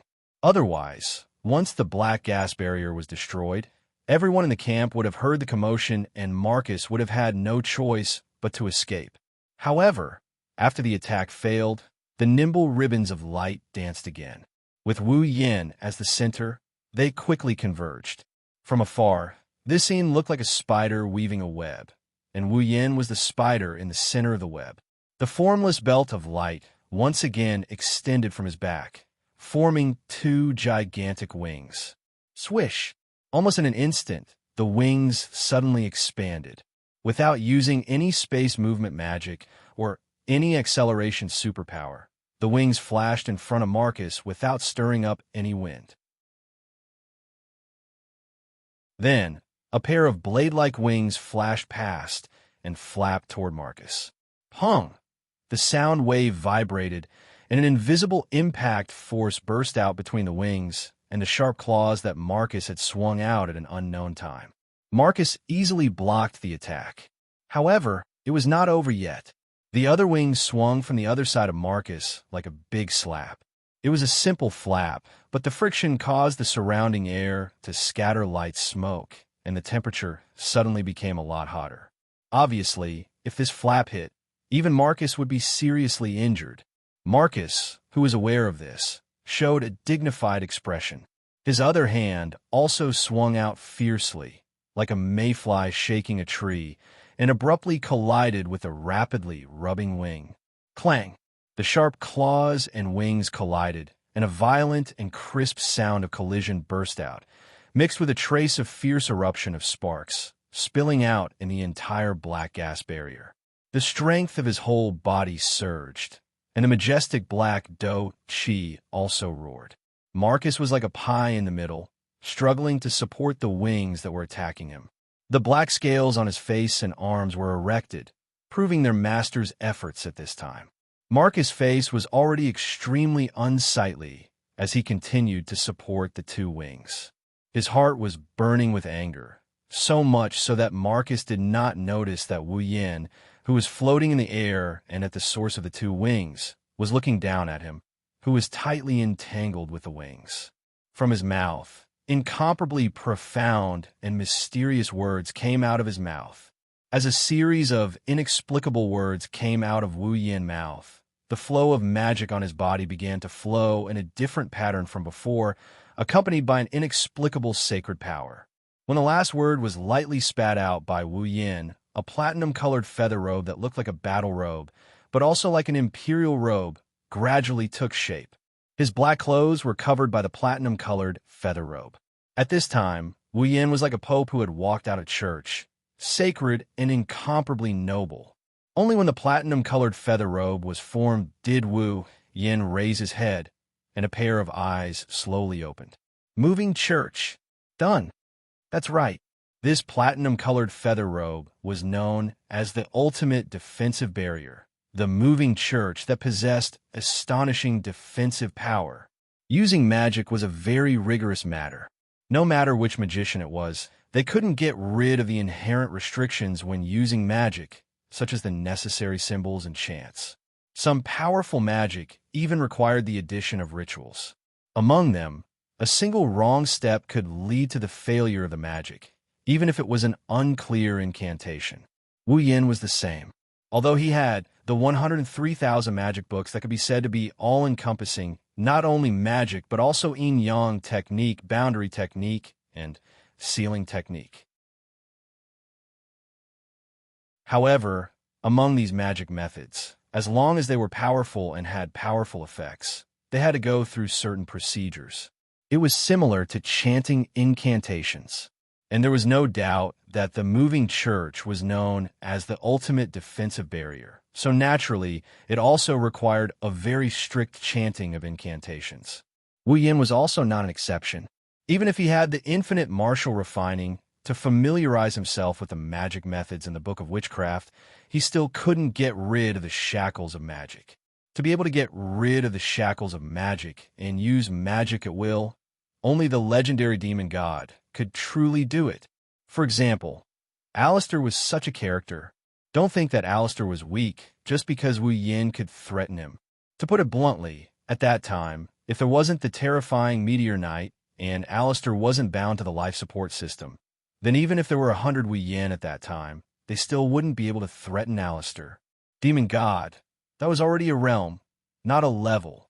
Therefore, no matter how familiar Wu Yin was with the magic methods in the Book of Witchcraft, he was still not a demon god. Therefore, in order to use a super advanced magic like the moving church, Wu Yin had to condense all the necessary elements into words and perform it through chanting. And to be able to do this, although Wu Yin wasn't a demon god, it was enough to make countless magicians look up to him. It must be known that chanting wasn't the only requirement to perform a magic spell like the moving church. Otherwise, in the magic catalog, from the beginning to the end, Intica wouldn't be the only one wearing the moving church. The only limitation was that the chanting time was too long, and the restrictions were too great. Without the necessary rituals and preparations, the moving church on Wu Yan's body would automatically dissipate once the magic power output stopped. Unlike Intica's moving church, which had completed all the necessary procedures, the magic power would continue to flow in the moving church. Even if magic power wasn't poured into it, the magic power would continue to multiply and exist. In addition, it took a long time to chant, so Wu Yan needed to use the light ribbons on his body to stall Marcus to buy time for himself. Therefore, Marcus didn't know that the light ribbons that could stall him weren't actually controlled by Wu Yan. They were moving on their own. Of course, spending so much time chanting the moving church wasn't because Wu Yan wanted to use it to increase his defense. With the body of a true ancestor, he didn't need to defend himself. He had other purposes for chanting the moving church.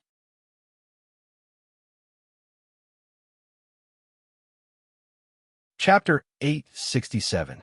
Closing his eyes slightly, Wu Yan began to recall all the knowledge engraved in the depths of his memory, all the knowledge in the 103,000 books of witchcraft. In an instant, countless spells flashed through his mind like flowing water. Like the most sophisticated program running, the spells flowed through Wu Yan's mind at an extremely fast speed and were scanned by Wu Yan's consciousness. Until a certain moment, a very memorable magic spell was imprinted in his mind and stopped at the center of his consciousness. All the spells flowing in his mind suddenly stagnated. His golden pupils quietly exposed to the air. Wu Yan's lips slightly opened, and at a speed that was neither fast nor slow, but was the most efficient and concise recitation of some words that were completely incomprehensible to the human mind. Along with a long voice that sounded like a long speech, a magic array that was the same diameter as his height swelled up at an unimaginable speed and covered the void in front of him. St. George's Sanctuary. Bang! As if something had broken, the incomprehensible runes on the magic array overlapped and shone brightly. At the center of the magic array, a tiny black dot silently emerged, and then quickly spread out in all directions of the magic array. With the black dot as the center, the entire magic array cracked inch by inch, and small pitch-black cracks spread out, forming a large black net that covered the magic array in front of Wu Yan. And within the slightly open pitch-black cracks, traces of a ferocious beast's aura slowly flowed out. It was as if a destructive giant beast was trapped in the cracks of the magic array. Now, this giant beast, under Wu Yan's call, opened its ferocious and terrifying mouth. Pa!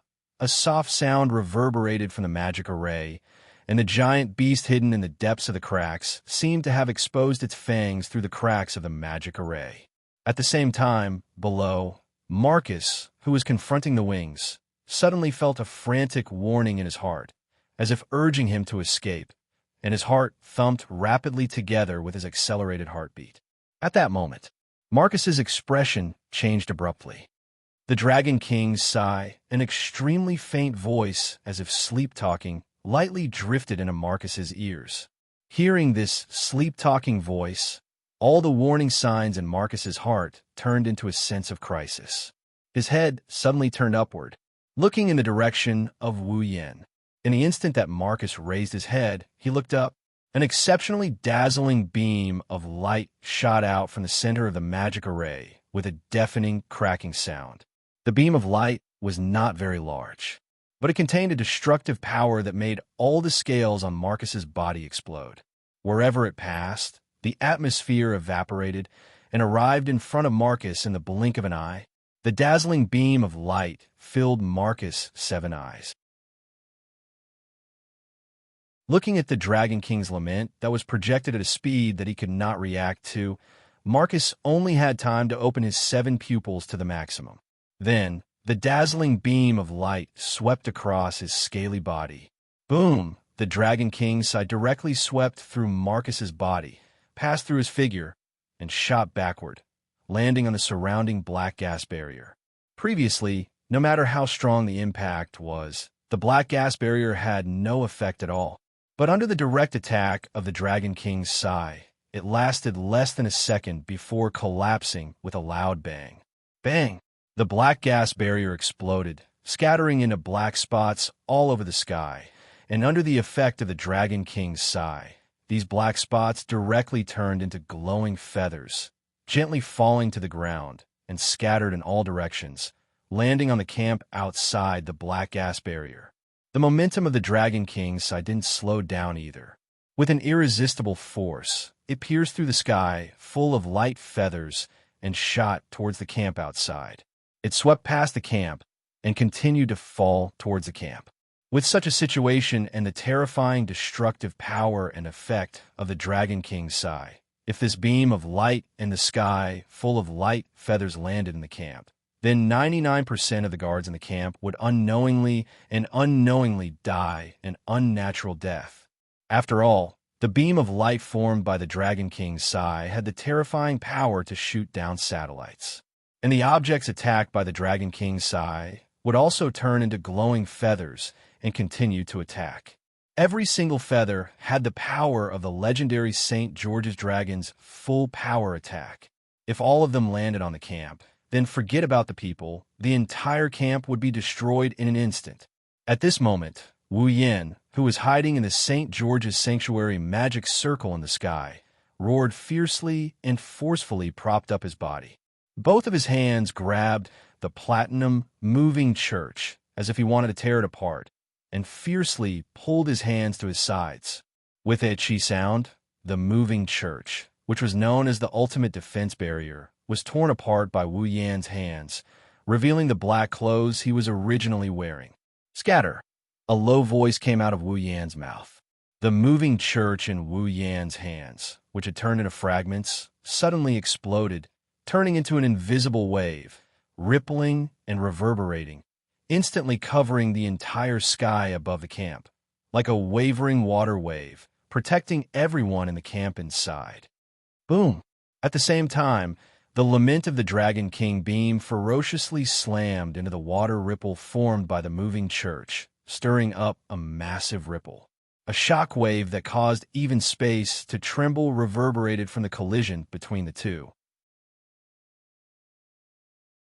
In the surrounding space, strange creaking noises reverberated one after another, as the atmosphere was blown into raging winds and billowing billows, crashing towards all directions.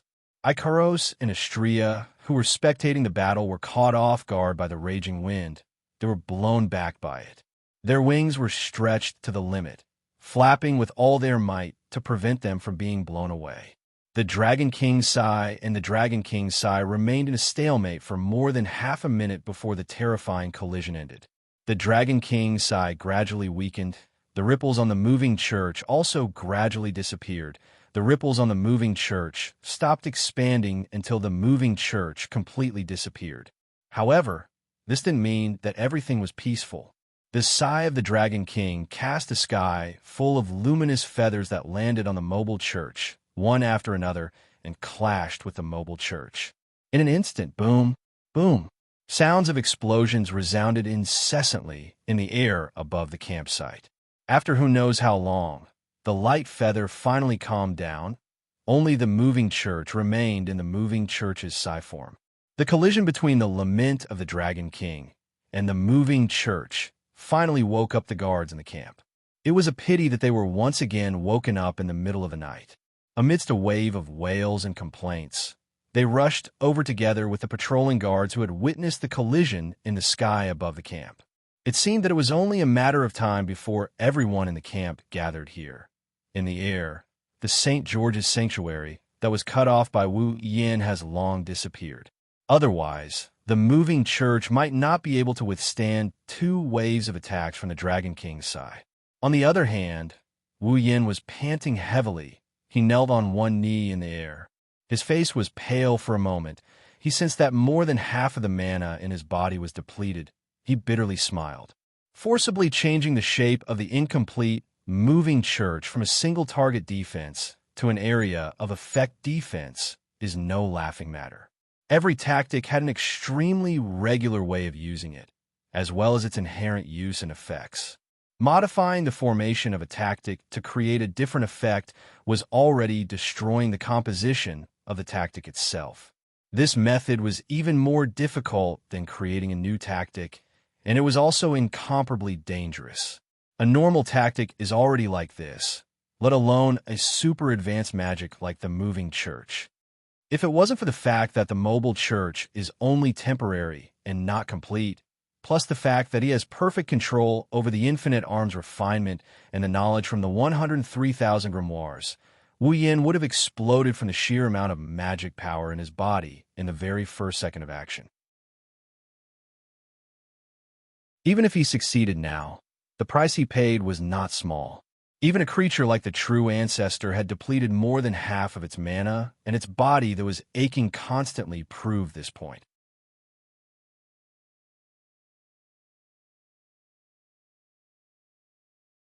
Chapter 868. Master, Ikaros and Astrea landed beside Wu Yin. They saw Wu Yin kneeling in mid-air with one knee on the ground while panting heavily. The two angelic girls couldn't help but feel worried for him. Master, Ikaros called out with worry in her indigo eyes. She couldn't hide the worry in her voice. Astrea quickly helped Wu Yin up. Master, are you okay? Wu Yin took a deep breath when he heard the concern in Astrea's voice. He suppressed his exhaustion and allowed the true ancestor body to recover on its own. He shook his head at the two girls. Don't worry, I'm fine. I just used up a lot of energy. Ikaros and Astrea relaxed after hearing this. The three of them looked down at the ground together. The ground that was riddled with holes was already covered by thick smoke and dust. Under the assault of the wind and waves, the unsightly deep pits were exposed one after another, imprinted in the eyes of everyone present. They could even vaguely see a huge gully extending out, only stopping at a distance of 100 meters away, as if it was cut off. Those were the scars left on the ground when the sigh of the Dragon King swept across the area. Looking at the dust-covered ground, Wu Yin squinted his eyes. He waved his hand, and a gust of wind came from afar. The wind blew the dust away, revealing the situation inside the building. There, in a corner, stood a figure clad in scale armor. Wu Yin, Ikaros, and Astrea stared at the figure as if they could collapse at any moment. Wu Yin, Ikaros, and Astrea stared at the figure with different expressions in their eyes. His golden pupils flickered as he sized up the scaled figure. He shook his head in a mocking and regretful manner. He managed to dodge the fatal blow at the critical moment. On the ground, his ugly figure was now in a sorry state, and his entire body was covered in blood. The pitch-black scales were dyed blood red, and a portion of them emitted a charred color and smell. The incomparably ugly face was lowered, and drops of blood flowed down from it, mixing with the blood that flowed out from the scales on its body. Even the ground where he was standing was dyed red. Using the word battered and exhausted to describe his current state was still rather light. The left half of his body, from his shoulder to his abdomen, all of his limbs were gone. Along with the claw, they all disappeared, leaving behind only the disgusting piece of flesh that was vibrating slightly. It was very disgusting. Cough, cough. Blood spurted out of Marcus's mouth. His teeth were dyed red as well. The only remaining claw was pressed against the left side of his body. After a while, Marcus pulled it back and raised it in front of his eyes. He looked at the blood on his claw. Feeling the suffocating pain coming from his body, the empty feeling on his left side attracted Marcus' attention. He turned his head with great difficulty. When he saw the completely disappeared part of his body, Marcus trembled all over. Damn it, damn it, damn it, damn it, damn it, damn it, damn it, damn it. A roar that sounded like weeping and wailing echoed from Marcus's mouth, and his voice continued to rise higher and higher. His tone was filled with tears and wails. The soaring resentment and killing intent, along with the surging black gas and blood, responded repeatedly. It was like the last struggle of an injured beast, causing people to shudder. He lifted his head, and looked at Wu Yan, who was hovering in the air. Marcus' huge eye sockets were already bloodshot, and his 7 pupils were all replaced by madness. Bursts of black chi wandered, but he could not restore the damage he had already suffered. Kill you. I will definitely kill you. I will kill you. Still coughing up blood, Marcus howled in rage. Wu Yan furrowed his brows as he watched Marcus' final struggle with a cold expression on his face. Yan. From afar, Hinajiku, Mikoto, Kotori, Shoko and Misaki, and the rest of the girls were also here. The sound of footsteps reverberated chaotically. At a glance, one could see a black mass of people rushing over from the distance, arriving at the scene. The Thunder Sovereign and Pelosi stood at the front, leading the large group of people in the camp. They surged in together and surrounded this miserable space. The guards of the campsite finally made their appearance. However, by the time Chuju's group and the people in the campsite arrived at the scene that had been dealt a heavy blow and turned into ruins fell into their eyes. Everyone subconsciously stopped in their tracks and looked at the tattered scene. They couldn't help but be surprised. When they saw the hideous monster bathed in black gas and blood standing in the middle of the field, their surprise turned into horror. Chuju, Mikoto, and the rest of the girls were so shocked by that disgusting figure that they took a few steps back, their faces pale. What the hell is that? This. The Thunder Sovereign and Pelosi were also overwhelmed with shock. Clearly, they were frightened by Marcus's unsightly appearance. Monster! Monster! The guards of the campsite couldn't bear it anymore. They screamed in horror. Their hands holding their weapons were trembling. They almost lost their grip on them. The surrounding voices that were filled with shock and fear fell into Marcus's ears. At this moment, these voices were simply ear-piercing to the extreme, causing his heart that was filled with madness and resentment to become extremely distorted. In response to his heart that was filled with resentment, the black gas also fluctuated and swept in all directions. The surrounding people screamed in horror. They were blown back by the black wind. However, the girls who just arrived reacted. Yen. Chuju called Wu Yan's name in horror, as if she just had a nightmare. The rest of the girls had the same reaction. Even Kurumi, Flandra-chan, Kanuhida, Sai-ai, Frenda, and Takitsubu Riku, who were used to darkness and blood, couldn't help but turn pale. One can imagine how big of an impact Marcus's image had on them. Kotori suppressed the fear in her heart and asked with a trembling voice, "Who is he? Why did he attack Ikaros and Astria?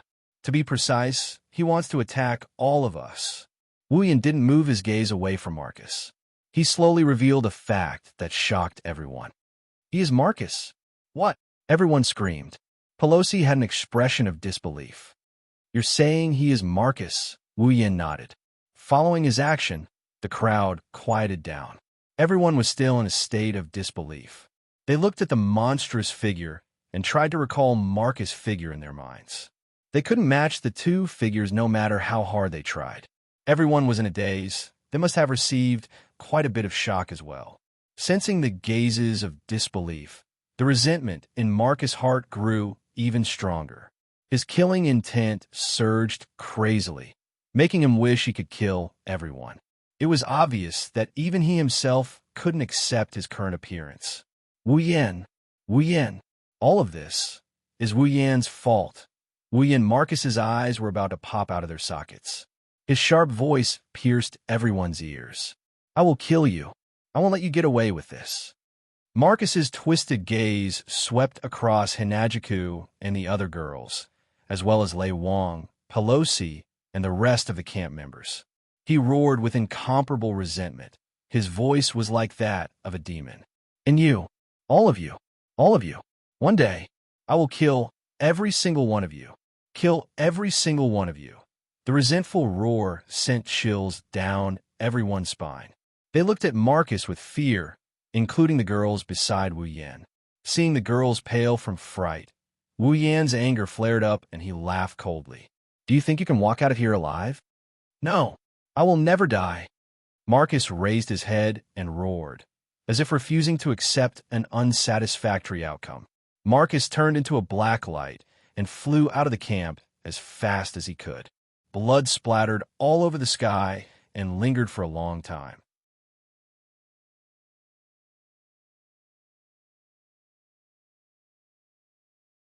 Chapter 869. Before anyone could react, the black light in the middle of the arena wildly flashed, causing quite a number of people to feel pain in their eyes from the glaring black light. They instinctively closed their eyes. While everyone's vision was obstructed, Marcus immediately turned into a black light, soared into the sky, and disappeared in an instant. Not good. Although the Thunder King and Pelosi had not recovered from the fact that Marcus had turned into a ferocious monster, their reactions were not slow. Surging magic power burned in their bodies as they wanted to chase after Marcus, but Wu Yan's movements were faster than anyone else's. Do you think I will let the same thing happen again?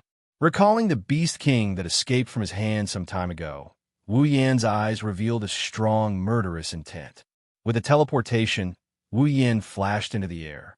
Looking at the black light that was flying out of the camp at a terrifying speed, he did not use teleportation to chase after it. Instead, he stopped in the air, stared at the distant figure, and took a deep breath. Ding! The next moment, crimson spatial ripples slowly appeared behind Wu Yan, reverberating in the void. In the blink of an eye, it formed a rather large crimson light curtain, like a brightly colored door, standing on top of it and soaring into the sky. His gaze turned cold as the gate of Babylon opened. Wu Yan stretched out his hand and slightly reached behind him. The crimson door formed by the gate of Babylon suddenly rippled again, right behind Wu Yan's hand. In the ripples, a beautiful black, crystal-like longbow gradually emerged from the gate of Babylon at a seemingly slow but actually very fast speed. When half of the longbow emerged from the crimson spatial ripples, the exquisite longbow fell into Wu Yan's hand. Wu Yan grasped it and pulled it out with force. Meteor Knight. His gaze seemed to have turned into an arrow first. It shot towards Marcus, who was getting farther and farther away. Looking at the shrinking figure, Wu Yan pointed the Meteor Knight at Marcus. His hand slowly rested on the bowstring, that is, on the ground. Chuju, Mikoto, Shokuho Misaki, and the others' expression changed. Everyone, including Kotori, Kurumi, Toka, and Yoshino, were confused. She quickly turned to look at Ikaros. Ikaros. Ikaros's eyes trembled and turned into a dreamy crimson color again. Then, on his body, a series of crystal-like flashes began to flash. Marcus, who was fleeing for his life, suddenly felt uneasy. His movements paused slightly, and even his speed slowed down a little. Following this uneasy feeling, he turned his head and looked behind him. With this look, his sinister and ugly face covered in scales changed dramatically. Like a pair of wings made of black crystals, the light and nimble longbow flickered with a starry nightlight.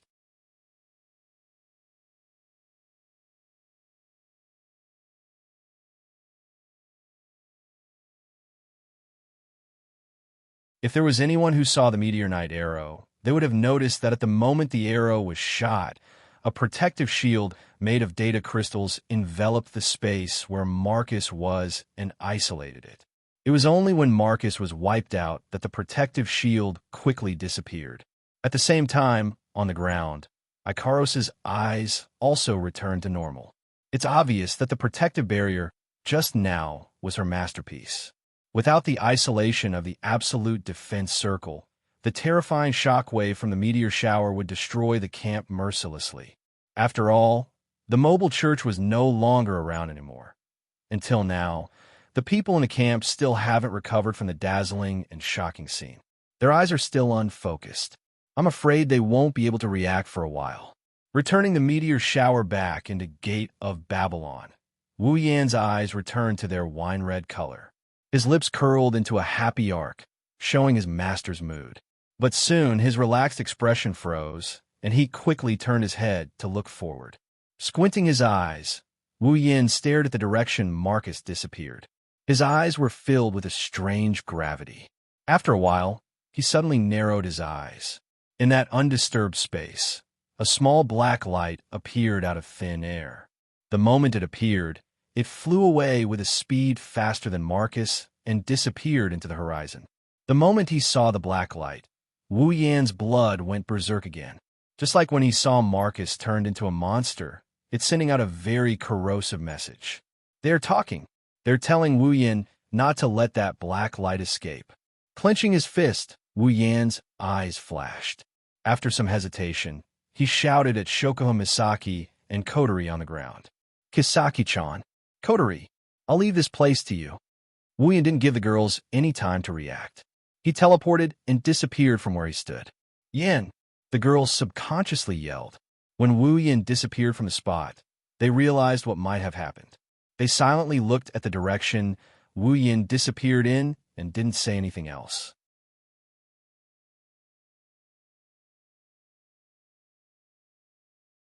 Chapter 870. At this moment, the light of dawn gradually appeared.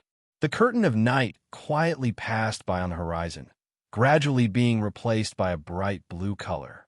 In the air, traces of coolness also dissipated, and vitality began to fill the air, indicating the arrival of a new day. There's a large city here. In terms of size, it is only slightly smaller than King City, where the royal palace is located. In terms of development, the city is also rich in resources. Adding the two together, this city status is probably at the top of the Ailu Empire. The arrival of dawn awakened the people in the city. Every household began to get up and do their work. The tightly shut doors were open one by one. The businesses also began to operate normally. They were looking forward to the unexpected harvest in the new day. The people in the city didn't know that when they were busy, a black light broke through the sky and reached the sky above the city in an instant. Then its body trembled, and without any sound, it turned around and shot into the city, disappearing into the sky above the city. In the center of the city, there was a large and luxurious residence that was comparable to a castle. In one of the rooms, the faint smell of blood and medicine filled every corner of the room. It made this room, which looked extraordinary and was obviously the residence of a big shot, look like a sick room. It had lost its vitality. In the center of the room, there was a man in his 20s lying on a bed. Around him, there was a man who looked very similar to him, but was obviously older. Beside him was a middle-aged man who wasn't young either. There is no sound in the room. It's dead silent. The two young men are looking at the middle-aged man, waiting for the result. The middle-aged man frowned. After a while, he sighed. Seeing this, the two young men's faces sank, especially the one lying on the bed with a pale face. It's obvious that he's sick. His face is terrifyingly gloomy, and his gaze is sinister. How is it? The pale man coldly asked the middle-aged man. The middle-aged man glanced at him and sighed again. Second young master, a large part of your body has been damaged, and some of your internal organs are showing signs of being damaged. If this continues, I'm afraid that second young master's injuries will become even more serious. Of course, I know my injuries are serious. The pale man angrily shouted. Why else would I call you here? I'm asking if you have a way to treat my injuries. The middle-aged man bitterly smiled. He hesitated for a moment. In the end, he still spoke. It's not a big problem to treat second young master's injuries, but his chi ocean is damaged. When he recovers, he won't be able to use his chi anymore. What did you say? The two young men's faces changed. The pale man's lips trembled. He couldn't believe it. You mean, I'll become a cripple? The middle-aged man lowered his head. His meaning is clear. No, impossible. Sitting on the bed, he suddenly straightened his body and roared angrily. Aren't you Ailu Empire's most famous doctor? Can't you treat me? The middle-aged man lowered his body submissively, not daring to say another word. However, this posture only made him even angrier. Trash! Trash! The pale man with bloodshot eyes roared angrily. Scram! Why, yes. The middle-aged man left the room as fast as he could. This made the man on the bed even angrier. He clenched his fists tightly.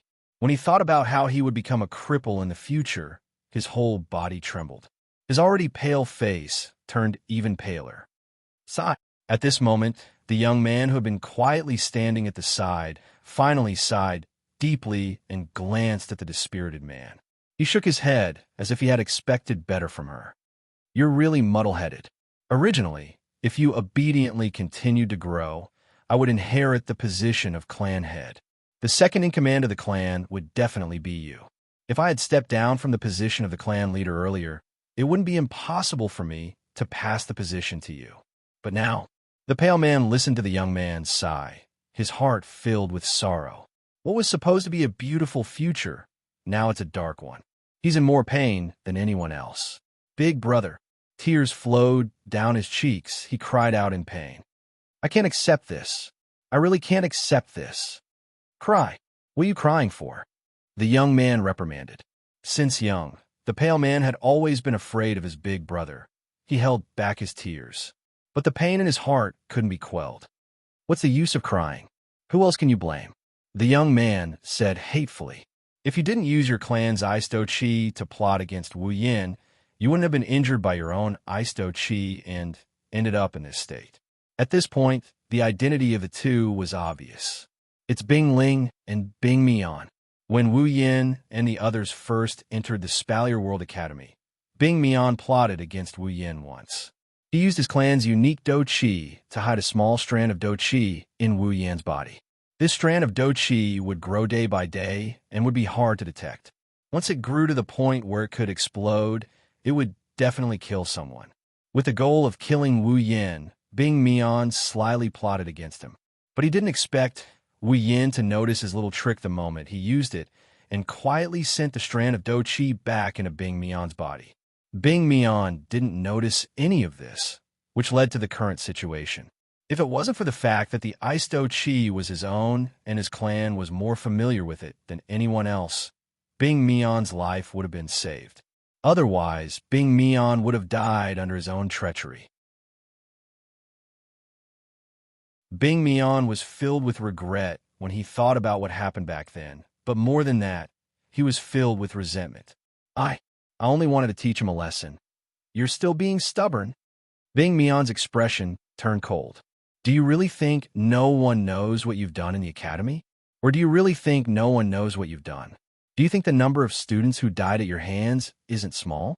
If it wasn't for the fact that the students here don't have much power and that you're the second young master of the Saido clan, no one would bother to report you. Do you think you'd still have a good life in the academy?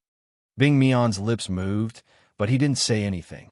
Seeing Bing Mian's pale face, Bing Ling didn't say anything and sighed faintly. Of all the people you could have messed with, you had to mess with Wu Yan. Is he someone you can afford to mess with? He even killed the second in command of the Ladine clan, Andrew. Uncle Marcus was completely defeated by him. He's no longer on the same level as us. Bing Mian bitterly pursed her lips. She looked at Bing Mian. Stay here and recuperate. I'll think of something for you. Bing Mian shook her head and walked out of the room, leaving Bing Mian alone. His eyes were about to pop out of their sockets, and he emitted a sinister aura. Bing Mian sat on the bed and felt the pain in his body. Tears streamed down his cheeks. Thousands of thoughts flooded his mind. He could see the dark, nightmarish days ahead of him. I'm finished. I'm finished. Bing Mian lowered his head and wept bitterly. After a long time, he suddenly raised his head and a crazy light flashed in his eyes. It's all Wu Yan's fault. I'll kill him. I'll kill him. And those women of his. At this point, Bing Mian hated Hinajiku and the rest as well. He wanted revenge, but he didn't have the ability to do so. Bing Mian raised his head and screamed in pain and anger. It was also at this moment that a black light shot in from the outside and rushed into Bing Mian's body. Bing Mian was stunned. Then, for some unknown reason, his painful face suddenly turned into ecstasy, followed by deep resentment.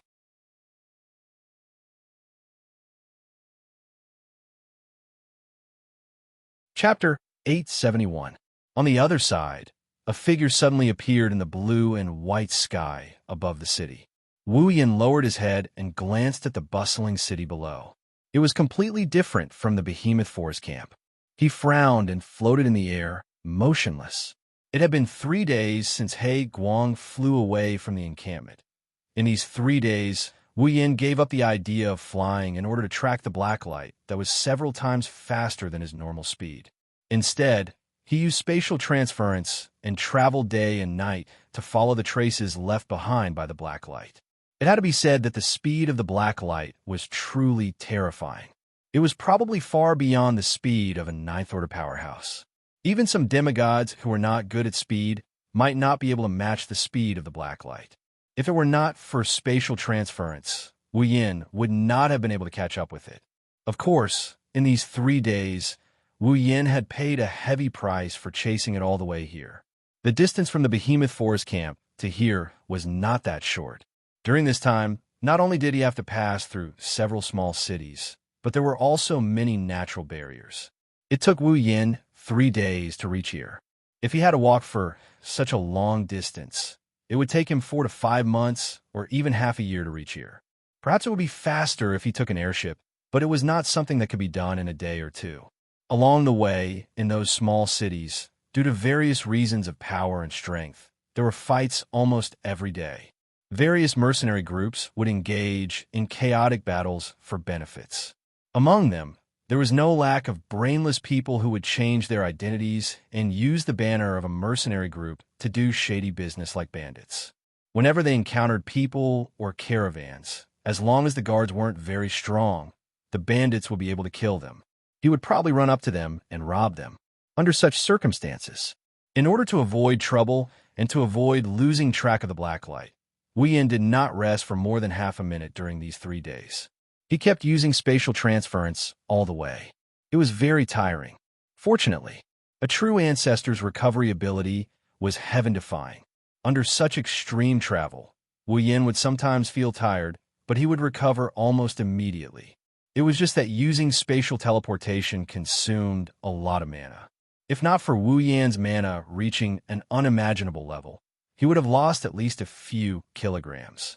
Even though he had spared no effort in his journey, he still spent 3 days to reach this place. It was easy to imagine how far Wu Yin was from the behemoth forest camp. Casting his gaze at the bustling city below, Wu Yin thoughtfully stroked his chin, felt the flow of the true ancestor blood in his body, and scratched his cheek. It was because the true ancestor blood in his body reacted to the black light that Wu Yin was able to chase all the way here. But now, the true ancestor blood in his body was not as restless as it had been in the past 3 days. Instead, it was slowly calming down, which puzzled Wu Yin. Was it because the black light escaped smoothly and there was no way to sense it again? Or was it because the black light was in front of it, so it was no longer anxious? Looking at the gradually expanding city in sight, Wu Yin muttered with some uncertainty. It should have run inside, right? Naturally, no one could answer this question. What should I do now? Rubbing his forehead, Wu Yin descended to the ground. He stood at the city gates. The black light was very likely in front of him, but Wu Yin did not choose to immediately go in to look for it. After all, he did not know what this situation was. What if the black light was not inside? After pondering for a moment, Wu Yin patted his cheek and said helplessly, "Let's go in and look. It's better than going back like this, but before that, I need to recover my mana." The 3 days of hurrying was not difficult for Wu Yin, who had the body of a true ancestor. However, he used a lot of mana in his body. He used a lot of magic in the battle with Marcus and used up more than half of his mana. After that, he immediately chased after Marcus. Now, his mana is almost depleted. Here, one must say that the true ancestor's mana is very powerful. He used super powerful magic, including the mobile church, St. George's Sanctuary, and the Dragon King's Lament. In addition, he forcibly changed the structure of the mobile church and used up a lot of mana in the battle with Marcus. Everything added up. He only used up half of his mana. 3 days of continuous use of spatial magic must have consumed a lot of mana. Under such circumstances, he did not use up all of his mana. Even a demigod mage would not have such a large amount of mana, right? Ever since he exchanged for the energy system, Wu Yin took the time to refine his mana whenever he had the time. The results are mediocre. At least in terms of mana, no one in this world could compare to him unless the gods appeared again, and they had to be mages. After exploring a mountain forest and not finding any traces of humans or beasts, Wu Yan was relieved. He found a secluded place and sat down cross-legged, closed his eyes, and began to recover his mana. As Wu Yan entered a state of cultivation, faint ripples of mana surged out from his body. Faint ripples spread out in the surrounding space, causing the atmosphere to howl. The surroundings were silent after an unknown amount of time. When the sun rose from the east, the faint mana fluctuations on Wu Yan's body gradually weakened until they finally dissipated completely. His tightly shut eyelids trembled for a moment before he slowly opened them. Threads of light flashed within his wine-red eyes. The originally somewhat lacking magic energy within his body began to crazily churn like a tsunami. It was as though it would never be used up, growing and multiplying endlessly. Of course, this was only an illusion. Wu Yan's mana could still be used up. It had been proven before, but it was very difficult. Standing up from the ground, Wu Yan patted the rain and dust on his body. He clenched his fists, and the corners of his mouth curled into a smile. It seemed that he was in a good mood. I didn't expect that after using up most of my mana and then recovering, it would have the effect of increasing my mana after using up to the limit and then recovering to the full state. This was just like an athlete who used up his stamina to the limit and then broke through the limit. Mana cultivation had the same effect. It wasn't just Wu Yan, but other people who cultivated mana also had the same effect. Unless they had reached the true limit, there was no way to make a breakthrough. Almost everyone in the Spalier world knew this method of increasing mana, and they all knew how to use it. However, the extent of their mana increase was probably not as great as Wu Yan's. In addition to having the body of a true ancestor, more importantly, Wu Yan's mana was originally very large. It wasn't easy to use up such a large amount of mana, and it was very likely that he would recover faster than he used it up. And if he did, the harvest afterward would naturally be much greater than the average person's. Moreover, Wu Yan's magic power cultivation method is of the highest level. Combining the two together, the results are surprisingly good. It wouldn't be an exaggeration to say that Wu Yan's gains this time far surpasses the gains of other people in a lifetime using extreme magic power cultivation methods. This good news immediately lifted the depressed mood of not being able to catch up after 3 days of chasing. After expanding his body, Wu Yan floated up and returned to the city gate. Looking up at the city that he had never been to before and feeling the lively vitality inside, Wu Yan couldn't help but sigh. If that black light was really in this city, how should he find it? In what form would it appear in front of him? Shaking his head, Wu Yan threw away these complicated thoughts and followed the people in front of him who were preparing to enter the city.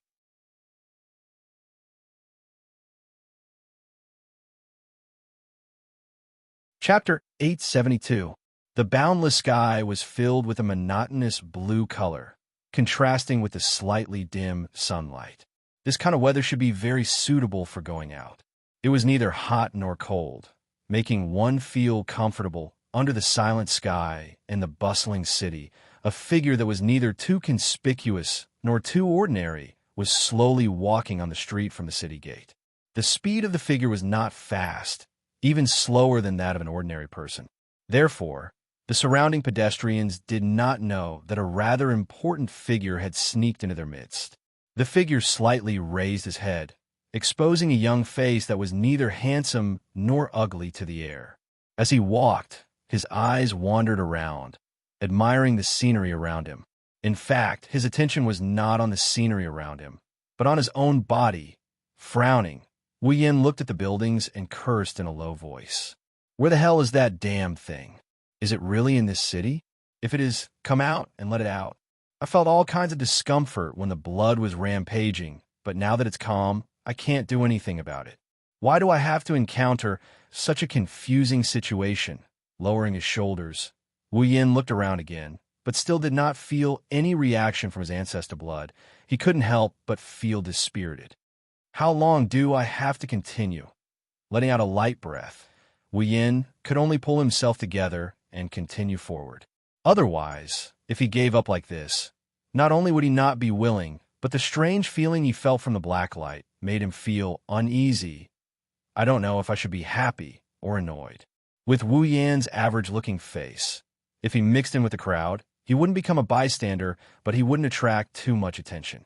If he brought the girls with him, he would have become the target of public criticism by now. For Wu Yin, who wanted to find traces of the black light, this was a relatively good situation. At least it was not that eye-catching. After wandering in the city for nearly half an hour, Wu Yin still did not find anything.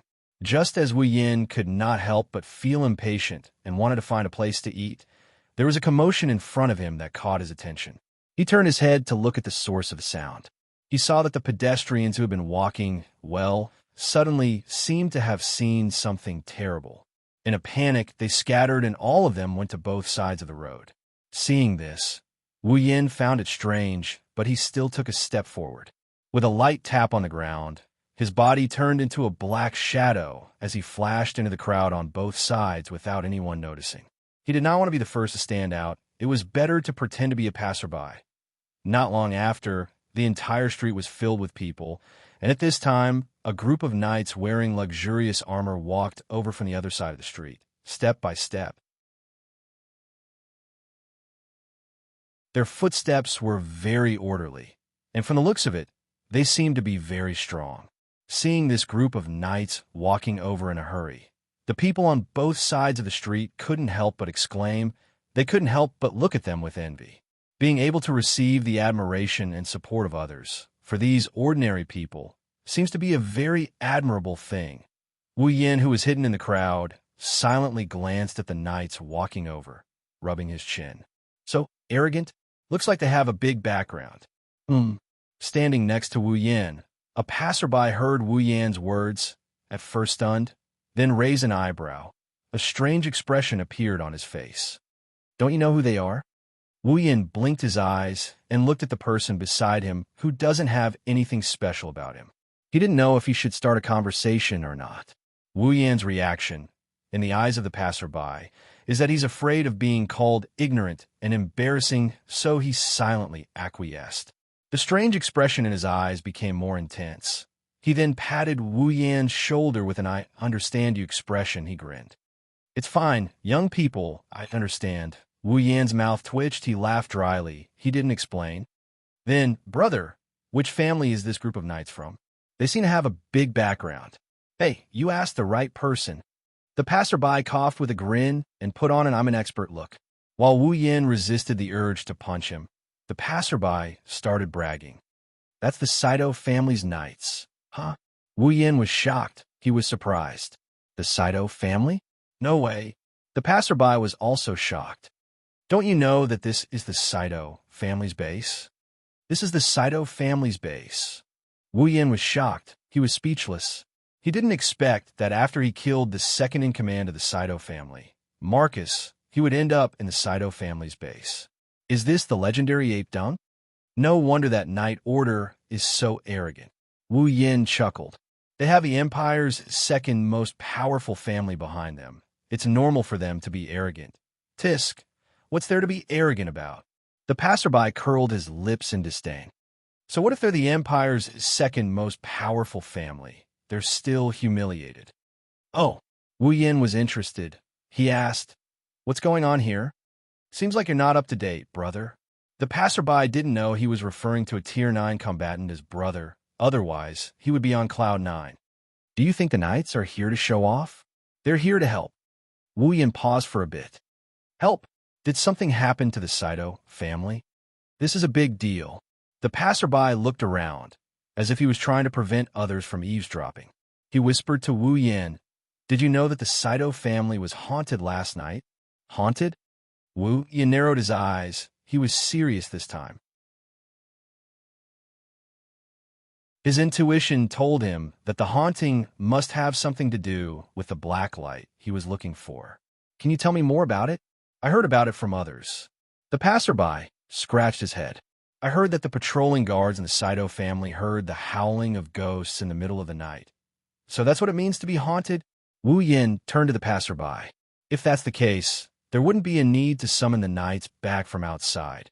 The passerby recalled the version he heard and said with a shudder, "The point is, every time the ghost-like sound is heard, the patrolling team will find 1 or 2 corpses that have been eaten by some wild beasts, leaving only bones behind." Wu Yin frowned when he heard this. Their corpses were eaten by some wild beasts. Wu Yin muttered as he looked at the direction where the knights disappeared. His wine-red eyes flashed with an indiscernible intent. "This is indeed a little strange. Right? I knew it." The passerby put his hands on his waist to show off. "I have a friend who works as a guard in the Saito family. He told me that last night, the ghost-like noises were heard more than 10 times. Every time someone went to check it out, they would find the corpses of guards, patrolmen, and even servants.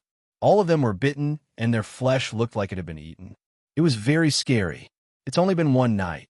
The passerby showed 2 fingers. "In just one night, more than 20 corpses were found in the Saito family. The cowardly higher-ups were scared out of their wits. That was why they called in the knights from outside to investigate the Saito family. But I'm not surprised." The passerby sneered. He continued, "It's not like the Saito family hasn't had a monster before. Their second-in-command was seen turning into a ferocious monster a few days ago and was killed by someone. It's not strange for another one to appear. That's why the Saito family is so nervous." Wu Yin didn't listen to what the passerby said after that. Wu Yin looked in the direction where the knights left. He ignored the passerby's call and walked over.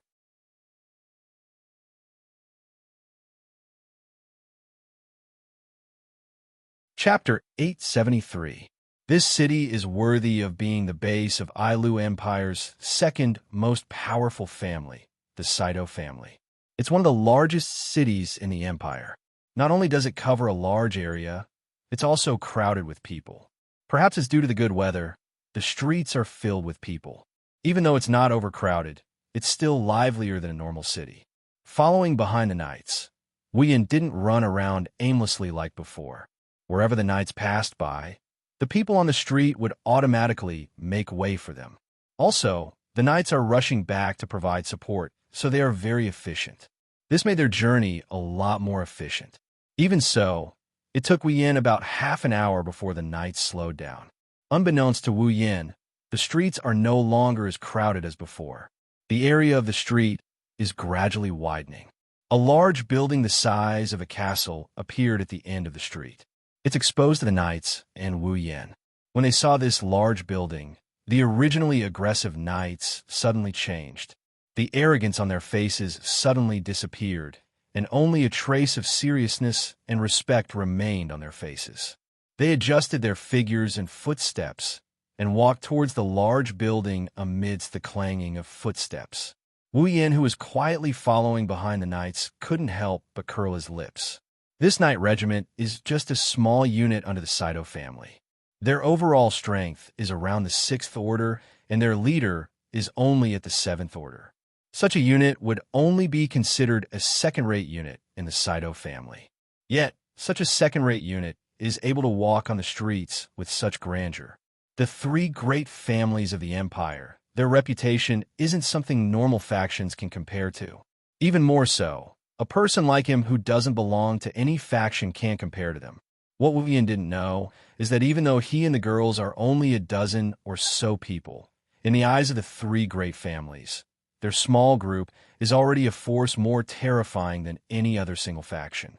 Other than Wu Yin, Mikoto, Kotori, Ikaros, Astria, Toka, and Flandre-chan, who are already Tier 9, the rest of the girls are already at peak Tier 8. In the Ailu Empire's imperial family and the 3 great families, there are at most 2 or 3 peak Tier 8 individuals. Maybe the imperial family has more peak Tier 8 individuals, but it's still not more than 5.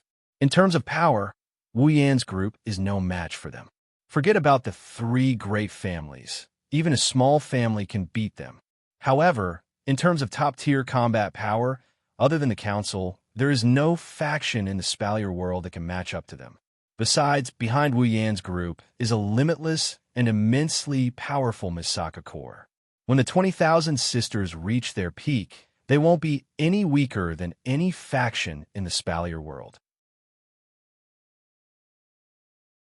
This isn't even taking into account his title as the princess fiancée. Also, the daughter of the #1 family in Ilu Empire, the Lori family, is interested in him. If you think about it carefully, Wu Yan's faction is already very powerful. In front of the large building, the Night Order has already arrived. Wu Yan noticed that there isn't only one Night Order in the building.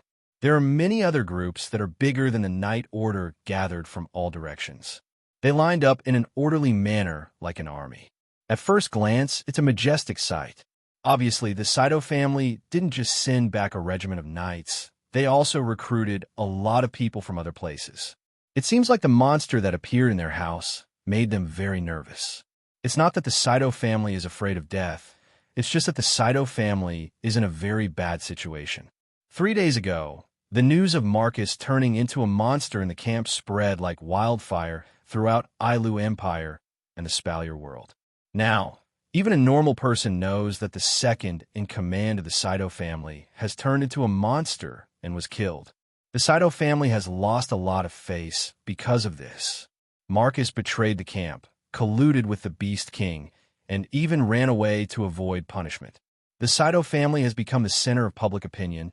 They've received a lot of condemnation from the outside world. Now, in their own base, there's a monster that can eat people. If they don't handle this properly, the Saito family might end up being called a monster family.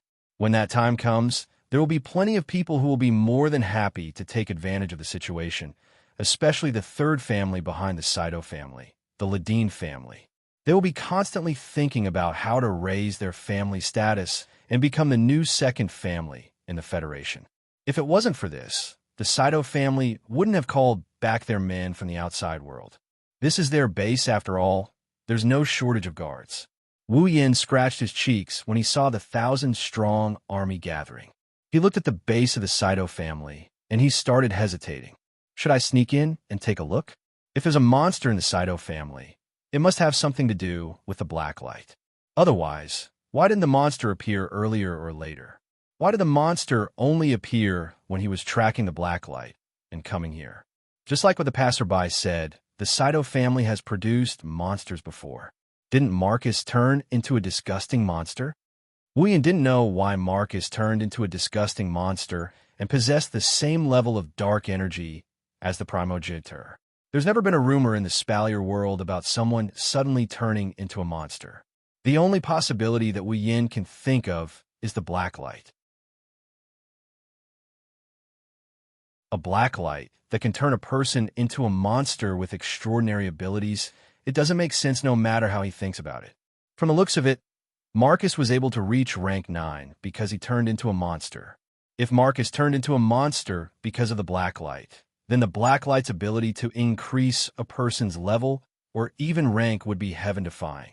Is there such a thing in the Spalier world? Wu Yan has been thinking about this question for 3 whole days, but he still hasn't come up with an answer. After all, he doesn't know about any of the mysterious treasures in the Spalier world. The black light that can turn a person into a monster is definitely not a treasure. It's too suspicious for Wu Yan to ignore it. Of course, it's also because of the primogenitor's blood in his body. While Wu Yan was deep in thought, the gates of the Saito family opened up. A figure walked out with a group of guards behind him. He stopped in front of everyone. Wu Yan regained his senses when he saw the figure. A smile appeared on his face. This person was none other than Bing Ling. The ice spirit stood on the top of the stairs and looked down at everyone with a tense expression. "Since you're all here, listen up," Bing Ling calmly said. "Later, a piece of paper will be given to each of you. Write down the position you'll be in charge of tonight. Once you know the area you'll be in charge of, you'll have to guard it immediately." Bing Ling's eyes flashed coldly. "Tonight, we have to find that so-called monster. There can't be any mistakes." "Yes." In the open space, a thunderous response rang out, causing Bing Ling's ugly expression to relax a lot. He waved his hand, and the guards beside him began to distribute the paper with the posts written on it. Bing Ling's words were clearly imprinted into Wu Yan's ears. Wu Yan rolled his eyes and smiled. In a flash, he disappeared from the spot.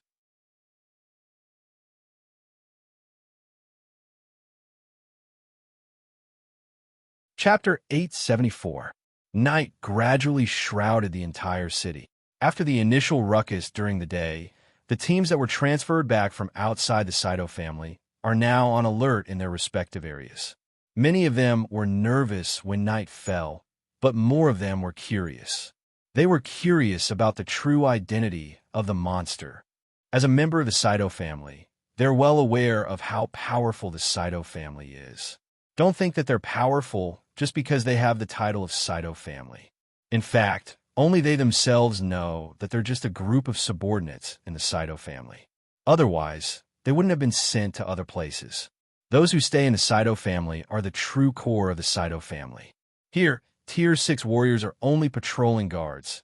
Tier 7 warriors can be seen everywhere. Even Tier 8 warriors can be seen coming in and out of the Saito family's base. One can only imagine how powerful the Saito family is. However, even with such a group of people living here, they didn't find any traces of the monster. In fact, about 20 people died in one night. They couldn't help but feel nervous and curious about the situation. A crescent moon hung in the dark night sky. The slightly cold moonlight poured down from the horizon and covered the Saito family's residence with a layer of silver gauze. It was a bit dazzling. At this time, very few people in the Saito family were able to sleep because they knew what was going to happen tonight. They also knew what was going to happen. Under such circumstances, how could anyone fall asleep? Those who participated in the hunt for the monster held their breaths. They were on high alert, and their eyes were wide open. They were trying to find the monster. They don't want to become food for the monster. Deep inside the Saito family's residence, Wu Yin sat in a dark corner on top of a high wall. His eyes were tightly closed. He was breathing slowly and quietly while refining his mana. His psyche was expanding along with his consciousness. If someone could peer into the depths of Wu Yan's mind, they would see that every corner of the Saito family's residence is laid out like a 2D map, including everyone's movements and location. When he sneaked into the Saito family's residence, Wu Yan used a detection spell and sat there, waiting for the monster to appear. Even though the ancestor blood in his body didn't react, Wu Yan has a feeling that he will find something in the Saito family's residence. Amidst the hazy night, the guards of the Saito family waited patiently for their arrival. They waited for the monster to appear, including Bing Ling. Walking along a corridor, the ice spirit's expression was calm, but he was already on his guard. At the same time, he felt helpless. How could he not know what his family was facing now? His uncle colluded with the Beast King and betrayed his comrades. Furthermore, he had turned into a monster that was neither human nor ghost and was killed by someone. This had already caused a huge uproar in the entire family. Now that a man-eating monster had appeared in his home, there were already rumors going around that the Saito family was actually a monster in disguise. If he can't catch the monster, then the Saito family will be in a lot of trouble. Shaking his head in frustration, Bing Ling sighed as he recalled Wu Yan's silhouette. Bing Ling had mixed feelings about Wu Yan. Not only did he defeat him, now he's a legend in Silverio World Institute. He's so far ahead of me that I can't catch up to him no matter how hard I try. He even killed my grandfather, who's a peak tier 9, and father, who's also a peak tier 8, the strongest uncle in the family. To be honest, Bing Ling hated Wu Yan, but his rationality told him that Wu Yan's actions were not wrong.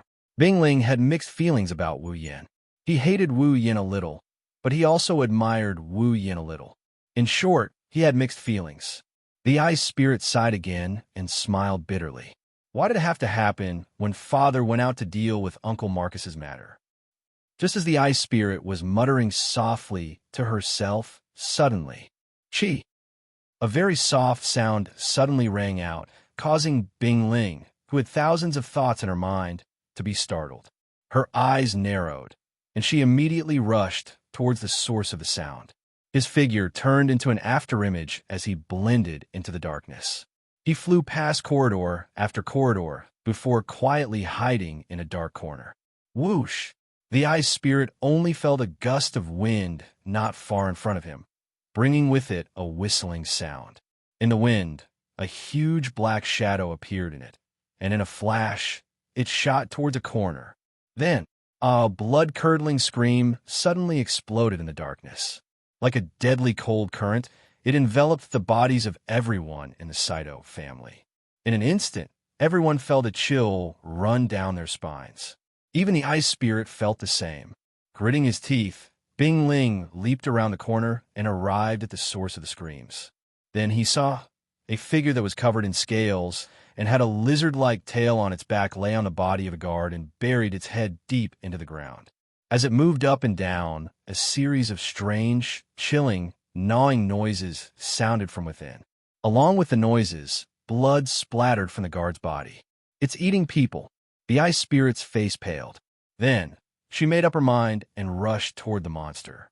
The undulating head of the monster suddenly stopped moving, and a red light flashed from its eyes. Just when the ice spirit thought that the monster was going to pounce on her, the monster jumped up without hesitation, and a black aura wrapped around its body. With a whoosh, it shot to the other side. Trying to escape? Bing Ling's eyes were cold. He jumped up and followed the black figure. His body was covered in an icy blue combat energy. With a flick of his hand, a dagger shot out like a flying dagger with a sonic boom. Whoosh! The dagger slashed through the air and hit the black gas surrounding the monster. Clang! After the crisp sound, sparks splashed out from the black gas. The huge black monster's figure was not affected at all. It drilled into the corridor and disappeared from the ice spirit's sight. What a terrifying body! The ice spirit felt a chill in his heart. He was a warrior at the peak of the 7th grade. Although he didn't use any combat skills or precise skills when he threw the dagger, with the amplification of his do chi and the sharpness of his rare armament, it only caused a small spark. It seemed that the dagger had hit the scales and didn't pierce through. Just the defense alone was enough to make him shiver. Seeing the monster disappear from his sight, the ice spirit suddenly shouted, "Monster, catch it!" His voice thundered through the entire Saito residence, and for a moment, the entire place was in an uproar. "Catch the monster!" In the next moment, a series of shouts rang out from the Saito residence. The silence was completely broken. The guards were guarding their posts, rushed towards the Saito residence. In a few breaths, the Saito residence was filled with footsteps and silhouettes. Each and every one of the guards seemed to have gone mad as they rushed towards the Saito residence with their weapons in hand. "There's a monster here." Not long after, someone shouted, "Here! Here! The monster is here!" Loud shouts could be heard from the sky. Saito's house was filled with people, and the monster had nowhere to hide. The guards all saw it. Then shouts, and screams rang out one after another. On the other side, Wu Yin, who was sitting on the wall, opened his eyes. He turned his head and looked in a direction. His wine-red eyes glowed with golden light. In his body, the blood of a true ancestor began to flow faster. "It is here." Feeling the blood in his body, Wu Yin took a step and disappeared. "This time, I will not let you escape."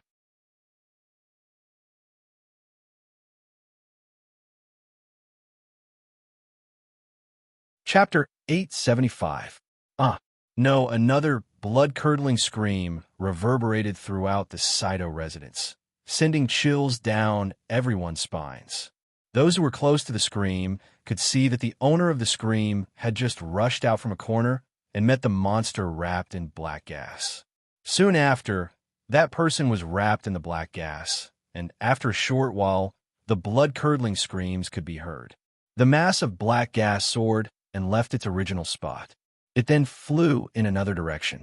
It looked like it was running away, but if one looked closely, they would find that the monster in the mass of black gas was very familiar with the surrounding terrain. The reason it was moving back and forth was mainly to hunt for food. That's right, hunt. One by one, the people who were hit by the black gas disappeared one after another. Miserable screams were heard. When the surrounding people suppressed their fear and raised their weapons to charge forward, the black gas would fly away again. Every time this happened, there would be an additional set of white bones on the ground soon after. The black gas pounced onto another unfortunate guard. No! Help! Help! Help me! In a short period of time, Another 3 guards were buried in the monster's mass of black gas. Hearing the desperate screams in the air, the surrounding guards were all terrified. Their hands holding their armaments began to tremble, and their faces were as pale as paper. They no longer dared to charge forward. As soon as the ice spirit arrived, the scene of skeletons all over the ground, miserable screams, and horrified guards holding back their fear mercilessly entered his eyes. It was like a scene from the depths of hell, causing the ice spirit to tremble. At this time, the monster in the black gas turned around and rushed towards him. It rushed over. The ice spirit's pupils shrunk to the size of a needle. He watched as the black gas blotted out the sky and was about to pounce on him in the next moment. He inadvertently glanced at a skeleton on the ground, and his heart suddenly tightened. If the black gas pounced on him, he would end up like this. He would end up like the skeleton on the ground. Huh! The ice spirit's eyes were wide open. He let out a loud roar and gathered all of his do chi. The do chi flowed into the dagger in his hands and met the black cloud head-on. Bang! The dagger hit the black gas. The dagger collided with the dagger with a muffled sound, causing circles of black gas to ripple. However, it only lasted for less than a second before the dagger in the ice spirit's hand began to vibrate and began to crack with a kacha sound. Rare armament. It actually cracked. Bing Ling's face was red, and the veins on his hands were popping. Blood splattered everywhere. Bing Ling felt as if he had crashed into a giant mountain. His bones were wailing, and his do chi was dispersing. He was afraid that his armament would be destroyed soon, and he would be the one to break it. They would also be devoured by the man-eating monster. Die, you bastard! Just as the ice spirit couldn't help but feel despair, several angry voices rushed over like a wave, accompanied by the sound of something breaking through the air. About 7 or 8 figures appeared around the ice spirit in an instant. Fighting chi and magic power surged out, and they crashed into the black cloud with a loud bang. Boom! A violent gale swept across the area. The energy turned into a violent impact. With the 2 as the center, the sound reverberated in all directions. With a deafening roar, the ground cracked inch by inch from the impact, and the walls were also affected. Cracks spread from the top of the walls. The aura in the air indicated that the 7 or 8 figures that had rushed over were all powerhouses of the 8th stage. Bang! In the collision, the 8th stage 8 powerhouses seemed to have the upper hand. Relying on their advantage in numbers, they sent the black gas flying. Young Master, one of the stage 8 powerhouses, helped Bing Ling up. He was panting and his hand were trembling. His face was pale. Are you okay? I'm fine. The ice spirit shook his head with some difficulty. Then, he looked at the mass of black gas that seemed to be unharmed by the combined attack of the 8 powerhouses of the 8th Order. The ice spirit felt that his hands were almost torn apart, and his heart was filled with lingering fear. If the 8th stage 8 powerhouses of the family didn't arrive in time, even if he didn't die, his hands would be crippled. To be able to almost kill him with a single attack, and to be able to withstand the combined attack of 8th stage 8 powerhouses, this monster's strength is definitely at the peak of the stage 8 realm. Peak of the stage 8. No wonder no one was able to do anything to it last night. This kind of monster must not be allowed to stay in the family. Everyone, Bing Ling decisively gave the order. Don't let it get away. Young Master, don't worry. But at this moment, just as the 8th stage 8 powerhouses finished speaking, the black gas ball suddenly flipped over, bringing a gust of wind with it as it rose into the air. Under the gaze of everyone present, it flew towards the direction with the least amount of people. Not good. Bing Ling was shocked. Don't let it get away. Monster, don't even think about escaping. The 8th stage 8 powerhouses shouted angrily, their bodies surging with do chi and magic. Just as they were about to chase after the monster, a figure appeared and dispelled their thoughts, causing them to freeze on the spot. And the direction that the figure was in was the direction that the monster was rushing towards. Bing Ling and the other stage 8 powerhouses reacted, but they didn't have time to see the figure's appearance.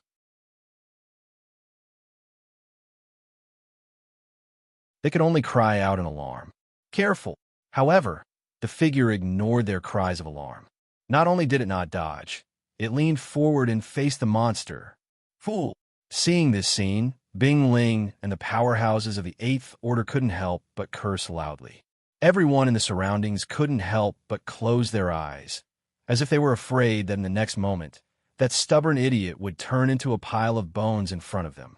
However, everything that happened in the next second stunned them. Bang! The black gas ball and the figure violently collided, and a monstrous force evaporated the atmosphere in the space. A few guards who were closer to the scene were even blown away by the force of the force. A violent storm reverberated through the entire scene, engulfing every corner and blowing everyone back. Pong! Everyone only heard a muffled sound. Then, the monster that everyone felt was difficult to deal with was actually sent flying by the figure. It smashed into the opposite wall, instantly shattering the wall, and was covered by the falling rubble. As for the figure, it landed lightly on the ground, and even its clothes were not messed up at all. Everyone was petrified on the spot, their faces filled with horror. The monster that 8 stage 8 powerhouses had to join forces to barely push back was sent flying in one move by the other party. Could it be that he was a stage 9 powerhouse? Unlike the other guards and stage 8 powerhouses who were stunned on the spot, Bing Ling froze the moment he saw the figure. His eyes were filled with disbelief. Wu Yan, it's you. Wu Yan. Everyone shuddered at the same time. The way they looked at the figure changed. As members of the Saito family, how could they not recognize the name Wu Yan? Not only did he defeat their first young master during the Spalier World Tournament, the second young master also suffered a great loss because of his sneak attack. Even the second young master of the Saito family, Marcus, died at the hands of the other party. The name Wu Yan, to the members of the Saito family, was like thunder to their ears. And now, such a person was right in front of them?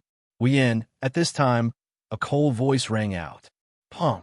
From the rubble that buried the monster, a black gas filled with a decaying aura floated out like smoke, and with a contraction, the rubble on the ground was blasted away.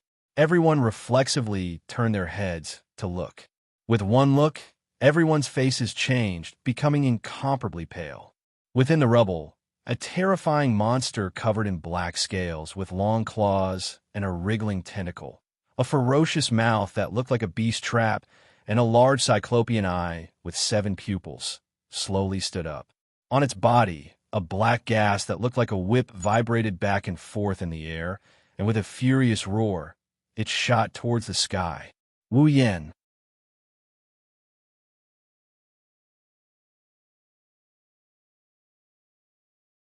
Chapter 876. Black smoke that was filled with negative emotions rang out together with a roar, waking everyone up from their stupor. Seeing the ferocious monster roar with hatred, the surrounding people trembled and took a step back. Even the Ice Spirit and the 8 Tier 8 powerhouses subconsciously retreated. For a moment, the area was empty. Only Wu Yan and the monster were left standing there, facing each other. His wine-red eyes narrowed slightly. The true ancestor's true blood was flowing violently in his body, telling Wu Yan that the thing he was looking for was nearby. But looking at the monster's form, which was identical to Marcus, Wu Yan sighed softly. He didn't need the true ancestor's blood to tell him that this monster was his target. Wu Yan frowned as he listened to the other party's resentful roar. He couldn't do anything about it. This monster's behavior was exactly the same as when Marcus faced him.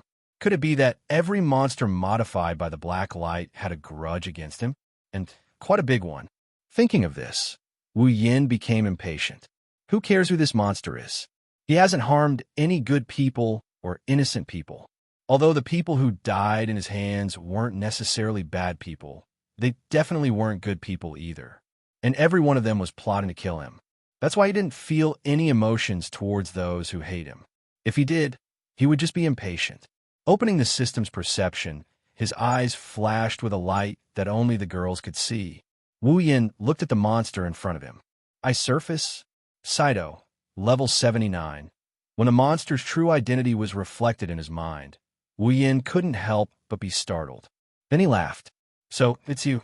Wu Yan's voice was soft, much softer than ice surfaces roar, but it echoed clearly in everyone's ears. Many looked at him in surprise. Ice Surface's roar came to an abrupt end. The black gas, filled with negative emotions, slowly retreated back into his body. He knows who I am? Before Bing Mian could say anything, Bing Ling, who was standing beside him, opened her mouth and said, "That's right. Do you know who he is?" Bing Ling frowned. He didn't know why Wu Yin is looking at him with a smile that isn't a smile. He felt uneasy, but I's spirit suppressed it and asked, "Wu Yin, who is he?" "What?" Wu Yin turned his head in surprise. I's spirit and everyone else trembled. "You don't even know that your little brother has become a monster?" "Little brother?" I's spirit clenched his fists. The uneasiness in his heart finally turned into reality. "Tell me, he's my little brother?" I surface. So, Wu Yan shrugged. "Why don't you ask him yourself?" Seeing Wu Yan's nonchalant expression, I Surface's anger burned. The black gas around his body surged and exploded. Die. Controlled by anger, I Surface didn't hesitate. He raised his ugly claws and viciously pointed them at Wu Yan. He slashed down. Buzz, space suddenly shook, and black light flowed on the two claws on the ice surface.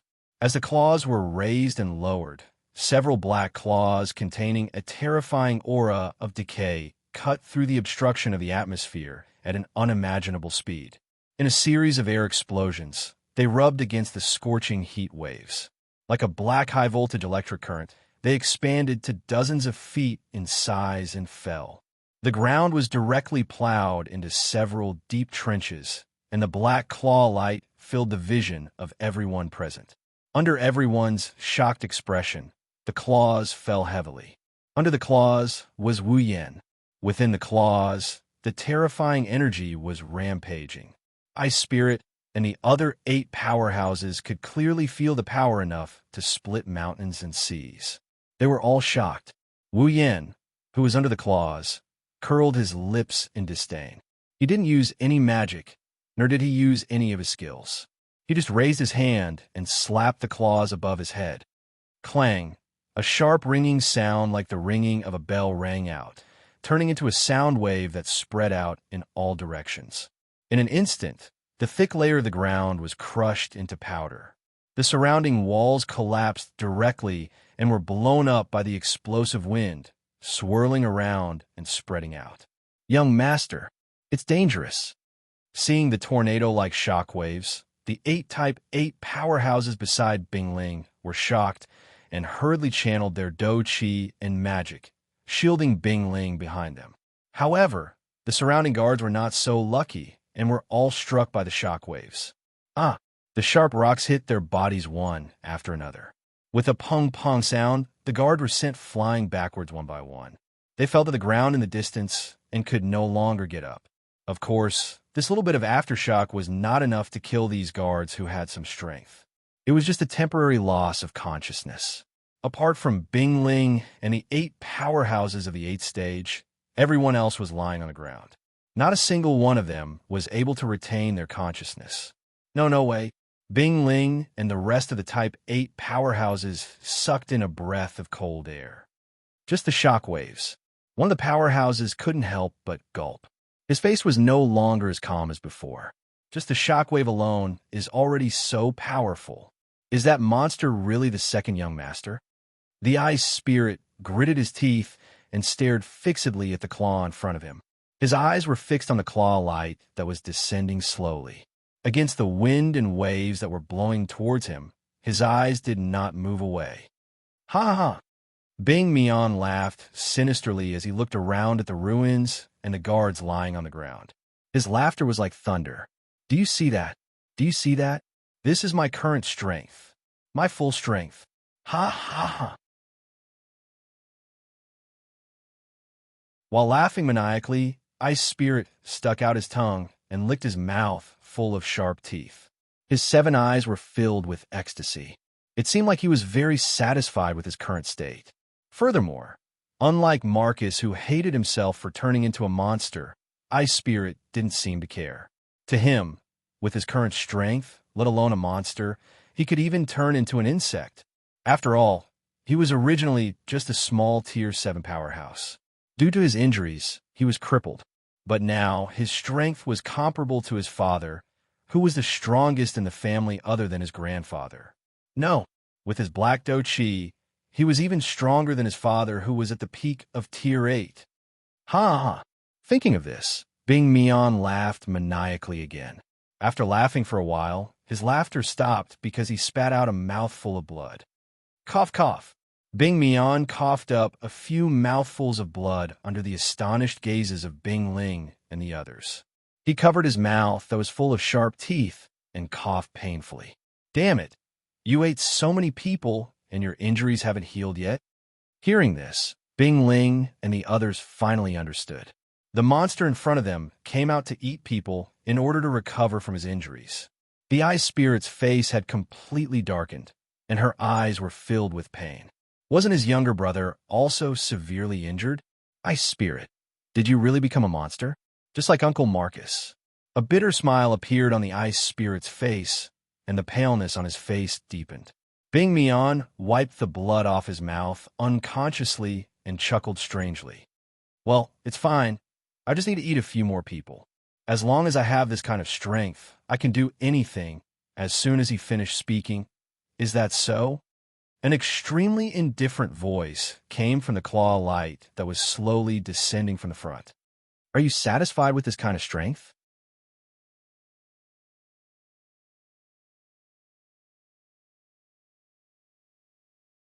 Chapter 877.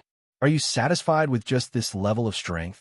Following that, the claw lights that covered the sky stopped descending. Slowly but surely, the claw lights were lifted up and Wu Yan's figure was exposed under the claw lights. His black robes fluttered in the wind. His robes swayed and his bangs fluttered under the claw light. Under such circumstances, his wine-red eyes were calm and emotionless. Looking at Bing Mian, who was frozen, Wu Yan smirked. If this is the strength you are so proud of, then please be prepared. He raised the black claw like a pillar that supported the heavens and clenched the hand that was placed on top of it. Pong! Instantly, the terrifying claw light that could tear everything in its surroundings apart seemed to have been crushed by something terrifying. With a muffled sound, it scattered into black spots that filled the sky. It could no longer maintain its form and was scattered. As for Wu Yan, other than his robes fluttering, there was not a single wound on his body. Be prepared to be defeated. This. Bing Mian stared blankly at the attack he was so proud of. Not only did it not cause any damage to his opponent, but it was also scattered in an instant. He was completely dazed. You must be kidding me. My full strength. So strong. Bing Ling's eyes were a little unfocused. He unconsciously clenched his fists tightly. Is this his current strength? The other grade 8 powerhouses were speechless. They looked at each other and lowered their heads with bitter smiles. They believed that under that claw light, the 8 of them could have resisted it if they worked together. But they definitely could not do it as easily as Wu Yan. If it was just one person, the other grade 8 powerhouses shook their heads. The smile on their faces became even more bitter. Among the 8 of them, the youngest was 40 years old, but the opponent was only in his 20s. Is he already so strong in his 20s? Could it be that Wu Yan? Was it really a Type 9 powerhouse? No one present was willing to entertain this thought, but their intuition told them that this was the only way to explain what they had seen. A Type 9 powerhouse in his 20s? Bing Ling and the 8 Type 8 powerhouses were already in a state of confusion. Even Bing Mian was starting to suspect something.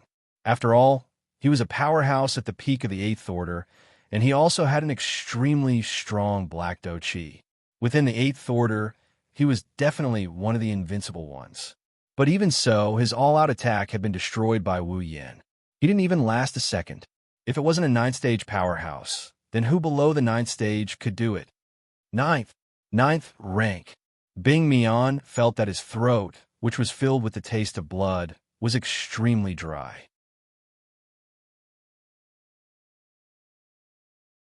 How is this possible? Looking at the disbelief on Ice's ugly face, Wu Yin pretended to shrug helplessly. So, what exactly makes you so confident? Hearing this, Bing Mian's expression was ferocious as he shouted. But I am already at the peak of the 8th order. You can't possibly be my opponent. Peak of the 8th order. Wu Yin snickered as if he heard the funniest joke in the world. He started walking towards the ice surface. I say, did you make a mistake somewhere? Wu Yin walked towards Bing Mian with a laugh. At the same time, he laughed in spite of himself and said, don't you know? Andrew from the Ladine family. He was also at the peak of the 8th order, but he was killed by me. Your disgusting uncle, Marcus. He was also at the peak of the 8th order, but he also died at my hands. Later, he became like you and reached the 9th order, but he still died at my hands. Compared to them, you're just a piece of trash who relied on external help to reach the peak of Tier 8. You're just a piece of trash who became a monster. Wu Yin coldly spat out his words as he stared straight ahead. No. Worth. 1. Up. Those impactful words were like sharp spears, stabbing into Bing Mian's heart one after another, causing his wild joy from the sudden increase in strength to vanish into thin air. His body trembled violently. Shaking his head, Bing Mian retreated step by step as if he couldn't accept it. Feeling the power in his body that was tens or even hundreds of times stronger than before, he couldn't be proud anymore. No, no. Bing Mian went crazy. No, that's not it. This is my power. My power. My strongest power. The current me is already stronger than you. Stronger than you. It must be you. It's you. Wu Yin. The black dough chi on his body responded to Bing Mian's emotions and began to become violent. Bit by bit, it leaked out until Bing Mian was completely wrapped in it. You must be jealous of me. So you played some tricks, right? Bing Mian laughed hysterically. His laughter was abnormally unpleasant. That's right. It must be like this. You're not as strong as me. You're not as strong as me. Hearing Bing Mian's crazy words, Bing Ling and the other rank 8 powerhouses turned their heads away, unable to bear watching. How could they be willing to believe that Wu Yin was that strong? No matter what, Wu Yin was only in his 20s, not to mention the 8 rank 8 powerhouses. The one who didn't believe it the most was Bing Ling. A few months ago, in the Spalier World Academy, Wu Yin had fought with him a few times. Although he lost, he could at least put up a decent fight against Wu Yin. But since the end of the Academy tournament, everything changed. He had advanced to the 8th rank before him, and he had been very active in the giant beast forest. He had fought against a group of 8th rank magical beasts without losing, and he was fearless even when facing a demigod beast king. Not long after, he had become the strongest student in the academy. Even Kaya and Jaffer couldn't harm him when they joined forces. Then, the second in command of the Ladine family, who was at the peak of rank 8, was killed by him. His uncle Marcus, who was the 3rd strongest in the family, who was only below his grandfather and father, also died in his hands. In a short 2 to 3 months, Wu Yin appeared in front of him again, suspected to be a rank 9 powerhouse. He, Bing Ling, didn't even have the right to carry his shoes. How could Bing Ling believe this? How could he believe it? However, the howling wind was still blowing against his face. His hands that were almost torn apart were also transmitting waves of pain. Reality told him that all of this was real. Bing Mian, the ice spirit, closed her eyes and murmured in pain. Perhaps I can understand why you're willing to become like this. The rank 8 powerhouses guarding Bing Ling seemed to have heard his words. They looked at Bing Mian with sympathy. As for Wu Yin, he was completely pitying him. You're avoiding reality and only want to stay in your own reality? Wu Yin shook his head and sighed. No wonder you can only rely on external help. Without external help, you can't reach your current level. Shut up, Bing Mian roared. He gathered all the black gas around him and stomped heavily on the ground. The ground was instantly crushed. Bing Mian bent down and shot forward. He raised his claws like spears and stabbed towards Wu Yan's chest. I'll kill you. Bing Ling and the others watched as Bing Mian charged towards Wu Yan with black gas. Bing Ling saw Wu Yan's nonchalant expression and understood. Victory and defeat seemed to have been decided. Looking at the abominable-looking monster charging towards him with extreme speed, Wu Yan's heart strangely calmed down. Traces of magical power flowed on the surface of his body. No one could see it. The magical power flowed along with the blood in his body. After circulating in his body, it surged into Wu Yan's mouth. Wu Yan took a deep breath and shouted coldly, "Freeze!"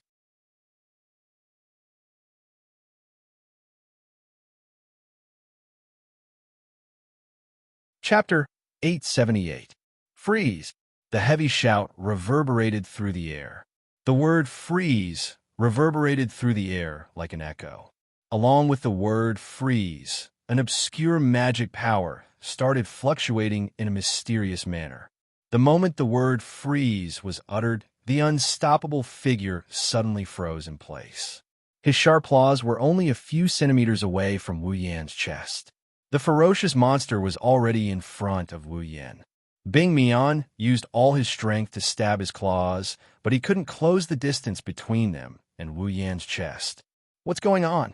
Bing Mian screamed. All 7 of his eyes glared at Wu Yan. "What did you do?" Wu Yan grinned. He glanced at Bing Mian's ugly face, and he clicked his tongue before turning his head away. "It's just a little spell of the spirit of words. A spell." Bing Mian paused. "A spell?" Bing Ling and the rest of the level 8 powerhouses frowned. Looking at Bing Ling and the others, Wu Yan scratched his cheeks. He didn't know how to explain this to them, so he decided to just say this. To put it simply, it's a tactic that can force others to act according to the words they say or influence the actions of others. Well, you can treat it as magic, a magic that forces the other party's actions or influences the other party's actions. Bing Ling and the others were shocked. They looked at each other and saw the changes in each other's eyes. They had never even heard of a magic spell that could forcefully regulate the actions of others and influence their actions. Is there such a magical spell in the Spalier world? The one who learned it, isn't he invincible? Bing Ling and the others were tempted to do something even though it wasn't the time to think about it. If the Saito family could have such a magical magic, and the magicians could learn it, and the warriors could use ice combat chi, then Bing Ling and the others were surprised. Wu Yan seemed to have seen through their thoughts. He pursed his lips in disdain. Don't think too highly of the spell. It can only force someone weaker than the caster to act on them. The target can't be too much stronger than the caster. Otherwise, it won't work. Hearing Wu Yan's nonchalant tone, Bing Ling and the others were shocked. Wu Yan was right. Even so, it's still very powerful. Let's not talk about the fact that the caster is weaker than the caster. If the caster can affect someone who isn't that much stronger than the caster, then the effect is unbelievable. This is a battle between 2 people of the same level. As long as the difference in strength wasn't too great, even the slightest mistake could lead to a complete loss. What was the difference between a spell that could affect the opponent's actions and forcing the opponent into a state of error? And if he couldn't affect those who were much stronger than him, then what did it matter? They were all so much stronger than him. Even without the spell, the caster can't win. That's why Wu Yan said he didn't care about the spell. It doesn't affect the ice spirit and the others. Of course, if they want to obtain it, it depends on whether they have the ability. Let me go. Bing Ling and the others were preoccupied with their own thoughts. Bing Mian's roar woke them up. They looked up and saw black energy surging around Bing Mian as he roared. He continued to struggle, but no matter how hard he struggled, he was unable to move in the slightest. The difference between the peak of the 8th level and the 9th level is too great. Wu Yan's spell isn't something a peak of the 8th level like Bing Mian can break free from. Let me go. Let me go. Bing Mian screamed at the top of his lungs. He looked like a ferocious beast trapped in an invisible cage. No matter how hard he roared, he couldn't break free. Don't waste your energy. With your strength, you won't be able to break free from my spirit language spell. Wu Yan narrowed his eyes and said, "Furthermore, Your current strength doesn't even belong to you. I think you should obediently hand over the black light that turned you into this state." Black light? Bing Ling and the others were stunned. Black light. Bing Mian was also stunned. Then he struggled even harder. "You're jealous of my current strength, so you want to steal it? Let me tell you, that's impossible." Hearing this, Wu Yin wasn't angry. Instead, he was happy. Sure enough, it was that black light that turned Bing Mian into this state. If that's the case, Wu Yan's eyes turned cold as he said indifferently, "Then you can go to hell." Then, Wu Yan's hand exploded with electricity. Blue and white sparks flashed as he pressed down on Bing Mian's chest. Bing Ling was shocked when he saw that Bing Mian was about to die in Wu Yan's hands. "Wait." Wu Yan paused and frowned. "What? Do you want to keep this monster alive?" Bing Ling's face twisted into an ugly smile. He shook his head bitterly as he looked at the ferocious Bing Mian. Bing Mian was a completely different person from before. "Wu Yan, can you let me deal with him?" Wu Yan's frown deepened when he heard Bing Ling's words. No matter what, Bing Mian was still his brother. It was reasonable for him to make such a request. With Wu Yan's personality, he couldn't be bothered with a piece of trash that he could forget with a wave of his hand. It wasn't impossible for him to let Bing Ling deal with him. But the problem is, Bing Mian's body must have the black light that caused him and Marcus to become like this and can greatly increase their strength. With that black light on Bing Mian, Wu Yan didn't want to let Bing Ling deal with him, no matter how reasonable it was. After all, that black light was an indescribable existence that could fend off the true ancestor's blood in his body.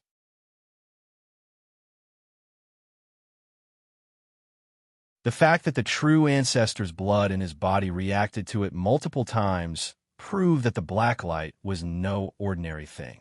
Wu Yan couldn't be at ease if he kept something like this.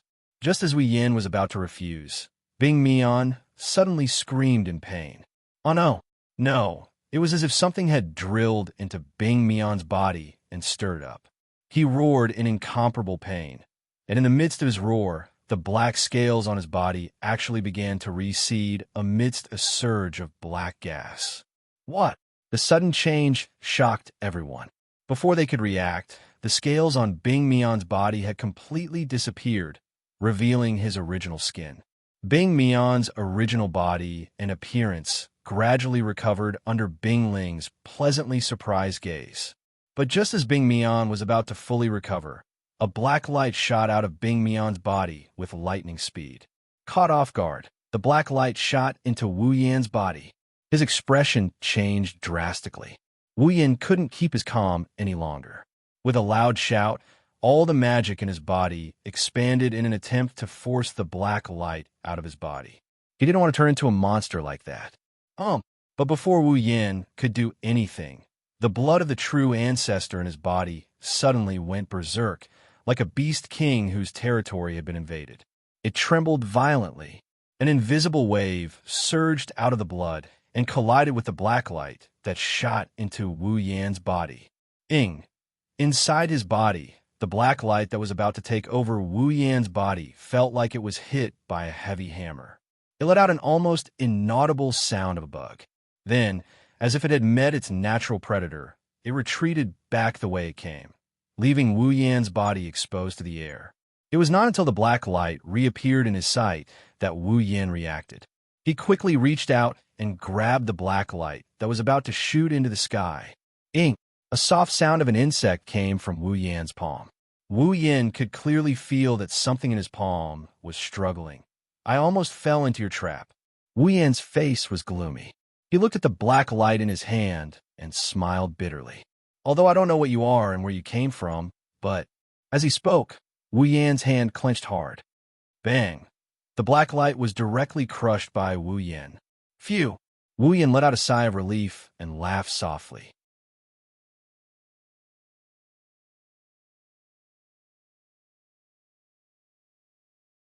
Chapter 879. Behemoth Forest Campsite. At this time, the soldiers stationed in the campsite were all busy forming teams and carrying out their tasks for the day. They all rushed towards the Behemoth Forest, Some went to the behemoth forest to hunt magical beasts and provide them with resources to ensure the normal operations of the empire. Some went to patrol and check for signs of magical beast activity in the behemoth forest so that they could report back in time if a magical beast attacked again. Some continued to search for traces of the Beast King in an attempt to take down this potential threat. The entire behemoth forest campsite was operating in an orderly manner without the slightest abnormality. It was likely that those who came to see this scene would not be able to imagine that just a few days ago, this campsite was still a mess. It had to be said that after Wu Yin left the campsite, the entire campsite became much more peaceful. There were no more conflicts for no reason, no more monsters mysteriously appearing, and no more major incidents in the middle of the night that woke everyone up. It was simply too peaceful, causing the soldiers to be somewhat unaccustomed to it. It was only now that these soldiers realized how good their previous lives were. Although there were unavoidable dangers in the behemoth forest, at least they were safe in the campsite. But when Wu Yin was still here, the campsite was filled with incidents one after another, causing them to be unable to sleep. Compared to now and before, it was simply like hell. In addition, every incident that happened was extraordinary. Peak 8th rank powerhouses were killed, the sky was shattered, and even some of the higher-ups in the past turned into monsters. This series of events brought quite a shock to these pitiful soldiers. Now, everyone was nervous, afraid that they would be woken up by some noise in the middle of the night, and then encounter the sky shattering or monsters appearing. It was to the point that the Thunder King and Pelosi began to suspect that Wu Yin was a jinx. Of course, it did not matter what the people in the campsite thought of Wu Yin. Here, there were still people who missed him and were looking forward to his return in the eastern region of the campsite, in a large tent at the edge. A large table was placed in the middle of the tent, and the girls were seated around it. Not a single one of them was absent. Plates were placed on the table. It was obvious that the girls were having their meals. However, looking at the plates on the table, the girls looked at each other. As they looked at each other, they swallowed a mouthful of saliva. Their faces were filled with strange expressions. None of them had made up their minds to touch the food on the plate. This was because the things placed on the plate were all shapes and sizes that gradually increased from top to bottom. In the middle, they were twisted like stairs, and there was even a small curved point at the top. It looks like excrement from a human body. The girls stared blankly at the plates filled with the same food. Forget about Chuju and Mikoto. Even the gluttonous Astria and Toka couldn't touch a single plate. The atmosphere was eerily silent. The bow-tied hair ornament on the back of 10 Fragrance's head moved slightly like an ear. Every time this happened, it meant that 10 Fragrance was in a very good mood. Or perhaps her heart was wavering. Toka pointed at the food in front of her and asked in a daze. Her question broke the eerie silence. "Do you want to eat?" Chuju's eyebrows twitched as she looked at the oddly shaped food. She thought she saw a ball of green gas floating out of it. This. Makoto couldn't keep her cool. She said with difficulty, "What is this?" Shoko Misaki had a bright smile on her face, but that smile looked forced. "Misaka-san, don't you know what cookies are?" Cookie. Mikoto's mouth twitched. Her finger trembled as she pointed at the object on the plate. "Are you sure it's a cookie?" "Huh." Shoko Misaki laughed dryly. "Perhaps the shape is a little weird, but they're definitely cookies. If you don't believe me, you can try." All the girls shuddered when they heard the word try. Kotori couldn't help but ask, "What do you mean by try? Why is there something like this for lunch today?" "Not this thing, it's the cookies." Shoko Misaki grumbled. Kotori ignored her and continued with her questions. "Then why are we having cookies today?" In the end, Frenda raised her hand weakly. "Because that guy isn't here, so no one is cooking." "No one is cooking?" Hinajuku tilted her head in confusion. "Why is there no one cooking? Even if Yin isn't here, Ikaros is right." Kinuta Sai pouted and pointed at Ikaros. "Super, take a look for yourselves." Hearing this, the girls all turned to look at Ikaros. With one look, Ikaros's absent-minded appearance was imprinted in everyone's eyes, causing them to be surprised. "Era, what's going on?" Kurumi was puzzled as she tapped her lips. Why is Ikaros like this?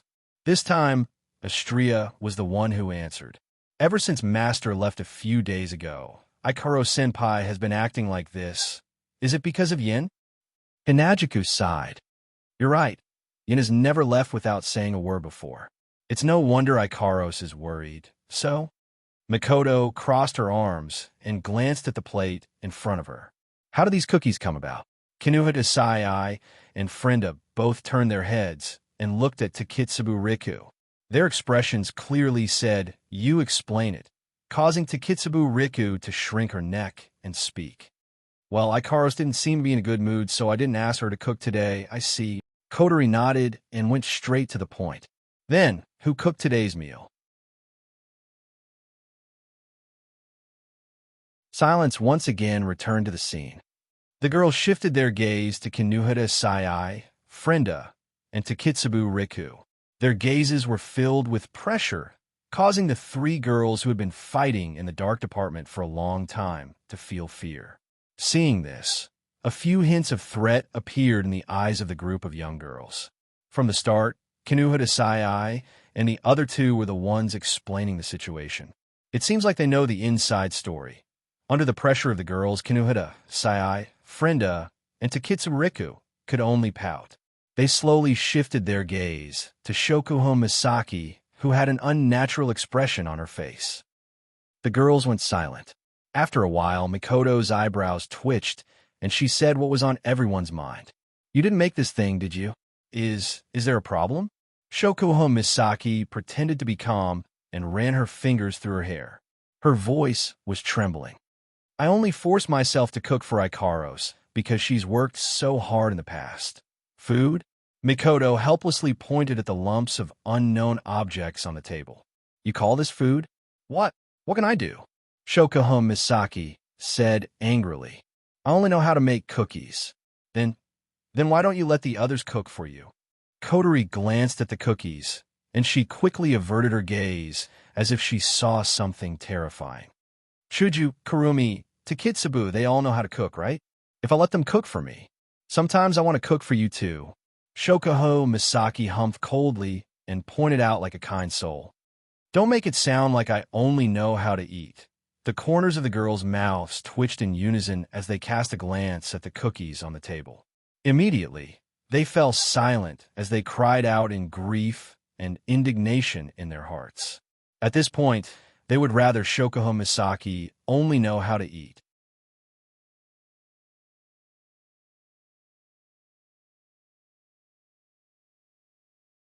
Chapter 880. In this silent atmosphere, Shokuho Misaki seemed to have seen through the girl's thoughts. She couldn't help but feel awkward for a moment, but she quickly returned to normal. Even though there are only cookies, with this amount of cookies, I'm sure I can eat my fill. Shokuho Misaki smiled awkwardly, as if she was showing off. It's not like I've never treated snacks as food before. That's something only you would do. Mikoto is speechless. Even Mikoto, who has always been at loggerheads with Shokuho Misaki, couldn't help but laugh. Who would have thought that the seemingly perfect Shokuho Misaki would have a weakness other than her stamina? Compared to being able to eat my fill. Chuju picked up a piece of cookie hesitantly. She asked out of curiosity, I'm more curious. How did you make it into this shape? Yes. Of course, the cookies made by this queen can't be the same as normal cookies. It has to be different. Shokuho Misaki said matter-of-factly. I spent the entire morning researching this. I combined all the content of Tokuwadai's home economics class with Kinuhata's, Frenda's, and Takitsubu's memories to create this super high-quality cookie. It's combined. Kinuhata Sai's mouth twitched. Ours. Frenda couldn't keep her cool. Memories. Takitsubu Riku said weakly. The three girls' shoulders slumped as if they received a heavy blow. They sneaked a peek at the creative cookie. The three girls gave off an aura of dejection. They almost knelt on the floor and started crying. No matter who it was, if someone peeked at their memories of making cookies and managed to create something like this, they would probably be devastated.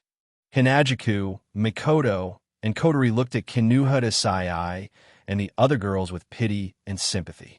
Astria and Toka opened their mouths as if they wanted to console the three girls, but nothing came out of their mouths. They froze on the spot. Hey, what kind of attitude is this? Shokuho Misaki stomped her feet angrily. This isn't just a cookie. This is already a work of art. The girls' heads tilted, and they almost fell to the ground. Then let me ask you, Mikoto sighed and looked at Shokuho Misaki with disdain. What should I do to make such a work of art? How would I know? Shokuho Misaki pouted unhappily. I just wanted to make some creative cookies. After the results were out. That's why they became like this. The girls exchanged glances. They were all speechless. Ah, what kind of attitude is this? Shokuho Misaki screamed in frustration. This empress personally cooked for you. Not only are you not grateful, you're actually looking down on me. They're just strange in appearance. The taste is top-notch. Shokuho Misaki grabbed a piece of cookie and stuffed it into her mouth. In the next second, Shokuho Misaki's chewing stopped abruptly, and her eyes widened in shock. Seeing this, the girls nervously swallowed their saliva. How is it? Shokuho Misaki didn't answer the girls' question. She just stared at them with her eyes wide open. She didn't move at all, as if she was a wooden puppet. The girls were confused. Flandre-chan, who was sitting on a chair, flapped her broken wings and flew to Shokuho Misaki's side. She tilted her head curiously and poked Shokuho Misaki's cheek with her finger. Then bam!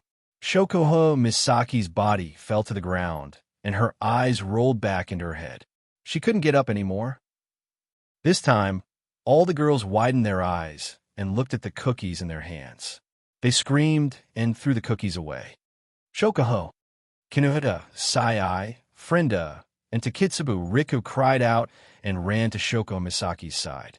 They fed her water and gave her first aid. This isn't just a cookie. Kotori took a step back with lingering fear.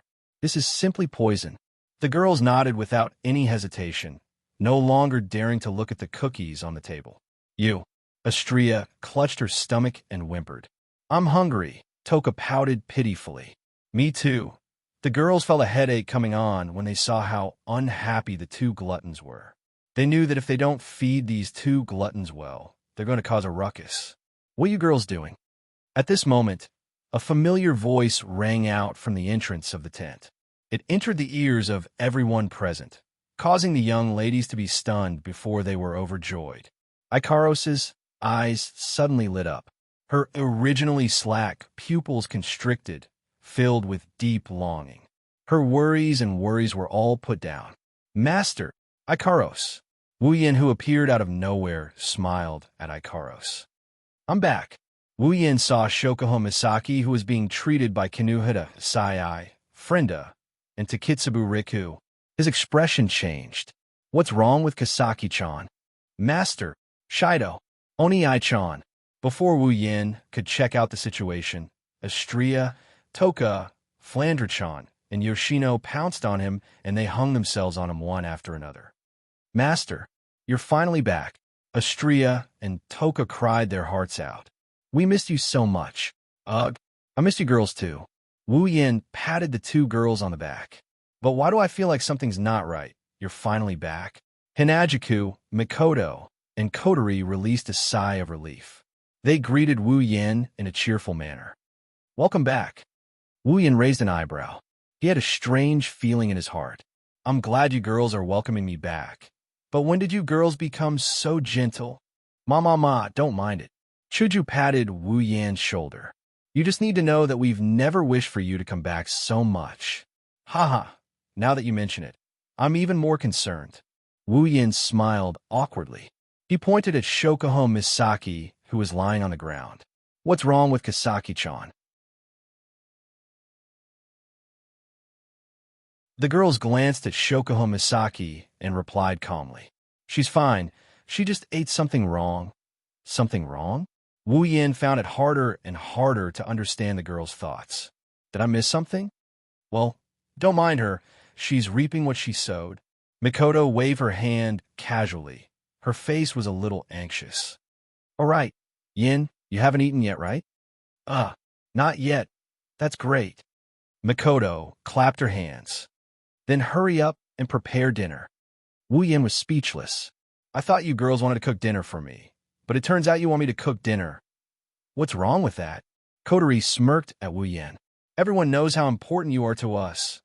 Yeah. The girls nodded. Yan, we can't live without you anymore. Why don't I feel happy at all? Wu Yan pursed his lips and rubbed his forehead. He looked at Kurumi, who was closest to him. I say, what's wrong with them? Kurumi tilted her head. Her slender fingers tapped on her cheeks as if she was thinking. She smiled and her eyes turned into crescents. They just realized the importance of food, huh? Wu Yan scratched his head in confusion. You're tuning in to the Romance Rendezvous YouTube channel.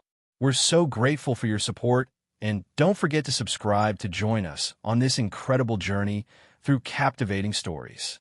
Your generosity through donations truly makes a world of difference, as it's the primary source of revenue that allows me to expand and enhance this channel for you.